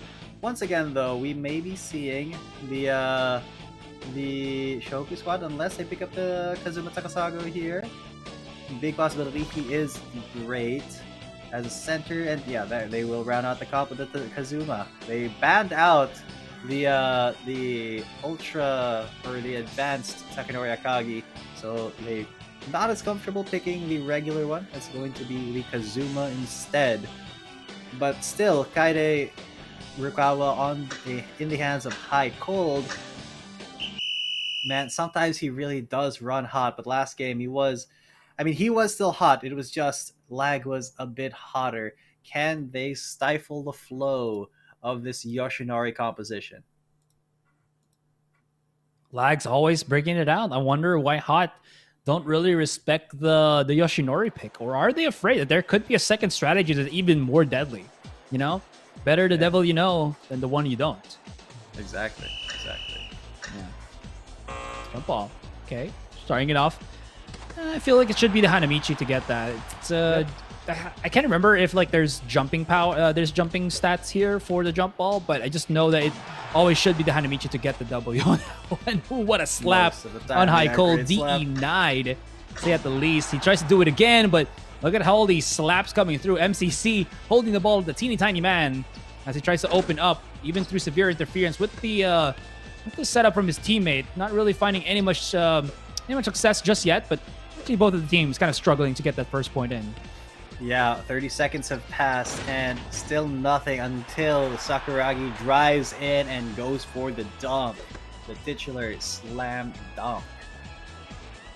Now it's in the hands of MCC, who goes for another free attempt. This one will go in. And, oh lord, Lag is starting the train already. The train of threes. Hot, they need to play a lot more aggressive. They need to be more aggressive on that rebound. And if they're not, man, if they keep letting... Okay, so that's better. That, like, letting Hanamichi get a jump ball there. If they keep letting Lag get the rebounds and MCC getting these attempts, it's really going to be difficult for Hot to get into this game. However, yeah, that is what you want. You want to be first on the rebound there. You definitely want to be first to take it, first to try it. And it's because of that Hanamichi that I think it is helping them out. Hojao always likes to play the center, but now he's actually going to be on that one. They want to probably get their most defensive player a little bit more help here, but that is ace. Oh my god, that is an ace shot right there. MCC, what an assassin from the long range. He's just able to hit those shots when they least expect it. And it really crumbles, I think, the momentum that they want. But still, up out in the air, the Kazuma, perfect for that pick and roll. And look at how he just sets up for that tie, 6-6. Yeah, 6-6 with Hot having had to hustle a little bit more for their 6. Oh, what a put in by the Toru Hanagata. Lag lead by 2 now, but this is not an insurmountable obstacle still for Hot. It's just they need to be a lot more proactive right here, just like that. Going for all of that movement on the Kaede Rukawa and then the dunk. I don't think Lag expected just a straight up dunk. I think they expected the last second change into the layup. But, oh, another 3. That's the third 3 for MCC, who's playing the Yoshinori. Dropping the bars right now, yeah, but boy. Well, we'll see who's going to be dropping the ball, because these guys, if they can't win the defense, they'll just go all out on the offense.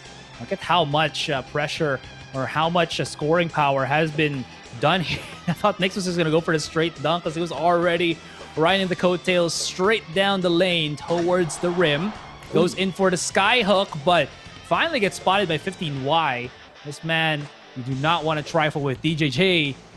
Weird little animation there, and here's how you do a sky hook. Here's how you try to go for that advantage, 12-11. That's such a Kaide Rukawa move, though. Okay, through the severe interference, it's not gonna get. What? Oh, Lord. Didn't even touch the rim. It didn't even touch the rim. What was that release? But that's a wide open shot that did touch the rim, but it wasn't strong enough to go in. But now MCC, will you let him be or let me be me? There's the 3, and now Lag with 2 points once again in the lead. Although it's Hot who's actually they have they have been on the coattails of Lag here so far. There is the rebound from the Akagi, follow-up dunk to even up the score. Hot has actually scored more baskets in total, but just Lag MCC getting those 4 threes already. Okay, here we go. The Toru. It's so hard to block that because you know the movement is hard to follow. There's quite a bit of a struggle there to try to keep the lead here, but can't see they're trying to make sure that they can just move that ball around, and Lag, they gotta feel a little bit pressured here because now they're just relying on MCC to get the shots in. DJJ has already done one of the wolf shots. I'm not sure if he does have a second up and running for him because that's going to be such a huge linchpin, but they are making sure that they can put down the clock. MCC's looking for it, but they give it to the one man, and the miracle block actually blocks nothing. 18-16, 11 seconds. Plenty of time for High Cold to reach something and bring this into over. That's right, but he has to do it now, and that is going to be it. We're going to be 2 going seconds. to overtime. 2 seconds. All you got to do is pass the ball and go for the miracle. No, he's just going to go for the ult. It's not going to go in. Severe interference.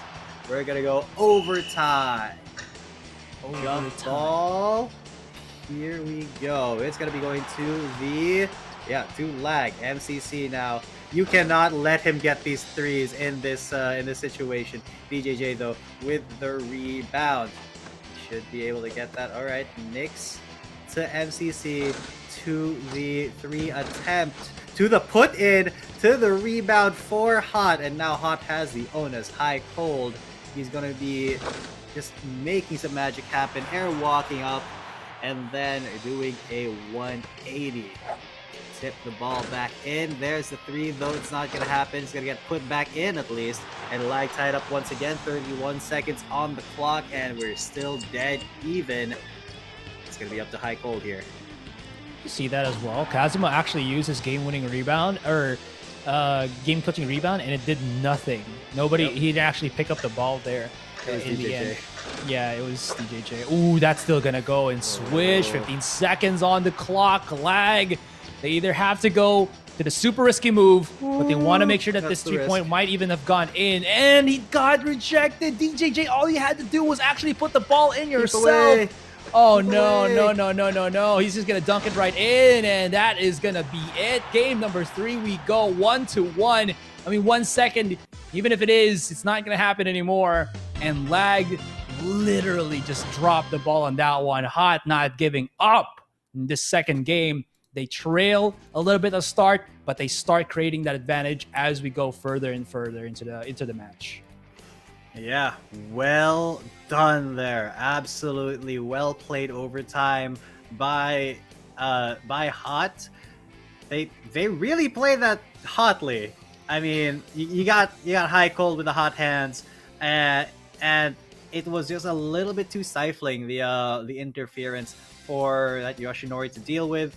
Unfortunately, even though he still scored 4 3-pointers, High Cold was just all over the place. Not in a bad way. He was all over the place, all over the court, and getting 20 points for himself, 20 out of 24.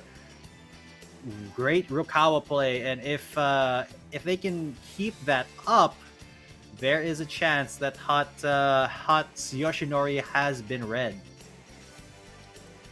Again, we mentioned it. It's a very risky thing for lag here as well. They need something to be in the center of it, and I didn't really feel the Tatsumasa Oda as much as I think I felt it on that first game. It felt a little bit underwhelming. Yeah, in this one, it only had like 2 points to compare to the 6 points that it had in that last series that they had, or that last game one that they had, which begs the question, what happened there? Like, again, they really forced the issue with MCC, just trying to strike the threes, but never really went back into just, letting the centers get the points, because there was some stuff there where I think like Knicks could have actually just slammed the ball himself. There was some openings from Tatsumasa, but then again, it's just weird to me how some of these players just kind of always default to scorer being the only scorer, and then defenders and rebounders only just doing in that one regard. But I mean, it's not how it goes. Yeah, sometimes that really just is not how it goes. But it's still a solid composition, a solid plan in theory. It really does depend on the execution, though. It has to be, you have to be on point. I mean, we've had some very talented Yoshinori players. MCC is one of them, but sometimes the RNG is just kind of not in your favor. But I wonder though if they're going to switch it up, maybe go for the Kenji Fujima instead, or will I think that it's still safer for lag to stay on that Yoshinori. But sorry, that for lag to stay on that Yoshinori. But Hot though, if they can, what's it called? If they can force the Yoshinori issue and stick on him, we could be seeing just the domination of High Cold's Kaida Rukawa. That's true. I mean, I am looking maybe for a different take here. At least coming into game number 3, it is going to be Hot with the first pick once again. So that means that High Cold has Kaida Rukawa priority. But I want to see if lag will still try to force that Yoshinori. For the moment, it is going to be that default set of bans. I don't think we're ever going to see the light of day for the Yota Miyagi in this series specifically. But yeah, DJJ and Knicks for the 2 picks. Probably going to be the Tatsumasa Oda and then the Yoshinori once again. I think now it's not I think specifically in that second game, it wasn't really the picks that kind of hindered them. It was more of how much they had to try to counter against the opponents. But maybe they felt that the Hadamichi from Poja was just too much, so they still at least get in these 2 heavily defensive players. Very true. Tatsumasa Oda, Hanamichi Sakuragi Skinhead being picked up, but that does leave their third open. Naito is going to be picked up by 15Y. That kind of indicates Kenji Fujima ban. They're going to try to force MCC to stay on that Yoshinori, because Hot may be able to just deal. Oh no, they're actually gonna ban it. That does leave the Kenji Fujima open though, which could be a problem. MCC is no stranger to that. They do ban the Juno Uzumi, so that's... Oh, excuse me, yeah, sorry. Whoa, wait, what? Huh. Interesting. Are they gonna commit to this though? No, they're not. Okay, the safe pick. The safe Kenji Fujima pick. Lag kind of scared me a little bit there. Okay. Tamayuki Uekusa. I've not seen that ever used. Haven't seen it.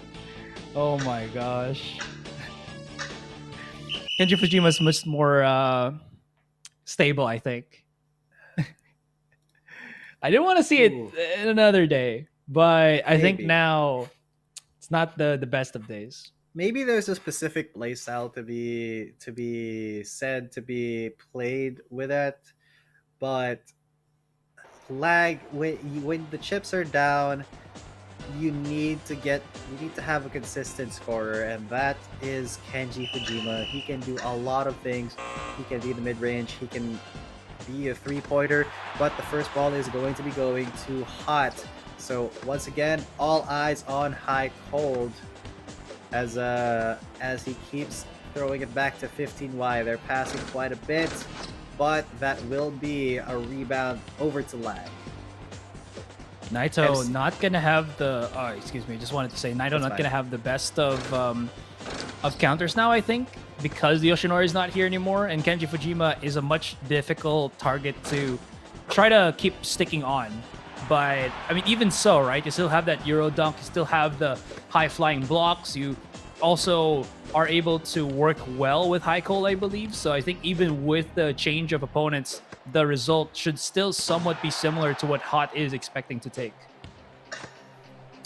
Yeah, that could be it. But yeah, Hot.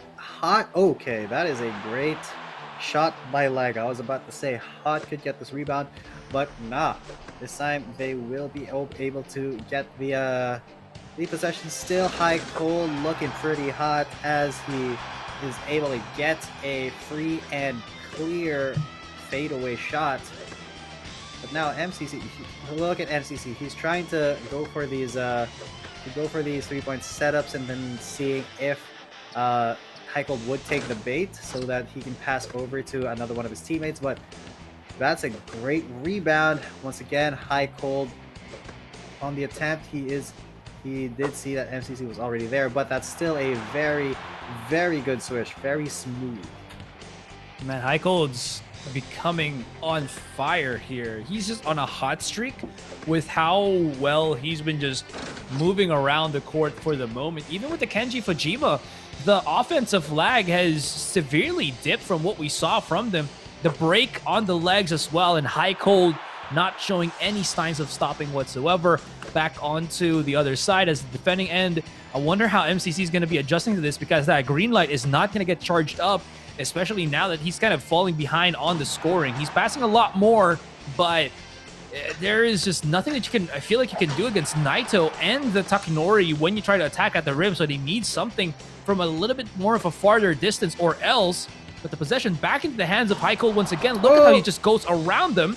Good little prediction on where the ball is going to drop. Gives High Cold another chance to go for a 2. And look at how Hot is just leading the charge now and just, again, controlling the game.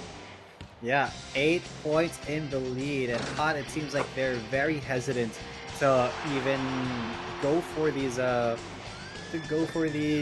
attempts, man. You see MCC jumping in the air, and then as soon as he sees High Cold's there, passes it back. But here's the Euro step dunk going to go through for Hot. They still keep that lead pretty big, 8 points in the lead. There is the Kenji Fujima though. Finally, he's going to be popping his green light. But now the possession is in the hands of Hot, so that green light may be a little bit a tiny bit wasted, unless, yeah, they can get that rebound and then pass it over to the Kenji. He's going to use all that movement. He's so fast around the court. That was not a wide open shot, so he did not risk it. So he's just going to go a little bit closer instead. The rebound once again. He's going to go for the 3 this time. Through the interference will go in. The Sakuragi rebound dunk will go in though. Keeps it closer and closer. Lag is starting to mutate from pupa to a flying butterfly that will be stinging like a bee later on, but it seems like the Wasp is here to get in the advantage as Hot is just buzzing everywhere around the court, attacking MCC. It feels like he's feeling himself as the Yoshinori here for a certain point. I think he's feeling that he needs to get these 3 points just to alleviate the pressure a little bit, but it is in the end a little bit wasted and punished, because now they're trailing a lot more than they initially started at. And look how he just tries to go for that once again. But nice little pass on to Nyx. Everybody feeling it, gets conditioned, but still they have 6 points to try to overcome with 40 seconds on the timer remaining. That's right, and High Cold gets stolen from, and MCC won't let him be at all. Now though, here is the lone wolf shot. That's what you kind of pick the Naito for, but even Naito has a very difficult time blocking that just because he bends back so far and jumps so high. Now, Hot's still in the lead, but just by 4, High Cole going to go for the shot. It's going to get rebounded and dunked by the Takanori Akagi. Not a rebound dunk, but rebound then dunk. Still bring the lead up to 6 with only 8 seconds left. Lag in a bit of trouble, and that's going to be Hot taking it to match point. Within the final point, no, it's just going to get blocked. Hot 6 points in the lead. Good victory there. Match point. Wow, Hot is on a streak here. It went what's the point there back again? The last game it was 20-24. The other game it was about I think 16-18 in favor of I believe that was Lag, but now Hot is starting to create that tempo for them. What a transition from a team that was struggling in game 1 to a team that is now being struggled against on game number 3. Look at how much High Cold has evolved. His Kaito Okawa is so dang scary, but then the question lies, will Lag allow again the Kaito Okawa to go through? Will they not steal it themselves as they're going to go in for that for that next game with first pick advantage? Because it seems like the Yoshinori is not finding the value that I think initially it has for them. And maybe this sticking to that Yoshinori will be their undoing. It could be. It really could be. So I do think that Lag has to switch up the strategy. I think they have to be the ones to pick up the Kaito Okawa next and not just put all of their eggs in that Yoshinori basket, because Hot has kind of read them like a book, like a little notebook.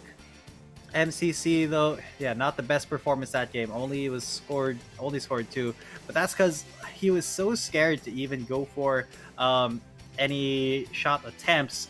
Yeah, you saw whenever High Cold was in his face, he was jumping, and then as soon as he sees High Cold, pass it over, just yeet it over to another person, try again, and that just kind of, he just did it again and again and again. So really didn't get too much value off of that Kenji Fujima, even when he had that green light. So that was a little bit unfortunate there. I think that just is a symptom of being very used to that Yoshinori play. Yeah, it goes to show, right? He was feeling it a little bit there. Granted, we have seen Kenji Fujima's get the 3 points in the previous days, but it is a far cry from what a true 3-pointer brings to the table. And to be honest, it has to be the Kenji Fujima literally being out in the open to time his release properly to even have a chance at hitting that 3-pointer. If it's a contested 3-pointer, I feel like the percentage severely drops, at least comparing it to the Yoshinori, who can still sink in a 3-pointer even if it is contested. In any case, though, that means that Hot only needs one more game to keep themselves alive, and that means that that their opponents here, Lag, gotta have to try to do maybe something else. The dependency on the Yoshinori is becoming their downfall, is turning into their downfall, but it seems like they might try to do it again with the first pick. But Tatsumasa Oda also up. There it is. DJJ picks up the prolific center. Yeah, and once again, that means that High Cold will be getting his wish here. The Ultra Kaide Rukawa with the Haramichi Sakuragi skinhead. That does mean that MCC is going to be able to pick up the Yoshinori once again. Lag really likes sticking with this strategy, so they're going to ban out the Kazuma Takasago to keep them honest, to keep them a little bit disadvantaged in a way, because Kazuma is really too good. But that does mean Naito is up and open for Poja to use, which is not a bad pick against that Yoshinori. But it might be the Juno Uzumi. It will be. Makes sense. I mean, you have two scary ultimates from Takanori as well as Tatsumasa, so you kind of don't want the hassle of having to go against that with the, at least you have that, you have something to counter that with the Jin Uzumi. So I think it works in the end. Yeah, I think it does. I think it really does. But Yeah. I think right now it's going to be up to execution. Lag, they're really committing to the 3-point play here, but Hot is comfortable, not having to. They're comfortable trying to counter that. They really are.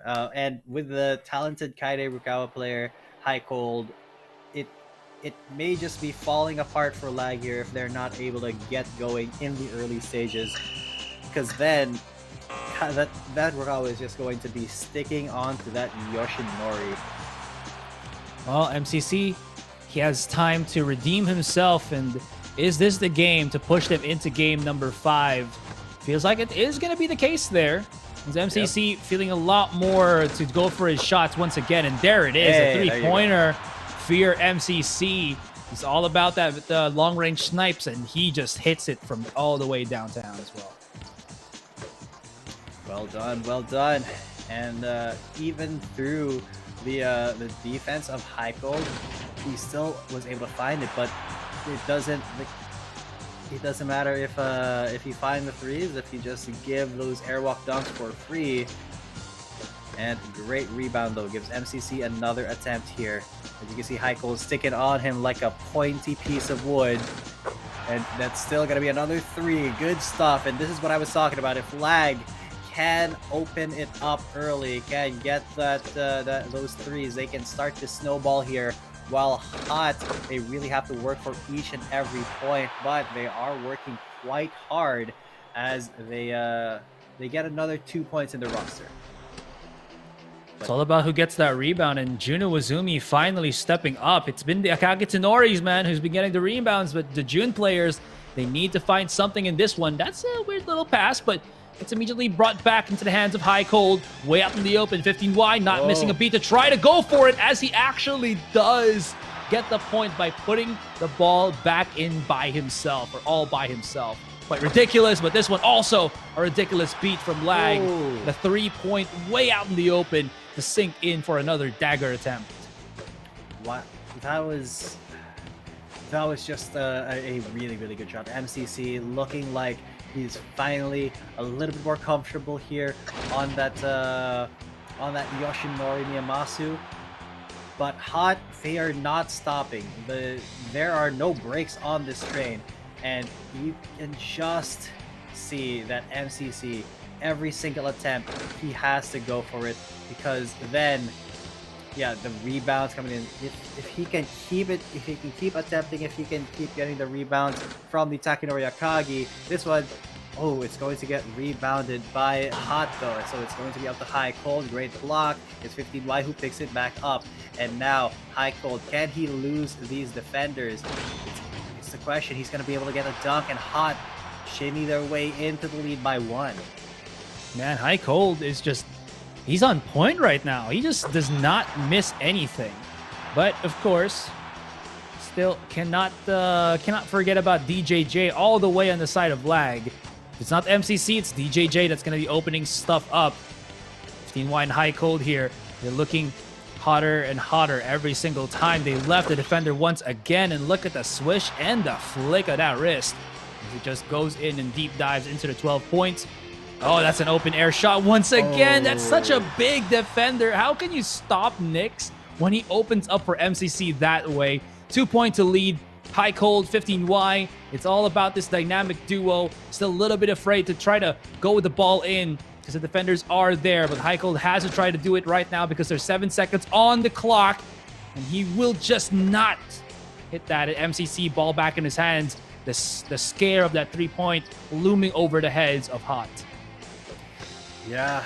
Oh, man. Hot, they are feeling really threatened. So they're trying to pressure High Cold right here. So now they do have the ball. High Cold, they're trying to pressure MCC, but High Cold, he is going to go for that shot. It's not going to go in. It's going to get rebounded. And MCC, man, he's going for these shots. He's being very, well, not greedy, but very ambitious with them. He's trying to create some space for himself as well. Lone wolf shot unblocked. once again, and now that brings our lead up to 4 with only 48 seconds left in the game. Hot, they are at match point. Through the interference, they do find it, but now the possession is once again in the hands of Lag. Oh man, how they're gonna be able to go through this. Oh my goodness, that almost just gets, I don't know, spat out by the basket. That's a big, big, big one. But possession of the ball back into the hands of Lag here in the rest. MCC out for another dagger. That should go in. Oh my goodness. It feels like it is. We're going to go for a possible game number 5. 35 seconds on the timer, but still, if they can't really find anything, will they find something now at this one? A lone wolf shot coming out from the Kaide Rakawa. I know that's not what it sounds, what it is, but eye for an eye right there. Yep. Oh man, 18 seconds though. Hot can still turn this around. They can still bring it back, but they have to chase the ball. And look how aggressively Lag is just keeping it away. They're playing keep away so much. It's so hard for them. There is the shot. It's not really a shot, but it's not enough. Not enough time to go for an attempt at a buzzer beater there. Lag find the win, and that's right. We're going to go for game number 5. That zoomed past. That was out of nowhere. But yeah, I probably expected it to go for that game number 5 as well. MCC was feeling a little bit more himself, I think, in this game, especially with that Yoshinori pick once again. I think what really helped him out there was the how do you mention this? The pick and rolls that the Takanori does bring to that table. Look at how many times it doesn't just say there, but I feel like the assist should be a little bit higher from Nyx because he just, again, body blocked for MCC to net that 15 points.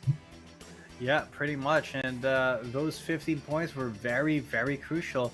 From the start of the game, being able to land 2 3-pointers within a minute of each other, that was really big for Lag. And DJJ and Nyx being, fairly decent at enabling him. They got 3 rebounds each. And MCC really, you cannot just give him the Yoshinori for free. Or if you're going to force it, you have to maybe go for the Naito, right? Yeah. Instead of something like the Kazuma or the Jun Uzami. It really works, right? I mean, it just helps them out so many times already. And I don't know now what's going to be looking for this one. Lag just on point with what they want to do. This is the Lag that we were hoping to have seen in that third and third game, but it didn't really saw. Now looking into this one, we are going to go for that game number 5. Hojao, a little bit underwhelming on that end, but didn't really need to, I think, get the Jun Uezumi up and running because 15Y and Haikul were such a dynamic duo, to say at the least.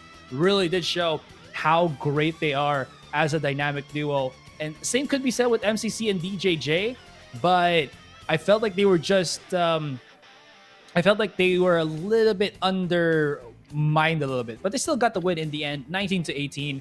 We'll see how this goes into that 5th game as we are just preparing this one. The question now lies, especially when Hot is going to get that first pick again, will they ban the Yoshinori out for this one? Because I feel like when they ban the Yoshinori, the Kenji Fujima for MCC, not as good as he was hoping for. Yeah, I think they have to ban the Yoshinori Miyamasu here. But they're not going to. They still think that the Ryota Miyagi is a bigger threat, and Lag responds with the classic Kaide Rukawa Classic ban. So that does mean that Hot, they're definitely gonna pick up the Tatsumasa Oda. I was gonna say they should pick up the Kaide Rukawa here, but I think they know that Lag knows that the Kaide Rukawa is not going to be their main scorer, so why pick him? It's going to be once again the Yoshinori Miyamasu here for MCC, who's been doing great work on that Yoshinori all series long. But yeah, finally Haikul will be picking that Ultra Kaide Rukawa. This is a really good answer, I think, for Hot, because they know that Tatsumasa is like the building blocks for lag, right? This is the foundation center that they use to lay waste to opponents.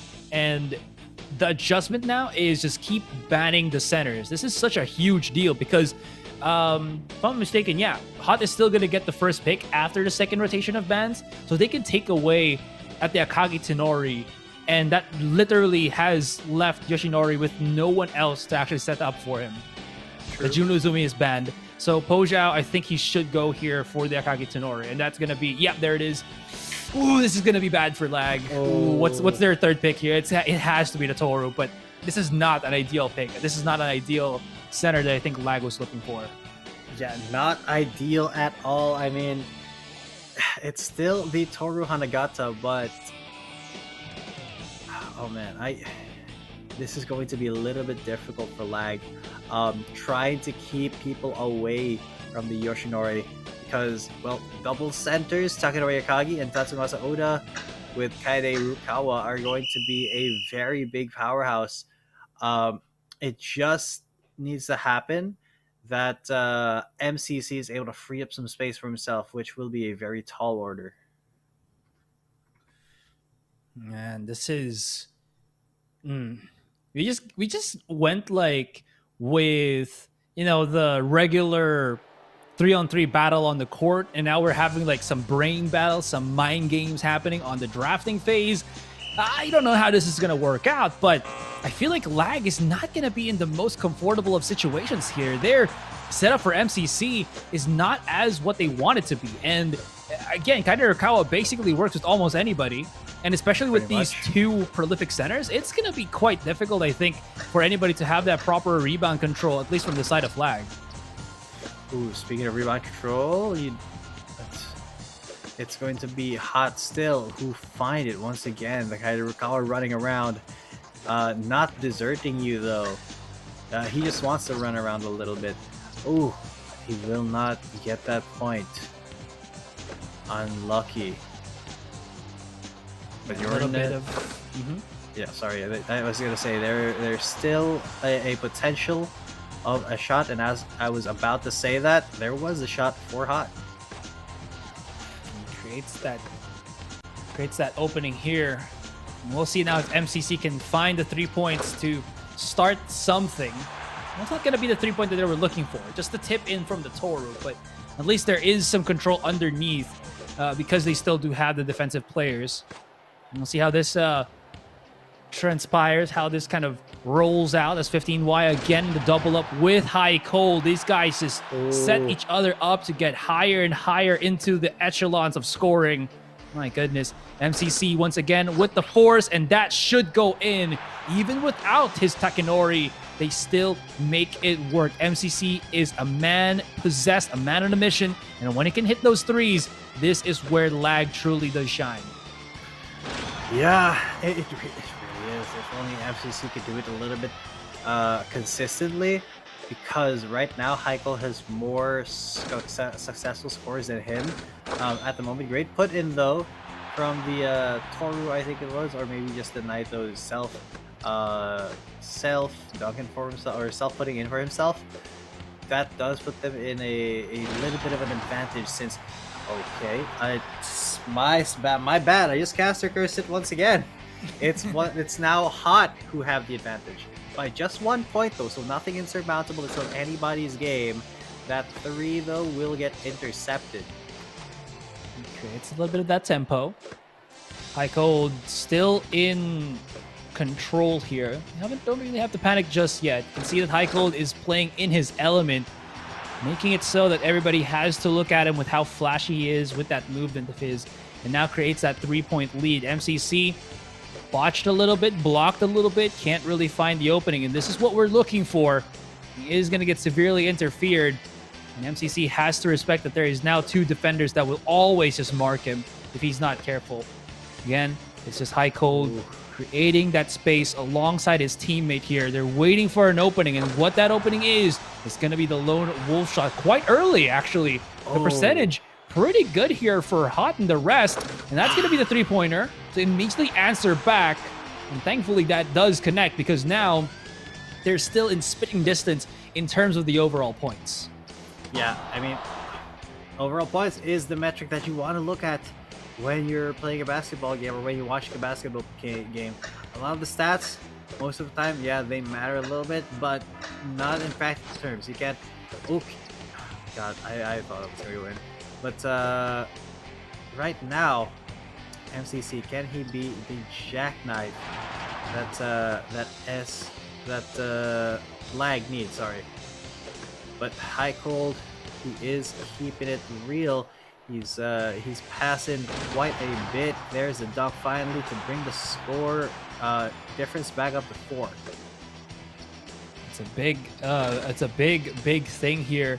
That 3-point almost connecting.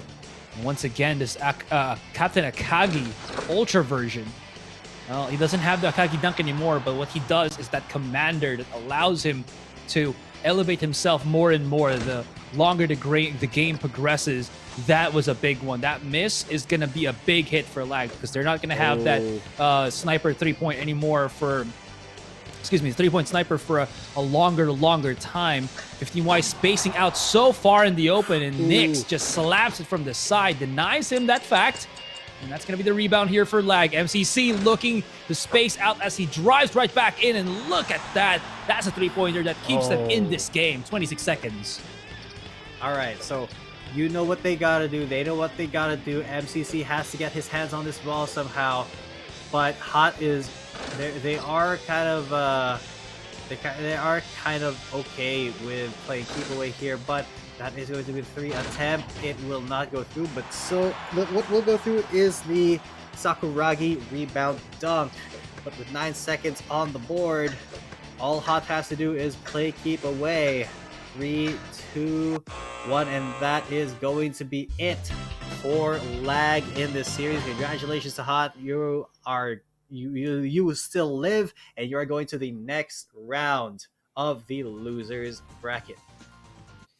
That means that they keep themselves alive. We have ourselves a game here, and Hot, man, they just don't really lose those ones. High Cold is such a fantastic player. He just does not give up whatsoever. MCC, again, we were wondering if he can really bring this team back to life, but it did really show that lack of the prolific center that can always get them that rebound really hit them hard. And the rebounds are actually quite fair. It's 6-6 overall, but if they had someone a little bit on the stronger side that would gravitate towards much more the side of Lag, they're probably looking at like 8 rebounds at least to give MCC more chances to hit those threes. Very, very true. But even though they still were able to get like a fair amount of rebounds. 6 rebounds between DJJ and Nyx.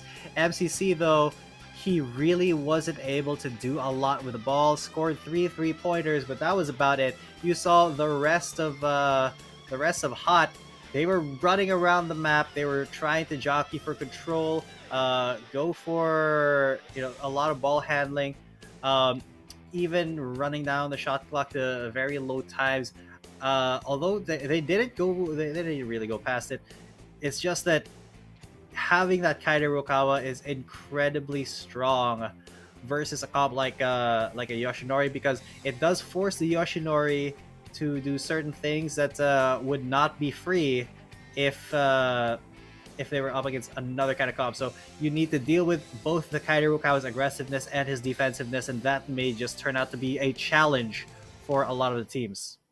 Oh yeah, it really turned into a task that I don't think they were able to really get the W on that one. So with that being said, Lag is gonna unfortunately get removed out of this tournament. It is what it is, but they did a good enough job that I feel like coming back into another tournament here, we will definitely be looking forward to seeing how they can work out their magic. And speaking of magic, he's got the magic hands, he's got the magic assist. 15Y MVP from that last game. Yep, he has an average point of 2, average rebounds of 3, blocks of 0.6, and no steals. But that was definitely one of the lower scoring games we've seen on average. Yeah, only 16.6 for Lag and 18.4 for Hot. these games, man, they're getting a lot more intense, a lot more interesting the deeper we go. And I wonder if we're going to see some new meta stuff coming through later on, because there is still one more match for tournament life. One Ooh. more series, one more push before we end tonight's broadcast, guys. It really has gone down the absolute limit. I'm not gonna say wire there, but it's also gone down to the absolute limit. I mean, every single game has gone 5 games. The only one that we probably saw go 3 games was the one between HM and CO, the one with Shadok Right versus before this. yeah, exactly. So now we're gonna be looking at that last series. This series gonna be between who was it again? I believe HM and IRT. yeah, HM and Yeah. IRT. This could be the second 3-0 series that we're looking at, Yeah. and I feel like possible. that is gonna be the case because IRT is such a scary team. It was very close. They were knocked down to the lower bracket, but it was because I felt they were up against probably the top team that we have right now in S1. the championship, which is S1 exactly. That's right, and that just means I'm excited to see how lag is going to was it hot? It will be we'll be dealing with that, because yeah, IRT, man, very very very scary. As you said, very cerebral players, because well, they are one of the Korean teams, one of the 2 Korean teams, and only I feel like they would only lose to a Korean team themselves. It's honestly baffling how good IRT is. Their movement around the court is incredible. The defense is on point as well, and they're flexible with the compositions, man. That I think is the biggest thing here for this tournament, being able to be flexible with your composition. So when the Yoshinori doesn't work out or the Rukawa doesn't work out, you have stuff to fall back on to surprise your opponents. As we saw, that Yoshinori did not work out too well for lag. Unfortunately, they committed too much to it. They practiced it way too much. They didn't have any backups. So yeah, unfortunately, that's the end of their run in this tournament. Yeah, that probably just teach them to, not always look for the one comp. There could be some philosophies where, if you can just focus on the one thing 1,000 times, 10,000 times, you're going to be amazing at it. But sometimes you just have to look at it from a different perspective. Anyways, guys, we're going to go on a break. When we come back, it's the last series of the night for Knockout Stage Day 1. Don't go anywhere. We'll be back in a hair.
Welcome back, guys, to the Asian Championship 2021. Coming off that break, we have 5 series that we've already accomplished, completed, depleted, and now the teams that have been defeated will be coming back maybe the next time. The ones that have won will still keep themselves alive in this tournament. And speaking of, we still have one more series to go, and that is going to be between IRT versus HM, I believe. That is going to go through, I feel like the absolute wire, but it will really depend on how the other team will try to beat, because I feel like IRT, they just were that unlucky to go up against their Korean brethrens and had to be relegated, dropped down to the lower bracket. Yeah, unfortunately, yep. The IRT did lose. I mean, somebody had to win that upper bracket match. Yeah. And somebody had to lose. And it was close as can be, right? We went all the way to game 5. Now, IRT, they are fighting for their tournament lives here. But I would say that HM, in order to win this, they have to play absolutely perfectly. No mistakes, because IRT, they're great at punishing mistakes. They're a very cerebral team, and they know how to draft, and they're very flexible in their draft as well. So HM, they gotta watch out for this, and they have to be about as flexible as IRT as well. So hard committing onto a certain comp may not be the play here for HM, because IRT, they can read that in the middle of the match and then adjust accordingly. Yeah, that's I think always the strength of the Korean teams. I think these are the teams that just know how to adapt on the fly, not per game, on the fly. We saw how quickly I think they were able to adjust to the playstyle of their opponents. They're not really afraid to go with this and that. And IRT, in that previous game that we saw them go up against S1, were just that damn good. Now, speaking of which, we are going to be going to start off with this, but it will depend on who will be able to pick up that Rukawa. Gotta say, it has to be IRT, because Pooh has been such a prolific shooter with the star player himself. That's true, that's true. And now, is IRT gonna go for the Yoshinori play? I like it, I like it. We've seen some really good Yoshinori comps work out, but signaling that you're picking up the Yoshinori first pick means that HM, they will have the priority on that Kaida Rukawa. Or they can go for a flex third here by picking up both Hanamichi Sakuragi and Takanori Akagi. No, they're gonna go for the Toru Hanagata instead. And yeah, picking up Oda here, pretty big for a Yoshinori comp. They're also probably going to be looking for somebody who can quickly rebound the ball, or I think, was it IRT that did that? That did the Tatsu or the Yoshinori plus a Kenji Fujiba. Oh, they banned it out, but they could still go for the Shinichi Maki. I need to double check our records with that one real quick. I think HM may be looking for a Maki ban, but because Toru is out. Okay, so Kazuma ban makes sense here. Just as a good rebounder, you wanna make that pool a little bit smaller. But there are a bunch of other things that can go with the Yoshinori, like notably the Kicho we saw in a game earlier. But alright, bringing out the Takanori Akagi here, very good to enable the Yoshinori, but Shinichi Maki for HM, that's going to be very interesting to see on LB. Maki not having the best of times today, and I think even yesterday. I'm a bit too advanced now. Yesterday, is we saw a little bit of Maki be played yesterday, but he wasn't as influential, I think, as we were kind of hinting he would be. It's kind of again a weird thing, because when he first came out, he was so well utilized as well as impactful, but now, because the ultra versions of each team are starting to come up, it has really resulted in, I think, the Shinichi Maki kind of just dropping down. Maybe when we see a Shinichi Maki Ultra version, we could see him come back into play. But for the moment, it feels like he is a little bit underhanded. His slow floaters just get countered so quickly by defenders now that they're so used to his play style. Still, ball will be picked up by HM. That nice little ankle breaker on Pooh could still actually open stuff up. So maybe that's why the Maki is there, just so that he can always lose the defender and open up in this kind of 2 versus 3 versus 1. All right, a 2 versus 3 versus 1. I like that. But all right, that is a great rebound, and that's exactly what you picked the Takenori Akagi for, and a wide open 3. That is not what you want to see if you're on HM's side. So it will be a tech pause. Not sure if it's once again I don't know, an internet issue or something, because we did see a tech pause as well earlier in S1 versus IRT. So maybe IRT are having a few problems, but already a good start. I don't think they're going to be remaking this game, because that was already a good series of plays. I don't think anybody was lagging throughout that. And that should be, a 3-point lead already for the side of IRT. And if I'm not mistaken, IRT, they were the ones who were playing that Yoshinori at the start of the day that absolutely went rampant. Let me check the records a little bit that we were looking at earlier. No, Pooh, he did play. Oh no, he was the one who was getting dunked on by Guns Guns Yoshinori. My bad. But it's still, IRT, they're still a very formidable team, even if they did lose to a Yoshinori Cup. Maybe now they're like, oh, you know what, we should probably try it. We saw how S1 played it, and they may be confident that they can play it just like that as well. Yeah. Well, yesterday's the previous days as well, we did see them pick up the Yoshinori. I think to a lukewarm result, but still had, okay standings. I think they're better off when they have the Kaidarakawas played by C on IRT's side, but again, it really just depends. I think they want to start off and feel if they can use a 3-pointer to get the 1-up versus HM, and could also be the fact that they want to take away the 3-pointer away from HM.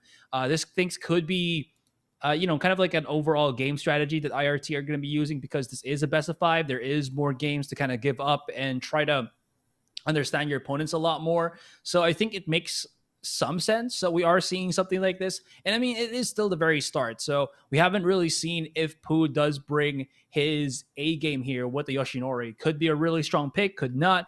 But this game 1 is going to be the indicator for that specifically. But for the moment, again, it is going to be all about that pause for now. And like before, we are just going to be waiting just a teeny tiny bit before we get started again with that first game, guys. Yeah, hopefully we get that going for you guys very soon, because honestly, this is just from the first few seconds, just from that first shot already, it's promising to be a little bit of an intense match. IRT setting the tone, setting the momentum already. It's not, it's not impossible to overcome that, but it is going to be difficult if you're already at just the first few seconds of the game suffering from a 3-point deficit. I'm hearing the music here, so I'm wondering if we're gonna have like a resume. Oh, there it is. Here we go. Yeah. Very soon. Very, very soon. You guys had your dinners as well, I'm like heating up some udon later, man, because we need that meat. We need that protein. We've been talking a lot. Hell yeah. And that carbohydrates, you need that energy. Here's the skyhook, though. It will go in. HM get that 2-pointer. But now they have to watch out for Pooh. Careful not to step in him. And there's a 3-point shot. Just clean and clear. That's 2 in a row for Pooh already. And he's setting it up properly here. He's cooking, and then he just, boils the stew to perfection. That's going to be a quick little dunk in. Please don't forget that MZ can also dunk as the Toru. A lot of players use it, but when there's not a lot of defenders on the paint, it's still very much a possible thing to utilize. Speaking of which, though, should be able to lose Pooh here, and that skyhook from MZ gonna be swishing in. Is this the game plan? Is this Toru actually a gem hidden? A diamond in the rough? A shooter not meant to be? But when you have 3 threes in a row, that might not be the highlight of the day here. Yeah, that is not something you want to see if you're on HM's side, but they could be relying on this Toru a little bit more. Here's the ult already though from the Maki Shinichi, finding a 3-4 himself, evening up the score. That is pretty good for this for HM. Now Pooh, he's going to have a lot of attempts here. Great block there from the Hanamichi Sakuragi. Look at LB, he's always trying to break a couple of ankles here, but Pooh is not falling for it too hard. Oh, that one he does, but great block there. Gives the possession back over to the side of IRT, and Pooh, he can go for something here. No, he gets blocked. Will he get blocked this time? Not quite, but the rebound still in his favor. He can get a second attempt here, and that one is going to go this time once again to Pooh. It was the Sakuragi who actually rebounded it, but he gave it over to Pooh, say, here you go, you can try again, you can try again. Pooh, that's like 4 or 5 attempts in a row. This time it will sink, and once again IRT get a 3-point lead. Not really the biggest fan of always forcing the 3-pointer, but when you have, again, just ridiculous amounts of control under the basket where you can just keep rebounding, whatever is the harm in it, right? And you're bound to actually be able to get that. Speaking of getting that, nice little steal in, and Akagi, played by Chains, smacks the ball in. And he's not only the defensive player out there, he's such a dominant force. He's a giant underneath that basket. Yes. I mean, some would say some would compare him to something like a silverback gorilla or something. Some would say. Yeah, but HM skyhook from the Toru, going to get that, and here's the Tatsumata Oda, the lone wolf shot, always going to, well, most of the time going to sink in because it's very hard to block, and this time Maki Shinichi 3-pointer will come through as well. That's the second one in the game so far with a minute left. IRT still leading by 2, and Pooh will get the rebound from the Takanori, and here's the ult. Will it go in though? It won't, and it's the Hanamichi who gets that rebound. Now LB, it's up to him. Okay, here's the Toru ult though, the dunk in, and with 44 seconds we are tied game. Okay, back cut dunk from the Toru here. Tie game, 30 seconds left on the clock. The Shinichi Maki, so much better than what we saw before. And yeah, that's a good one. That is a skyhook. MZ, I feel like MZ is the one that actually gets all the points right now from HN. True. You don't really see that from center players, but it works out beautifully for them. And speaking of beautiful pointage, a 3-pointer once again, a block on the ultimate, but that doesn't stop Pooh from taking another try at the ready.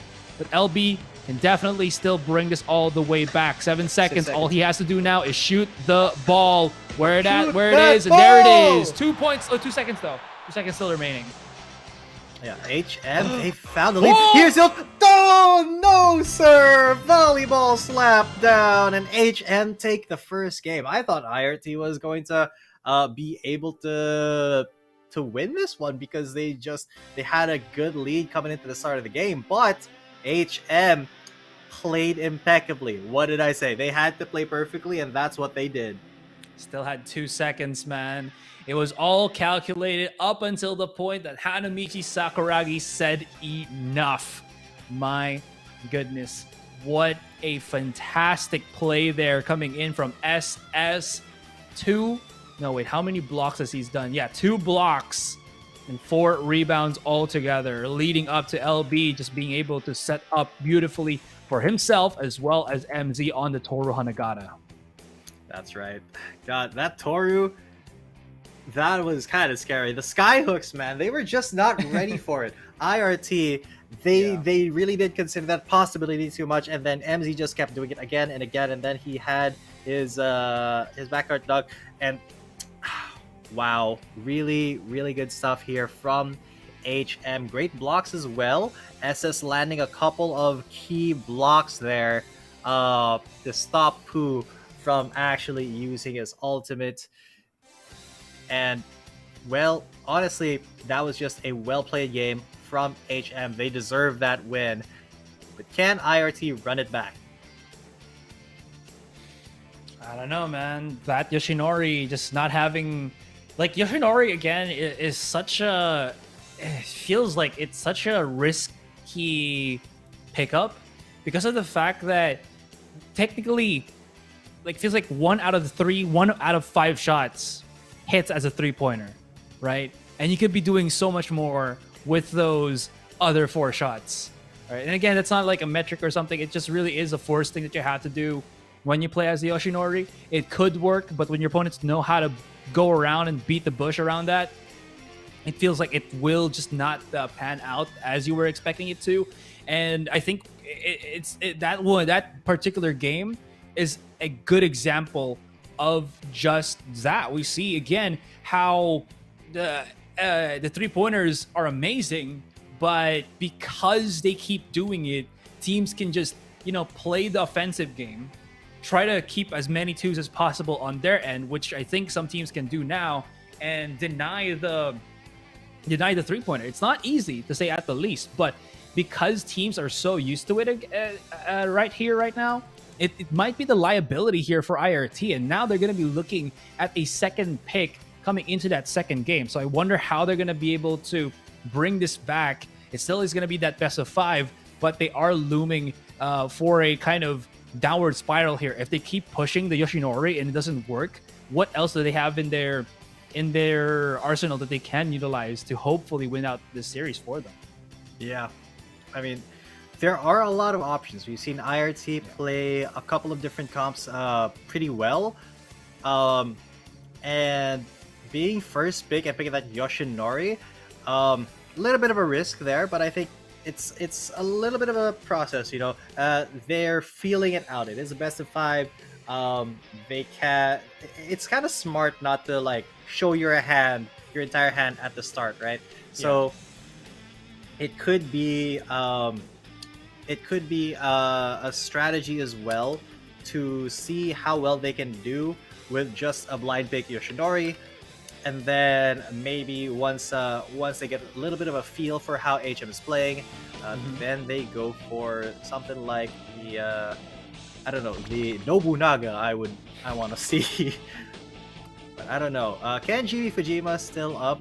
Very, very important player to pick up if IRT will want to go that way. But of course, Kaide Rikawa will be picked up for LB already. And okay, Tatsumasa Oda and Hanamichi Sakuragi being picked for IRT. They still have a Kenji Fujima up and running for them, if ever. But I feel like HM, because they already saw the 2 defensive players, their immediate ban has to be somebody that is going to be prolific in terms of the scoring, is going to be there primarily for shooting. So could be that. Could be another denial on a 3-pointer. Because, I'm thinking, probably has to be that kind of ban. Unless, Ryota Miyagi. Totally forgot about him. That's right, Ryota Miyagi. The Naito being picked up here, I think HM is expecting 3-point play once again from Pooh. But yeah, Kenji Fujima kind of playing into that, but he's also good at a bunch of other stuff. Kazuma Takasago, though, is just a big, beefy boy to compete with Tatsumasa Oda for those, and that Hanamichi Sakuragi for those rebounds. couple of times we've seen the Kazuma come out. It didn't go quite as planned, but with HM fighting for their tournament lives here, I think they're going to have to be a little bit more proactive on those rebounds. Yeah, well, they were pretty good anyways, I think, because of that Hanamichi. But I think the Naito has turned into a great counter for shooters just because of how high he can really fly, so to speak. And now coming into the Seaside Court, we'll see how this turns out. We'll see how this, this transitions, as it is going to be the 1 point ahead for HM. IRT, we were expecting them to actually get the boost here, but I mean, HM just comes out blazing. Yeah, guns blazing. But of course, now Pooh has the onus. Great rebound, as I said. HM's going to have to be playing that rebound game quite a lot. Great pick and roll there to open up LB. See both of his defenders just standing right next to him, saying, "All right, we got you, bro. We're gonna bounce for you." Like, you don't want to be up against these two big men. As that Kenji Fujima, but he does find a wide open shot there, completely unguarded. IRT grabbed 2 points, but HM still great start, and now ball in their possession. Great dunk as well, just airwalking into it. 4 points up once again. Are we gonna transition into a point where everybody's just gonna try to go for score and nobody's gonna go for defense anymore? it might be that, right? Anyways, get a little bit more forward into this. Pooh, he's been struggling as a scorer, to be honest. Like, he's gonna hit some of these shots, but a lot of them he really can't connect. But maybe with the Kenji Fujima, can score from any basic angle. This could work out well for him, but clock is ticking, because I feel like LB, he's been such on a high spectrum here that he's just gone above and beyond with how he's been controlling these games. Oh, yeah. And now he also is just adding a lot more contention to his shots. Unfortunately, not all of them will find some marks, but you can see him just keeping the ball slapped away from the hands of the attackers, which is pretty good, I'd say. Oh, that's a beauty. That is amazing. Let's go. HM with 4 points in the lead. Very great play here by LB. Just played out of his mind with how fast can he sustain it. Oh, he does get the block off, and the possession once again into the hands of HM. It's hard for them to get past the Naito with his big bald head there. So they still get the block though, and it's SS who actually still finds it. Great pass back onto LB, and you can see that pick and roll, double picks, and the roll for LB. Those rolls are just a thing of beauty. Now, quite early into it, we already had the two hands coming out from the Rukawa here, 14-6, and IRT are trailing by a bigger margin. A while ago it was 9-20. Now they're being a little bit too haphazard here with how they've been going for the points. Thankfully enough, C is there to bring back some on their side, as he does get that tip in. LB immediately answers back with the fadeaway. No one to contest him, and he is just swishing all of these attempts. That he is, but there is a wide open shot right there from Pooh. They're closing the gap. They're starting to close the gap, but not if LB can get away with all of this. You have to be blocking him. You have to be guarding that man, or else this game is going to be very tough to win already. He tried to go for the behind the back, but unfortunately, look at that. Okay, so going through. Wow, what an instant transmission there. The ult from the Kazuma passes immediately onto the kind of Rukawa, and then just the wide open shot. That was just incredibly fast, and HM knew what they wanted to do. But IRT with the answer back. It's still 8 points though. Here's the Euro step dunk. It's gonna get blocked, but it does still land in the hands of LB, who finishes the dunk for him. And finishes off. Creates that again, that big old advantage. Fujima, played by Pooh, now will have his green light. This is the time for them to really start things off. And again, a two-hander? What? This is second time. already you That can is. really see the charging rate for LB just skyrocket with how many points he's dropped in this round, in this game. And yeah, the Hanamichi Sakuragi dunk. IRT is not having a good time. Already 10 points is the difference between them, but the green light is going. Who can he find anything here? L maybe. Oh, unlucky. The Naito slap down is so oppressive, and that just means that LB can find another windmill dunk. Hoo-hoo. It's not looking too good for IRT. They're 8 points behind. Sorry, they're 12 points behind. What am I saying? My math. They're 12 points behind with a minute left, and MZ 30 points already for HM. What is this offense? Oh, man, I don't know. I feel like IRT is going down a spiral that they can't really get themselves out of. This is just a game where nothing can go wrong right now for HM. This is such a big lead that I feel like IRT might not be able to get back, at least specifically in this game. LB has been just doing such a good job at marking. Look at how SS just body blocks Who there. He can't even find anything. So he has to let someone else try to go for the scoring. Still not going to work out. Passes it to SS. LB still out in the open, but that doesn't matter. LB, wow, he is picking up all these balls, and look at how he just sinks it right in. 16-point lead, 15 seconds. We're probably going to go to match point already. Next one. That's right. Let's just go next. HM has got this in the bag. There's a lone wolf shot to staunch the bleeding a tiny, tiny bit. But, I mean, the horse is dead, guys. Just go next, IRT. Maybe just try to adjust that strategy a little bit. Because right now, HM have just ran away with it. They absolutely beasted the competition there. What a game. 32 points. That's absolutely insane considering that they were going against an IRT, a Korean team. But I have a theory, Asurai. Yeah. It's that IRT, they're kind of used to a little bit slower play, you know? That's kind of what we saw in the S1 match. Yeah.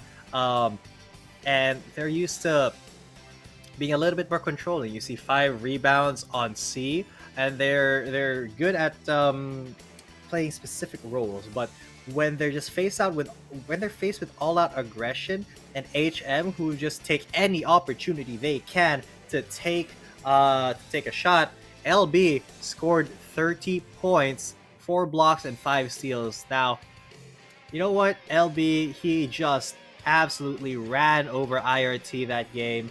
This is the new record, I think, of MVP points, 30.5 so far in this tournament. That's gotta be the record.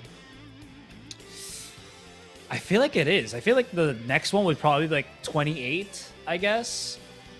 Yeah, for sure. This is like a throwback to the season 1 Kaide Rakawas that was just like stealing the show, you know, popping shots, dropping balls and breaking hearts. This is an homage to that, I would say. And HM, I definitely agree. It feels like the speed at which they play is just unmatched right now, and IRT are looking a little bit sluggish. And you said 30 points, right, with the scoring? He also got 30.5 on the MVP, which is quite the feat, to be honest, because we only see, I think, up until 25. But yeah, this is already looking at 30 points overall for both MVP and overall scoring, which is amazing to say at the least. Yeah, that is absolute insanity. We've had some people get close to that, like the 27-point Yoshinori. But that 30 points on your own with the Kaide Rukawa, that's hats off to you, man. Hats off to LB. Let's see if HM, they did have the momentum coming into this, right? They had that 3-0 game earlier. And now they're bringing that momentum to another possible 3-0 match point already. However, IRT, they are still a very good team. They were in the winner's bracket for a reason. I feel like they can find something. They can find a chink in the armor of HM and perhaps at least win one game. It all starts with poo, right? It sounds so weird, but yeah, Yeah. I feel like it really has to start with him because he's the one that really takes charge and controls the pace for the rest of the team here. If Pooh doesn't, if Pooh isn't smooth, he's well, it's not just gonna. He's not gonna go down easily without a fight. Oh my gosh. There's no easy way to say it. There's no good way to say it. You just gotta say it, Asarai. Oh yeah, but Pooh has to be the one to start it off. All right, he has to be the one to literally just pop off and set the pace for the rest of his team. And now IRT, they're still gonna go for it. G10, the Yoshinori insta pick, but can he get the supplementary that he wants to? Tatsumasa Oda has already been knocked off the board. Yep. But once again, IRT still going for the Yoshinori while giving over the Kaede Rukawa and the Hanamichi Sakuragi over to HM. Did they not learn? Did they not learn from the last couple games? But picking up the Naito here, are they? I don't know what they're expecting because Kaede is very good at playing around the Naito with his movement as well. I feel like IRT, they're going to be focusing a lot on rebounds and keeping the ball in Yoshinori's hands, and for that they are going to be picking up the Takinori Akagi. HM will respond with Jun Uzami. Gotta say though, this could be an answer to the counters of the Yoshinori. Naito has been a big thrall, I think, that has really stopped Yoshinori from thriving as a three-pointer. And then you have the Takinori, who's going to be getting those rebounds quite significantly well here. I think IRT, with the selection that they have, this is the best that they could pick up without the Tatsumasa Oda. But I feel like this is still a good starter for them. The question now is, can this be an also good counter to LB? Because from what this looks like is that they're just setting up stuff for the Yoshinori, but do not take into account the explosiveness that LB's Kaiderakawa has brought to the table. That's a scary thought if you think about it that way. Exactly. And okay, so already there is Pooh, and I think, the Hanamichi Sakuragi, the classic with the Wawa defense, is going to be very annoying for that Yoshinori to deal with. And LB, look at this movement already going for the air walk dunk to start off the round. 11 seconds in, and HM have already found the first point. But the Hua defense is so hard to deal with. And Pooh, he's going to attempt quite a lot here. But great block there, and it's the Hanamichi who finds it. There's the fadeaway shot. Yeah, rebound should be good for the Takinori, to be honest. Like, he's probably the best pick that they have right now to help them get that control on the ball. But even so, right, the problem now is they have the ability to produce the ball, but can they shoot the ball, as you mentioned, with that Hua defense? And the double up, Naito's not even doing anything. He's just on the side there. But all of these severe interference, man, it's not helping the case here for IRT. Yeah, they're trying to screen for... Naito's trying to screen for Pooh, but it's just so tough, man. When both LB and SS are in your face and blocking, that's like the third or fourth block in a row. And LB goes for, once again, the windmill dunk. HM already 6 points in the lead. IRT, what is their answer to this? I'm legitimately curious because HM is just timing their blocks perfectly, and the interference as well. Great rebound there from the Hanamichi. He's gonna go for the Sakuragi dunk. You cannot block that. 8 points to 0. Oh my goodness. Yeah, all the counters in the world. Finally, something goes in. A bit of a breath, a bit of resuscitation here. And a 5-point lead is still now digestible now that this Yoshinori has finally found a start to go on through this. But is it only just the one? But the thing is, again, talking about it, it's not the factory of shooting here. There's just so much more that the other team can do in terms of scoring. They just need to get that pick on the ball. They can immediately do this. This is like so quick to get that two-hander already for the Rukawa, and we're 3-12 here with Pooh having basically everybody up in his face. And finally, because that was the case, he just throws it to his team and it's like, yeah, just shoot it on. Just do it without me. Go on without me. You have to be a little bit more proactive here. You can't just always go for the threes, because now look, SS has the ball. He's going to pass it over to LB. Great block though. It's still the race to the ball, and it's SS who gets their first great dunk. And my god, HM are running a train right now. 9 points in the lead, and Pooh is having so much trouble right now. Another great block. Who's gonna get to it? It's gonna be Naito. Passes back on to Pooh. Another block. Another pass on to Pooh, and this time no block, but the interference will mean that the rebound goes to Hanamichi Sakuragi. He passes back over to LB, and LB, he's got another attempt in him. It's going to be the fadeaway, clean and clear, to bring the lead to 11 points. And HM cannot do anything wrong at this point. Gotta say, LB is great, but SS's Hua defense, it's the igniter.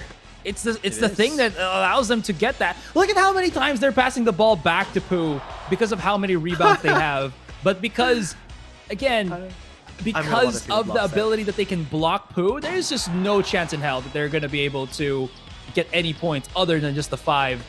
That's going to be the block onto the Sakuragi dunk. But even so, how far can you go against this? 50 seconds on the clock and 11 points separate the two teams. It's layup. Well, make 13 points. It's a big task. It's a big task to overcome. My God, HM just played way too aggressively for IRT to actually defend against. And Jesus, this is so. I want to see the block stat. They're just blocking everything from Pooh. It just feels like he can't even get it. Look at that! He even uses the ult to get the ball. Oh my lord. Pooh is getting abused. Finally, he finds some space to breathe and get his ult off. The absolute shot 3-point sniper, but I fear it's too little too late here, Asarai. HM, their momentum has been transferred, and IRT looks like they will be going home right here. Another dunk, another day, another dollar. HM 12 points in the lead with 12 seconds left to go.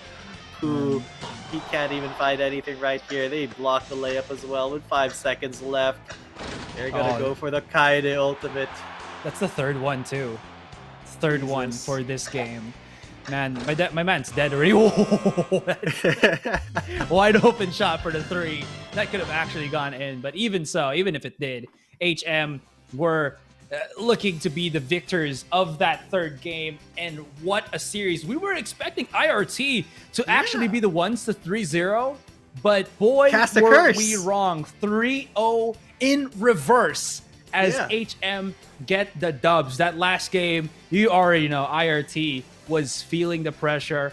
My man was already out of breath. Somebody was resuscitating him, but it only really amounted to the 8 points in that entire game. Who was just hella countered by LB and SS.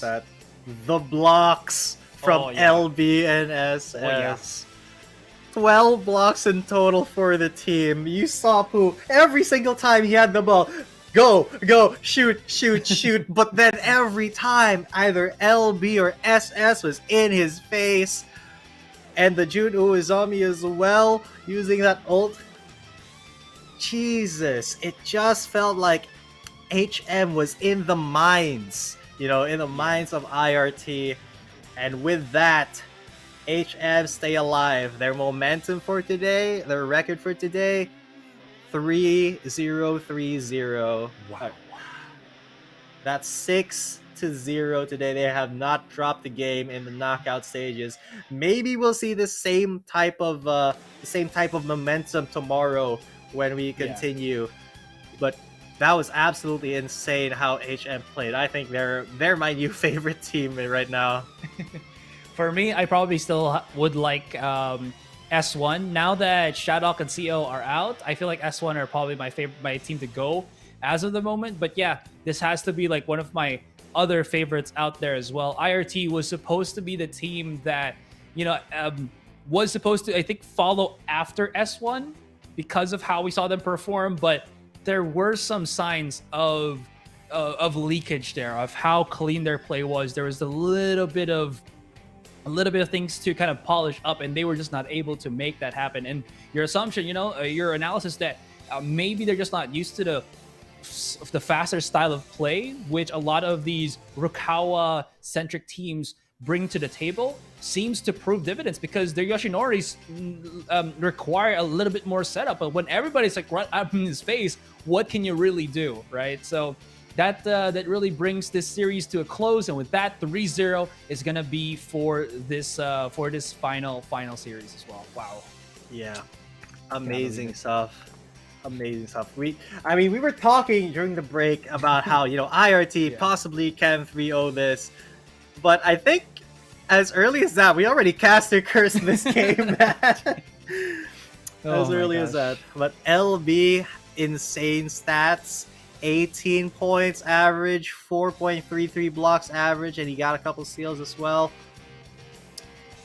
That's kind of tragic for IRT, but honestly, HM deserved that. They read the playbook that IRT was drawing from, and just completely countered it. Completely went the other way. They played so aggressive that IRT wasn't able to set anything up. Because you saw in the IRT versus S1 matches, a couple of them were a little bit slower paced because both teams were trying to go for the perfect setups. But HM said, nah, who needs setups? We're going to block, we're going to go for risky dunks, and you're not going to do anything about it. No, they will not. My gosh. Again, such a phenomenal play. LB only overshadowed himself. That second game, he went 30 points. The third one, 16 points. And the first one, 8 points. So that's an overall of 52 points overall in 3 games. What a ridiculous score output from LB. I think moving forward into this, they still have to be aware that what happens when they don't have that Kaide Rukawa. Can they still have that same output that they were looking for, or are we going to be looking at them just having this one amazing series because of the fact that IRT just does not play the Kaide Rukawa themselves? Are they going to get lucky, and the next series that they go up against, they're going to go up against a Yoshinori-centric team? Well, I think that's going to be a far cry, because a lot of the teams that are getting deeper and deeper in this tournament have multiple ways of playing compositions. And you know that now, watching the VODs, they will see this. They will definitely take the Kaide Rukawa away from LB. They have to respect that, because he's just so good in bringing the points, I think, overall for his team, which is, again, quite ridiculous if you think about it. Yeah, that was honestly insanity coming through. I really did not expect it to go that way, but it is what it is. When you play as aggressive as HM, you can keep that momentum going again and again. And that was... I still can't get over that. That was probably the most dominating performance we've seen today. Yeah, for sure. And with that, I believe we are just waiting for our brackets to be shown in front of you guys, so that you can get a little bit of an update on which teams will be playing against who, and of course the schedule specifically. So if you guys want to see one team, you want to see HM's match, you'll see what time is that. And can't believe it, man, that we have gone from group stage day 1, which was Wednesday, couple of days ago, to tomorrow, which is going to be knockout stage day 2, which is a Sunday. Basically 5 amazing days of slam dunk mobile tournament, slam dunk goodness. Again, brought to you by our amazing developers and tournament organizers. So cannot thank them so much for also bringing us in here, because I'm having a pretty swell time, honestly. Just enjoying the matches. It feels very nostalgic. I mean, I wasn't really a basketball kid growing up, but basketball games I think I really got into for some reason. True. I played NBA before it was 2K. Cool. Oh, okay. I thought it was like before it was cool. No, it was Dark. always cool. It was always cool. True. At least back in my school. But I never was too much of an athletic guy. I mean, yeah, I have this jersey from from high school. I played a couple of games of basketball, broke my ankle. So that was the end of my basketball career. But now that we have slam dunk in esports, it's a great marriage of like, you know, a sport that we as Filipinos just love as a race, an anime that was super popular in our youth, and you know the industry that we're in now. It's actually great. I'm having a blast just casting slam dunk and watching it with you guys. And I am incredibly excited to see what tomorrow has in store for us. Yeah, now, you know, can break your virtual ankles. I mean, if I'm you're playing against like HM, yeah, you're gonna get those virtual ankles broken again and again. Jesus. But yeah, here's our matchups for tomorrow. First of all, we got S1 versus JD in the winners final. Whoever loses drops down to the losers final. And then Hot versus HM in the losers semifinal. Whoever wins that will face off against the loser of the winners final. And then once that losers final concludes, we're going to be going over to the best of 7 grand final. I really feel like it's S1 against every single team here. So we have 4 more matches for you guys to witness tomorrow. 3 best of 5s, 1 best of 7, and only 1 winner to remain. Who will be crowned the champion, the king of Asian Slam Dunk Mobile? Well, we'll just have to see how that goes, as we do have our pieces here.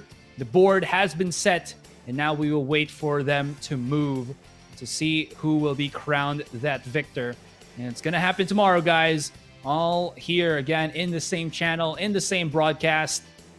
So with that, we are just waiting again for the signal to end the stream, and hope you guys are excited as we are to see what these teams have to offer. S1, I think, is probably the strongest team that we have ever seen come into the competitive scene here for Slam Dunk Mobile. So I feel like they have so much to do, and it's up to JD, Hot, or HM to bring them down. That's right. And, you know, S1, I'm kind of sensing a little bit of a pattern because I remember a little Korean team from another esport called T1. You know? Yeah. I get it.